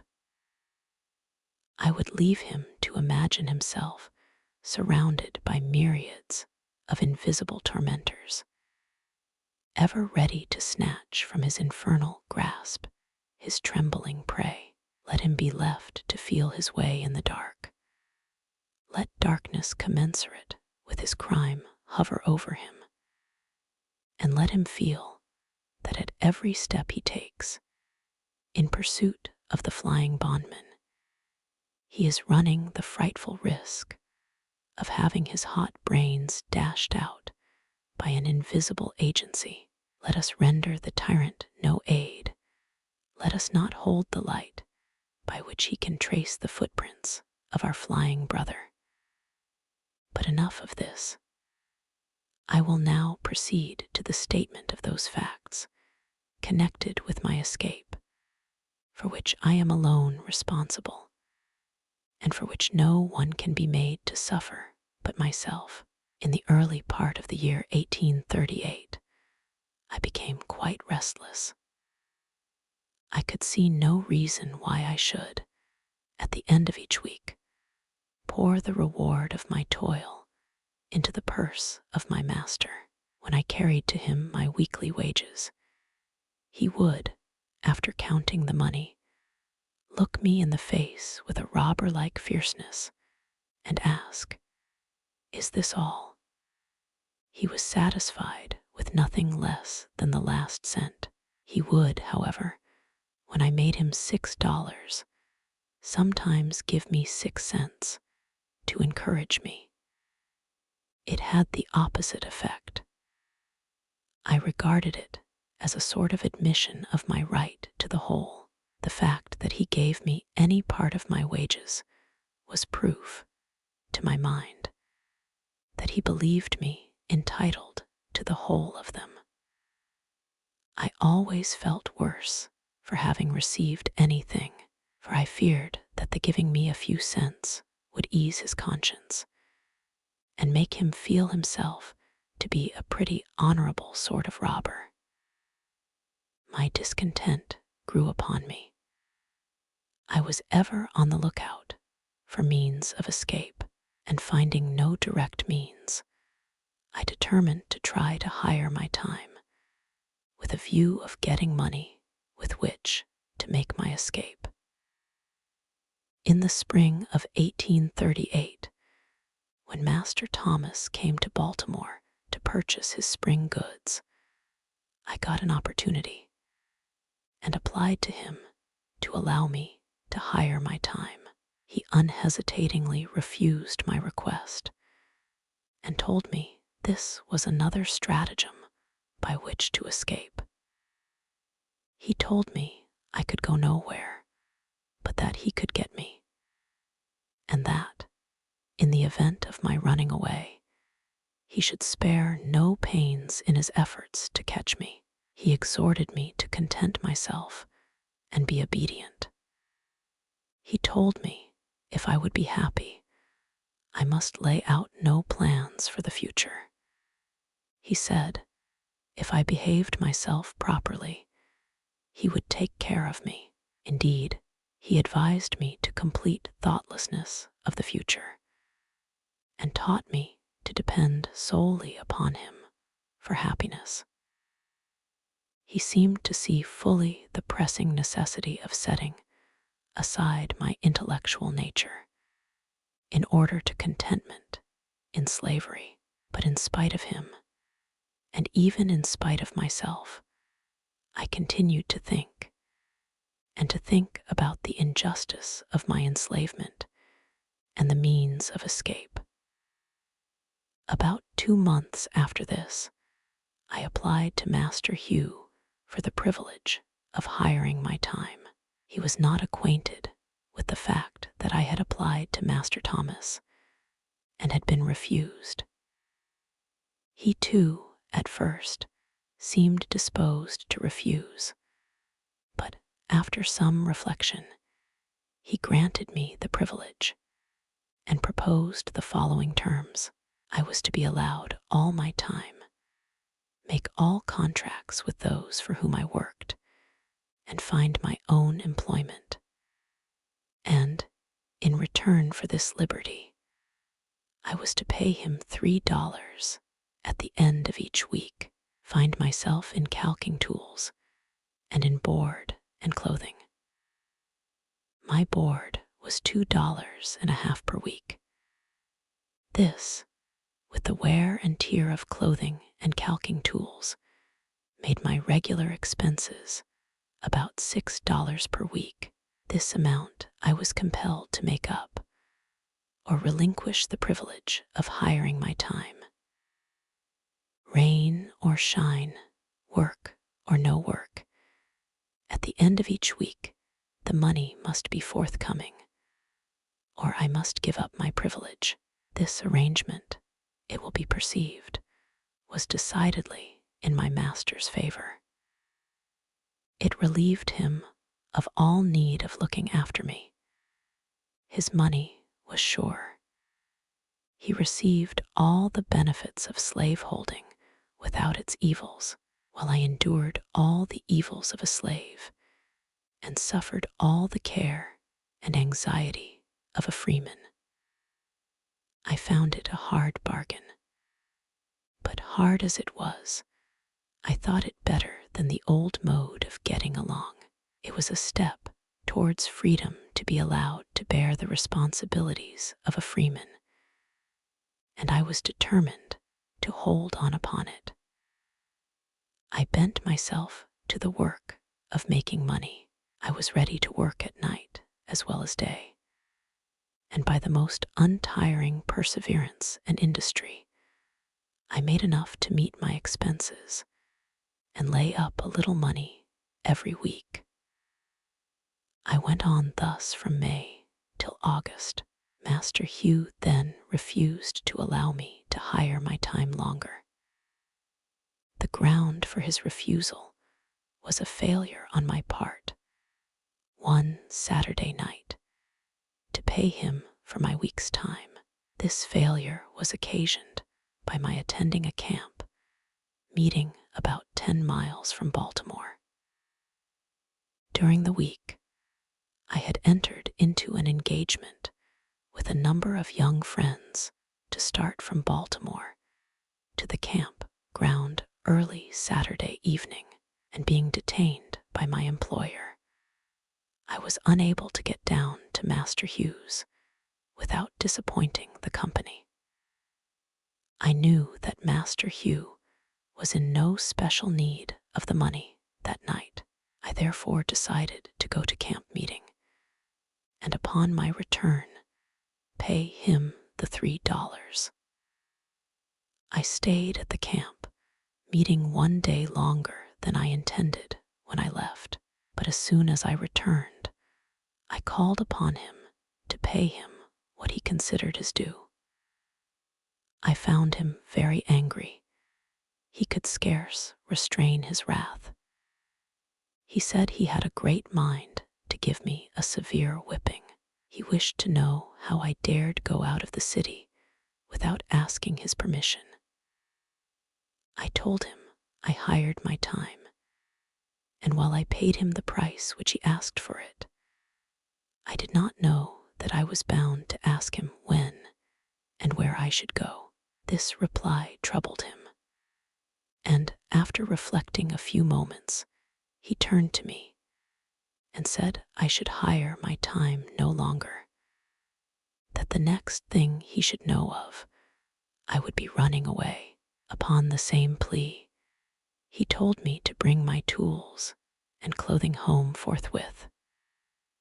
I did so, but instead of seeking work, as I had been accustomed to do previously to hiring my time, I spent the whole week without the performance of a single stroke of work. I did this in retaliation. Saturday night, he called upon me as usual for my week's wages.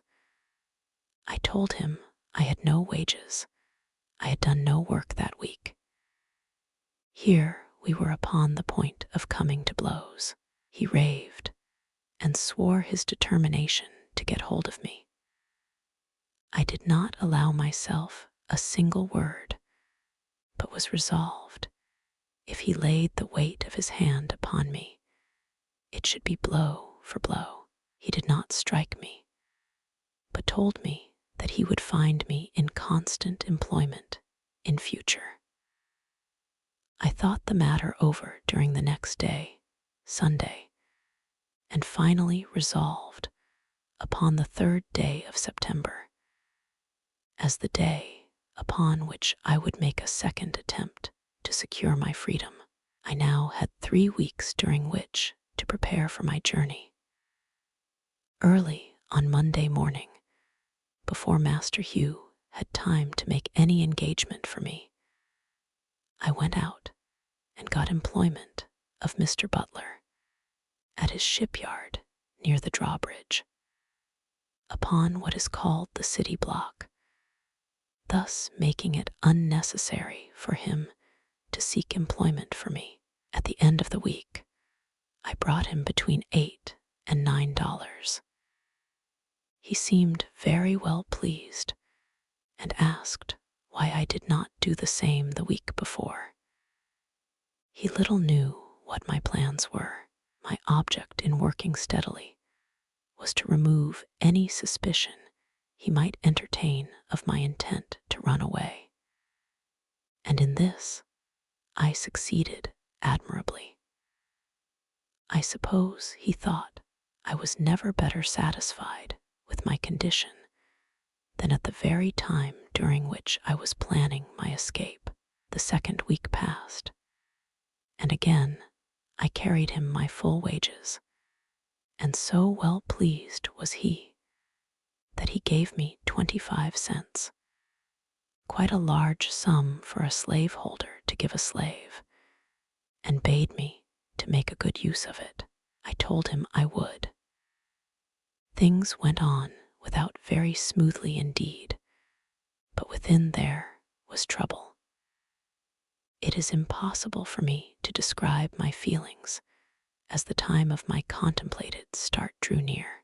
I had a number of warm-hearted friends in Baltimore, friends that I loved almost as I did my life, and the thought of being separated from them forever was painful beyond expression. It is my opinion that thousands would escape from slavery who now remain, but for the strong cords of affection that bind them to their friends. The thought of leaving my friends was decidedly the most painful thought with which I had to contend. The love of them was my tender point, and shook my decision more than all things else. Besides the pain of separation, the dread and apprehension of a failure exceeded what I had experienced at my first attempt. The appalling defeat I then sustained returned to torment me. I felt assured that, If I failed in this attempt, my case would be a hopeless one. It would seal my fate as a slave forever. I could not hope to get off with anything less than the severest punishment, and being placed beyond the means of escape. It required no very vivid imagination to depict the most frightful scenes through which I should have to pass in case I failed. The wretchedness of slavery and the blessedness of freedom were perpetually before me. It was life and death with me. But I remained firm, and according to my resolution, on the 3rd day of September, 1838, I left my chains and succeeded in reaching New York without the slightest interruption of any kind. How I did so, what means I adopted, what direction I traveled, and by what mode of conveyance, I must leave unexplained for the reasons before mentioned. I have been frequently asked how I felt when I found myself in a free state. I have never been able to answer the question with any satisfaction to myself. It was a moment of the highest excitement I ever experienced. I suppose I felt as one may imagine the unarmed mariner to feel when he is rescued by a friendly man-o'-war from the pursuit of a pirate. In writing to a dear friend immediately after my arrival at New York, I said I felt like one who had escaped a den of hungry lions. This state of mind, however, very soon subsided, and I was again seized with a feeling of great insecurity and loneliness. I was yet liable to be taken back and subjected to all the tortures of slavery. This in itself was enough to damp the ardor of my enthusiasm, but the loneliness overcame me. There I was in the midst of thousands, and yet a perfect stranger, without home and without friends, in the midst of thousands of my own brethren, children of a common Father. And yet I dared not to unfold to any one of them my sad condition. I was afraid to speak to anyone for fear of speaking to the wrong one, and thereby falling into the hands of money-loving kidnappers, whose business it was to lie in wait for the panting fugitive, as the ferocious beasts of the forest lie in wait for their prey. The motto which I adopted when I started from slavery was this: trust no man. I saw in every white man an enemy, and in almost every colored man cause for distrust. It was a most painful situation, and to understand it, one must needs experience it, or imagine himself in similar circumstances. Let him be a fugitive slave in a strange land, a land given up to be the hunting ground for slaveholders, whose inhabitants are legalized kidnappers, where he is every moment subjected to the terrible liability of being seized upon by his fellowmen as the hideous crocodile seizes upon his prey. I say, let him place himself in my situation, without home or friends, without money or credit, wanting shelter, and no one to give it, wanting bread, and no money to buy it, and at the same time let him feel that he is pursued by merciless men-hunters, and in total darkness as to what to do, where to go, or where to stay, perfectly helpless both as to the means of defense and means of escape, in the midst of plenty, yet suffering the terrible gnawings of hunger, in the midst of houses, yet having no home among fellow men, yet feeling as if in the midst of wild beasts, whose greediness to swallow up the trembling and half-famished fugitive is only equaled by that with which the monsters of the deep swallow up the helpless fish upon which they subsist. I say, let him be placed in this most trying situation, the situation in which I was placed. Then, and not till then, will he fully appreciate the hardships of, and know how to sympathize with, the toil-worn and whip-scarred fugitive slave. Thank heaven, I remained but a short time in this distressed situation.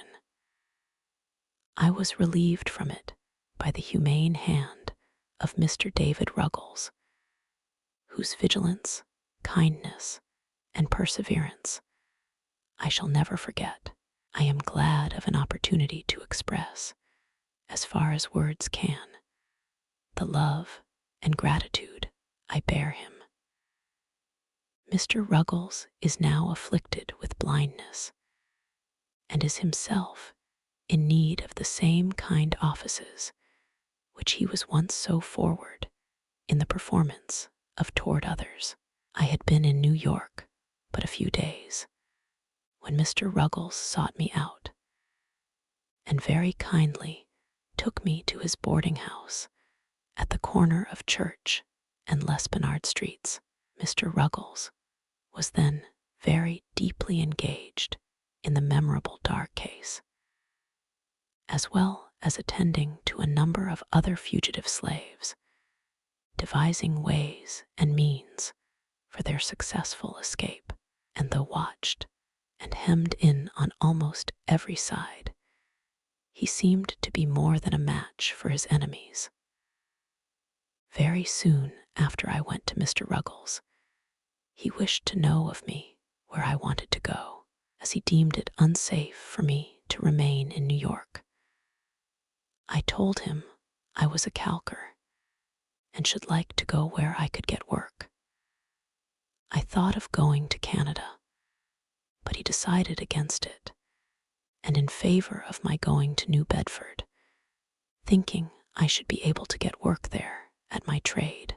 At this time, Anna, my intended wife, came on, for I wrote to her immediately after my arrival at New York, notwithstanding my homeless, houseless, and helpless condition, informing her of my successful flight, and wishing her to come on forthwith.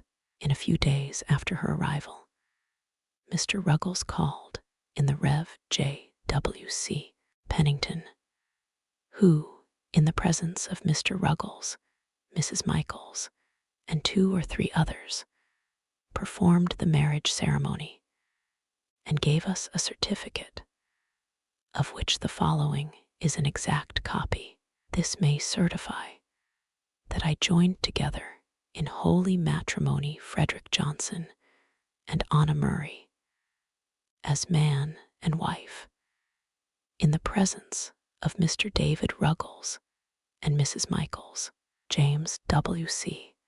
PN9GTON, New York, Sept. 15, 1838. Upon receiving this certificate and a $5 bill from Mr. Ruggles, I shouldered one part of our baggage, and Anna took up the other, and we set out forthwith to take passage on board of the steamboat John W. Richmond for Newport, on our way to New Bedford. Mr. Ruggles gave me a letter to a Mr. Shaw in Newport, and told me, in case my money did not serve me to New Bedford, to stop in Newport and obtain further assistance. But upon our arrival at Newport, we were so anxious to get to a place of safety that, notwithstanding we lacked the necessary money to pay our fare, we decided to take seats in the stage, and promised to pay when we got to New Bedford. We were encouraged to do this by two excellent gentlemen, residents of New Bedford, whose names I afterward ascertained to be Joseph Ricketson and William C. Tabor. They seemed at once to understand our circumstances and gave us such assurance of their friendliness as put us fully at ease in their presence. It was good indeed to meet with such friends at such a time. Upon reaching New Bedford, we were directed to the house of Mr. Nathan Johnson, by whom we were kindly received and hospitably provided for. Both Mr.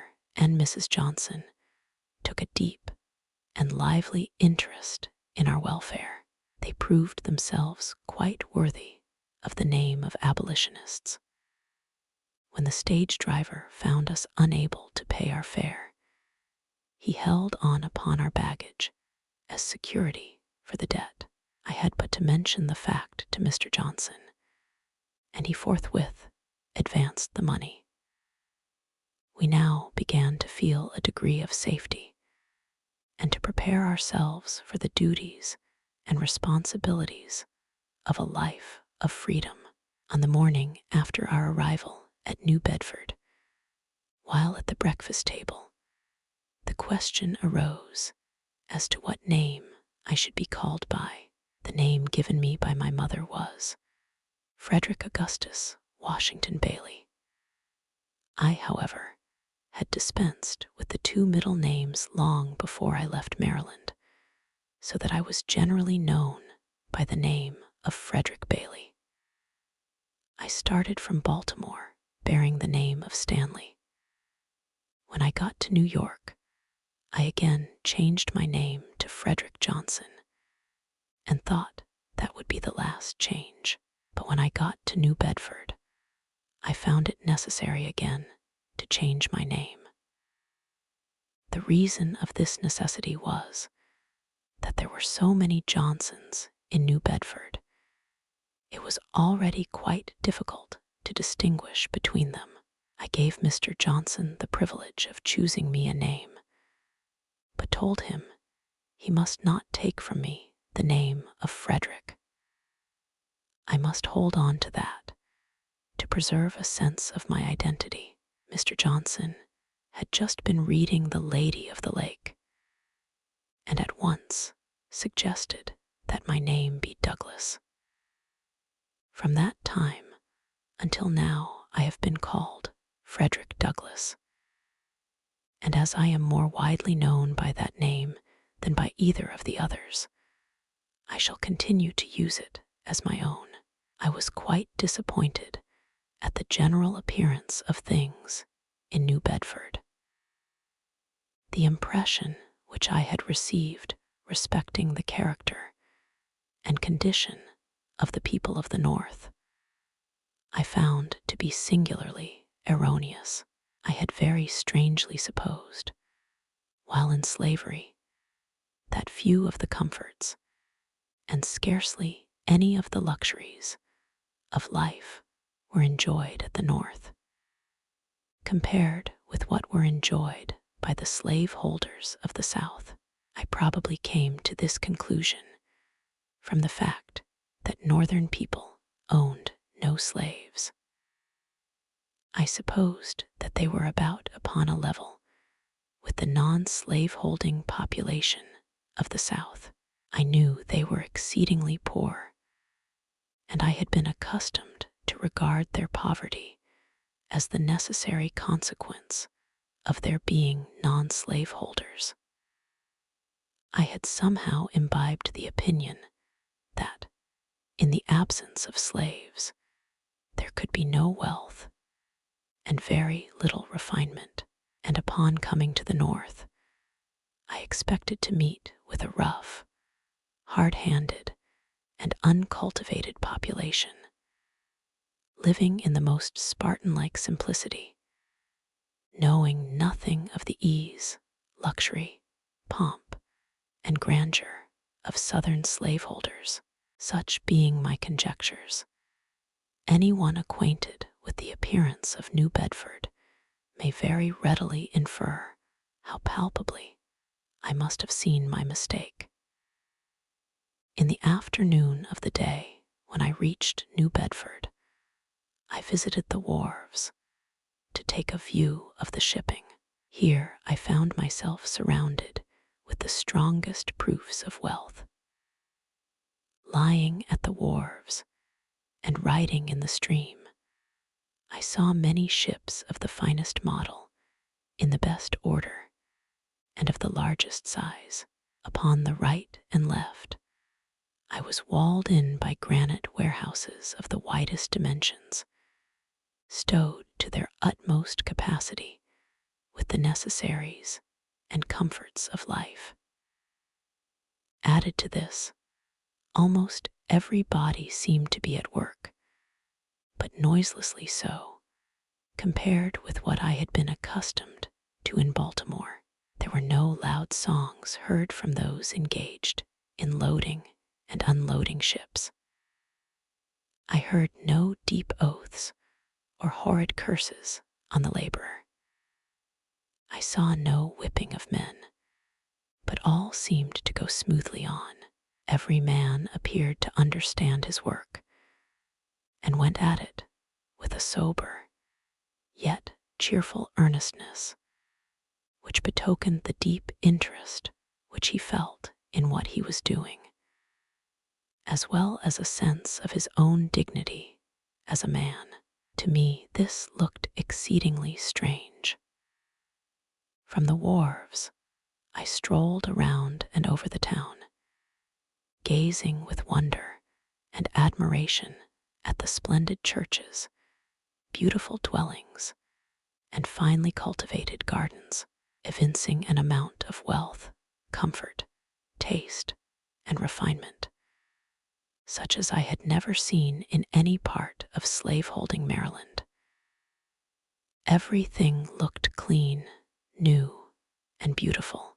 I saw few or no dilapidated houses, with poverty-stricken inmates, no half-naked children and barefooted women, such as I had been accustomed to see in Hillsborough, Easton, St. Michael's, and Baltimore.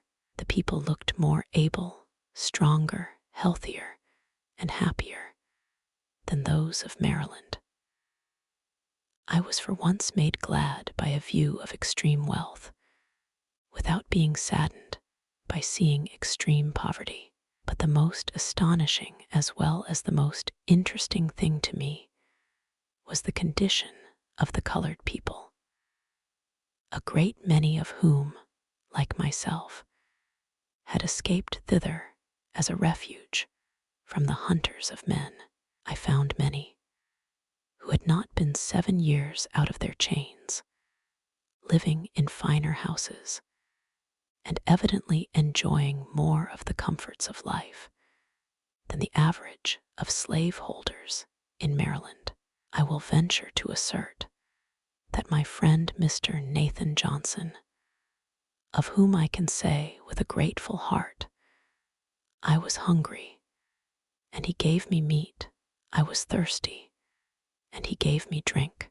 I was a stranger, and he took me in, lived in a neater house, dined at a better table, took, paid for, and read more newspapers, better understood the moral, religious, and political character of the nation than 9/10 of the slaveholders in Talbot County, Maryland. Yet Mr. Johnson was a working man.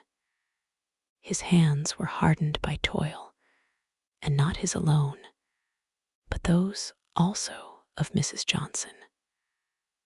I found the colored people much more spirited than I had supposed they would be. I found among them a determination to protect each other from the bloodthirsty kidnapper at all hazards. Soon after my arrival, I was told of a circumstance which illustrated their spirit. A colored man and a fugitive slave were on unfriendly terms. The former was heard to threaten the latter with informing his master of his whereabouts. Straightway, a meeting was called among the colored people, under the stereotyped notice, "Business of importance." The betrayer was invited to attend. The people came at the appointed hour and organized the meeting by appointing a very religious old gentleman as president, who, I believe, made a prayer, after which he addressed the meeting as follows: "Friends, we have got him here, and I would recommend that you young men just take him outside the door and kill him."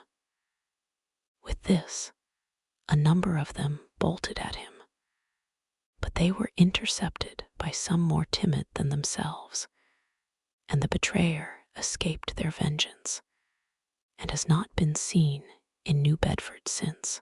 I believe there have been no more such threats, and should there be hereafter, I doubt not that death would be the consequence. I found employment, the third day after my arrival, in stowing a sloop with a load of oil.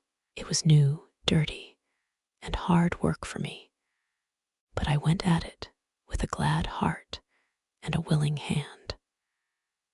I was now my own master.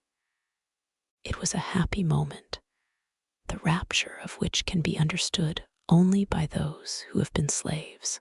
It was the first work, the reward of which was to be entirely my own. There was no Master Hugh standing ready, the moment I earned the money, to rob me of it. I worked that day with a pleasure I had never before experienced. I was at work for myself and newly married wife. It was to me the starting point of a new existence. When I got through with that job, I went in pursuit of a job of calking, but such was the strength of prejudice against color among the white calkers that they refused to work with me.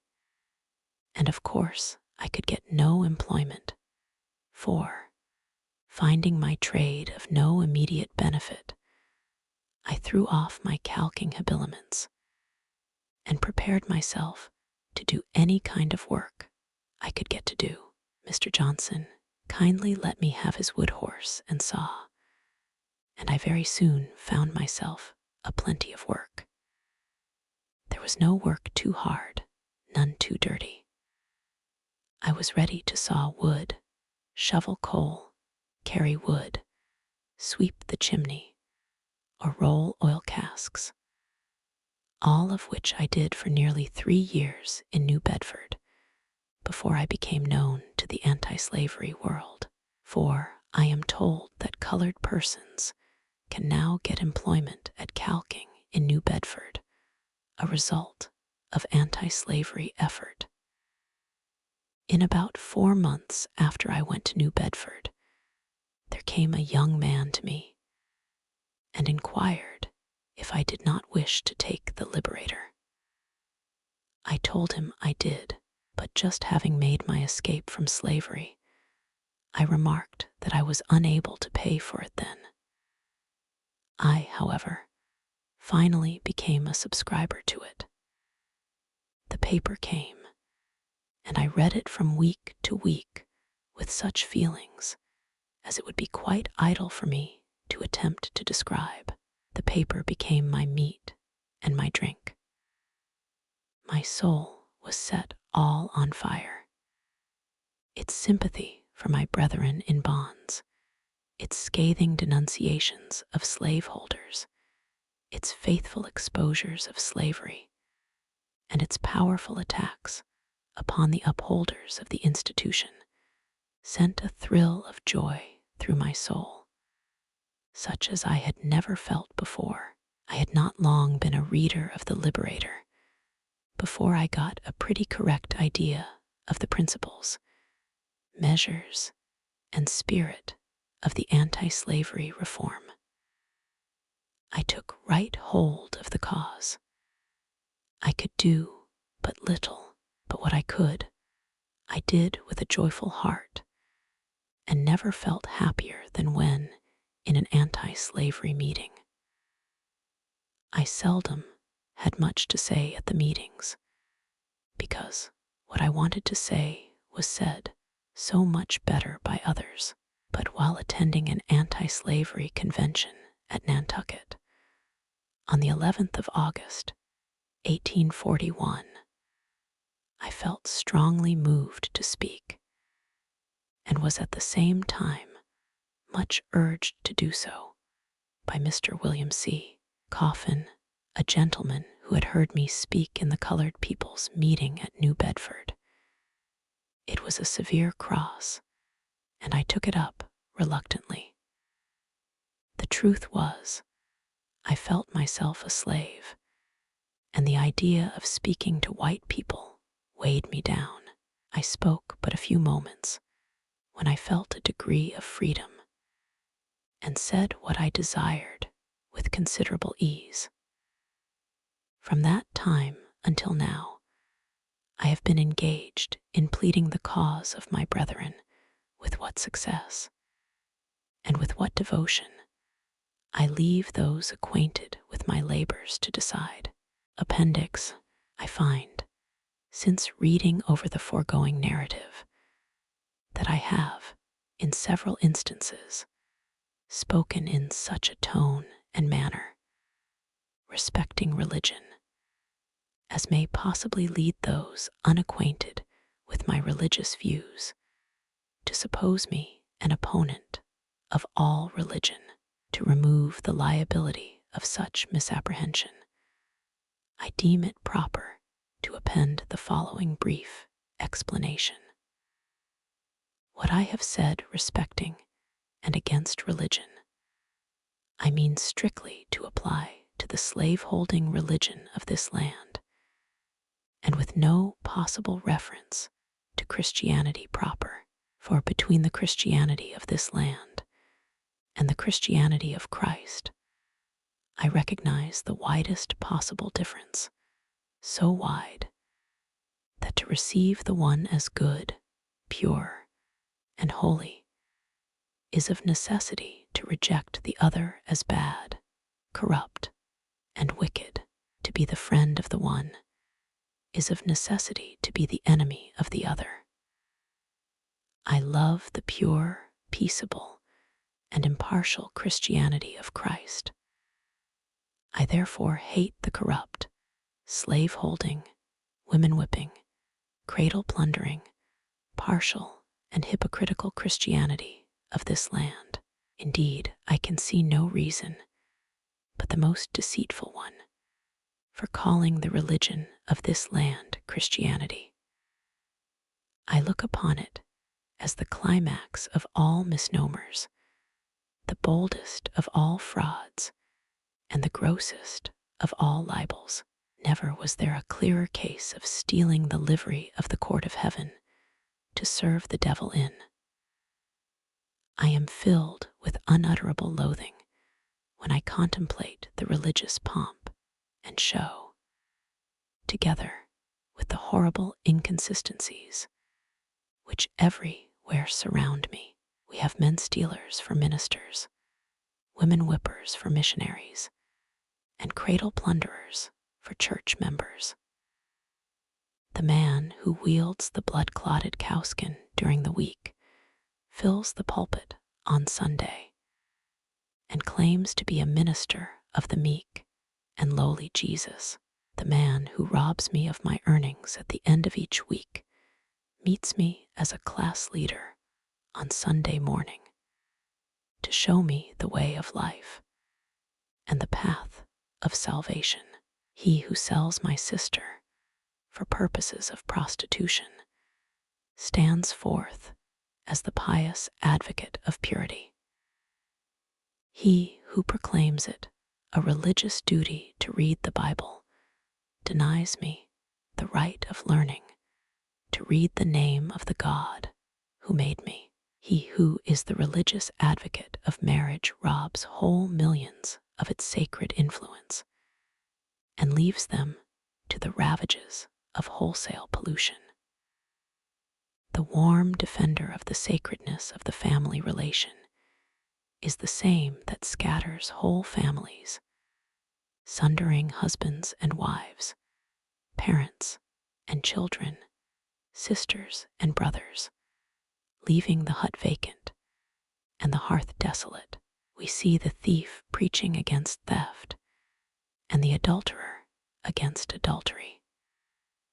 We have men sold to build churches, women sold to support the gospel, and babes sold to purchase Bibles for the poor heathen, all for the glory of God and the good of souls. The slave auctioneer's bell and the church-going bell chime in with each other, and the bitter cries of the heartbroken slave are drowned in the religious shouts of his pious master. Revivals of religion and revivals in the slave trade go hand in hand together. The slave prison and the church stand near each other. The clanking of fetters and the rattling of chains in the prison, and the pious psalm and solemn prayer in the church may be heard at the same time. The dealers in the bodies and souls of men erect their stand in the presence of the pulpit, and they mutually help each other.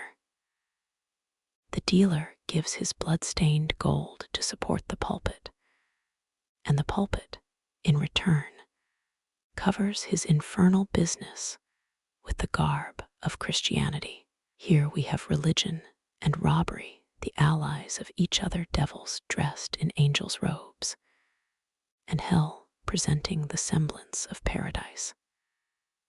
Just God. And these are they, who minister at thine altar, God of right, men who their hands, with prayer and blessing, lay on Israel's ark of light. What? Preach and kidnap men, give thanks and rob thy own afflicted poor, talk of thy glorious liberty, and then bolt hard the captive's door. What? Servants of thy own merciful Son, who came to seek and save the homeless and the outcast, fettering down the tasked and plundered slave. Pilate and Herod friends, chief priests and rulers, as of old combine. Just God and holy is that church which lends strength to the spoiler thine. The Christianity of America is a Christianity of whose votaries it may be as truly said, as it was of the ancient scribes and Pharisees. They bind heavy burdens and grievous to be borne, and lay them on men's shoulders, but they themselves will not move them with one of their fingers. All their works they do for to be seen of men.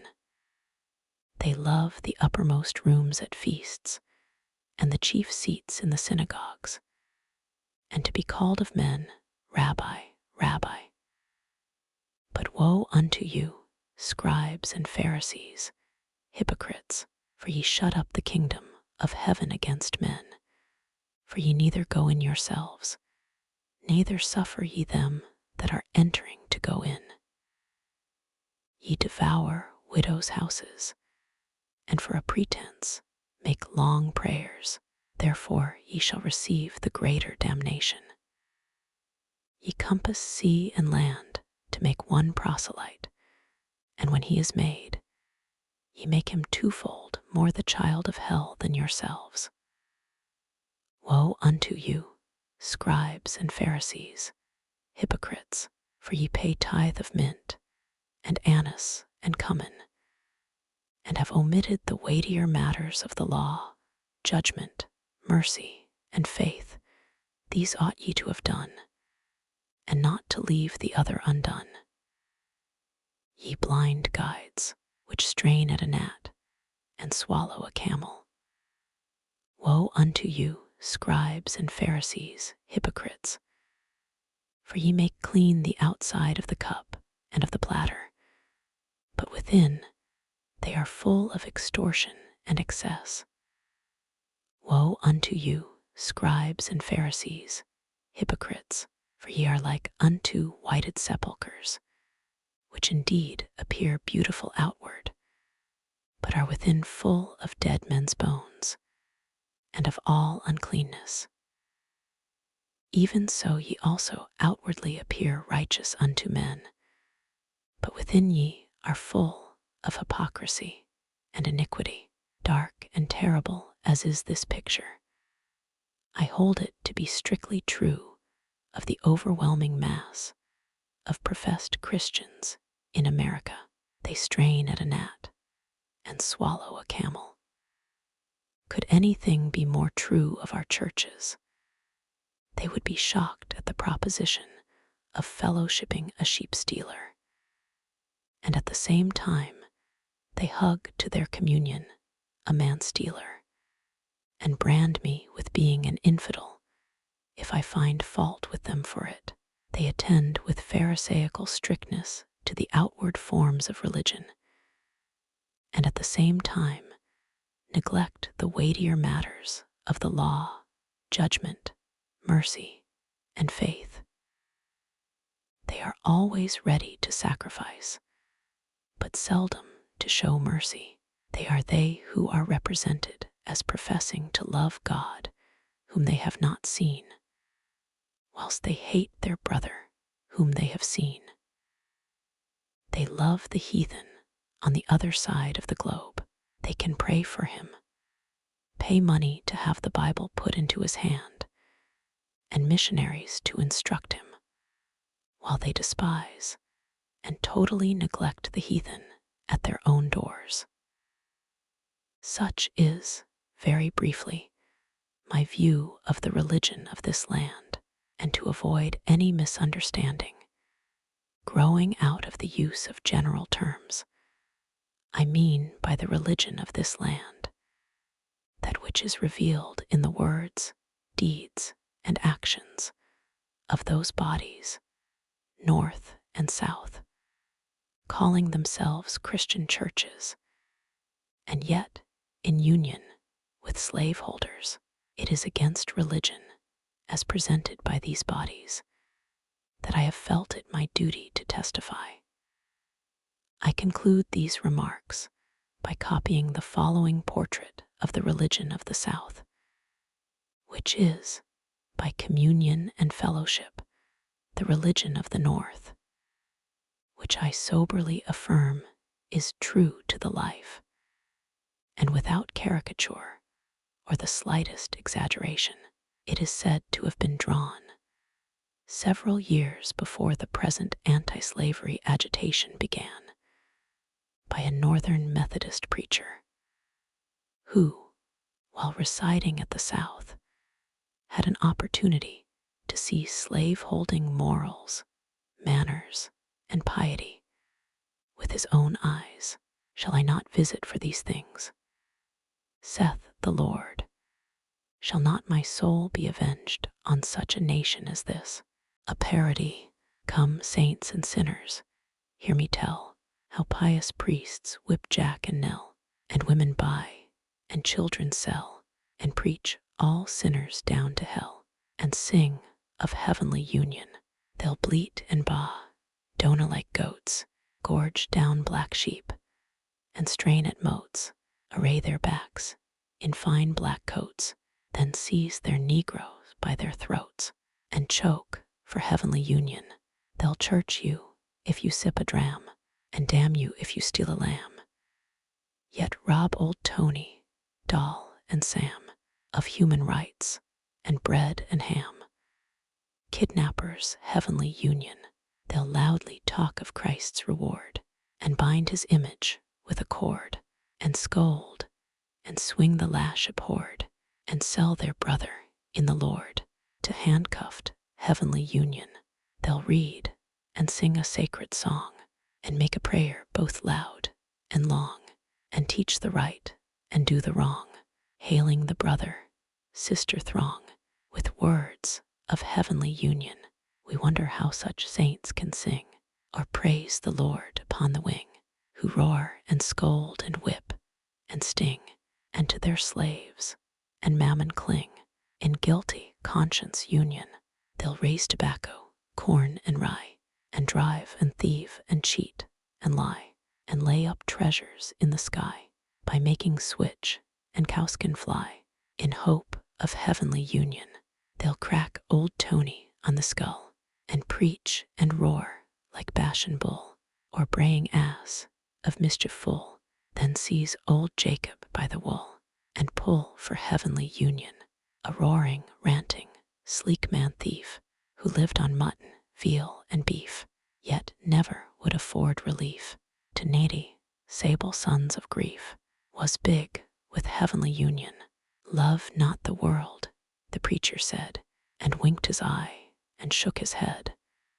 He seized on Tom and Dick, and End, cut short their meat, and clothes and bread, yet still loved heavenly union. Another preacher whining spoke of one whose heart for sinners broke. He tied old Nanny to an oak, and drew the blood at every stroke, and prayed for heavenly union. Two others oped their iron jaws, and waved their children-stealing paws. There sat their children in gewgaws. By stinting negroes' backs and maws, they kept up heavenly union. All good from Jack another takes, and entertains their flirts and rakes, who dress as sleek as glossy snakes, and cram their mouths with sweetened cakes. And this goes down for union, sincerely and earnestly hoping that this little book may do something toward throwing light on the American slave system, and hastening the glad day of deliverance to the millions of my brethren in bonds, faithfully relying upon the power of truth, love, and justice for success in my humble efforts, and solemnly pledging myself anew to the sacred cause. I subscribe myself, Frederick Douglass, Lynn, Mass., April 28, 1845. The end.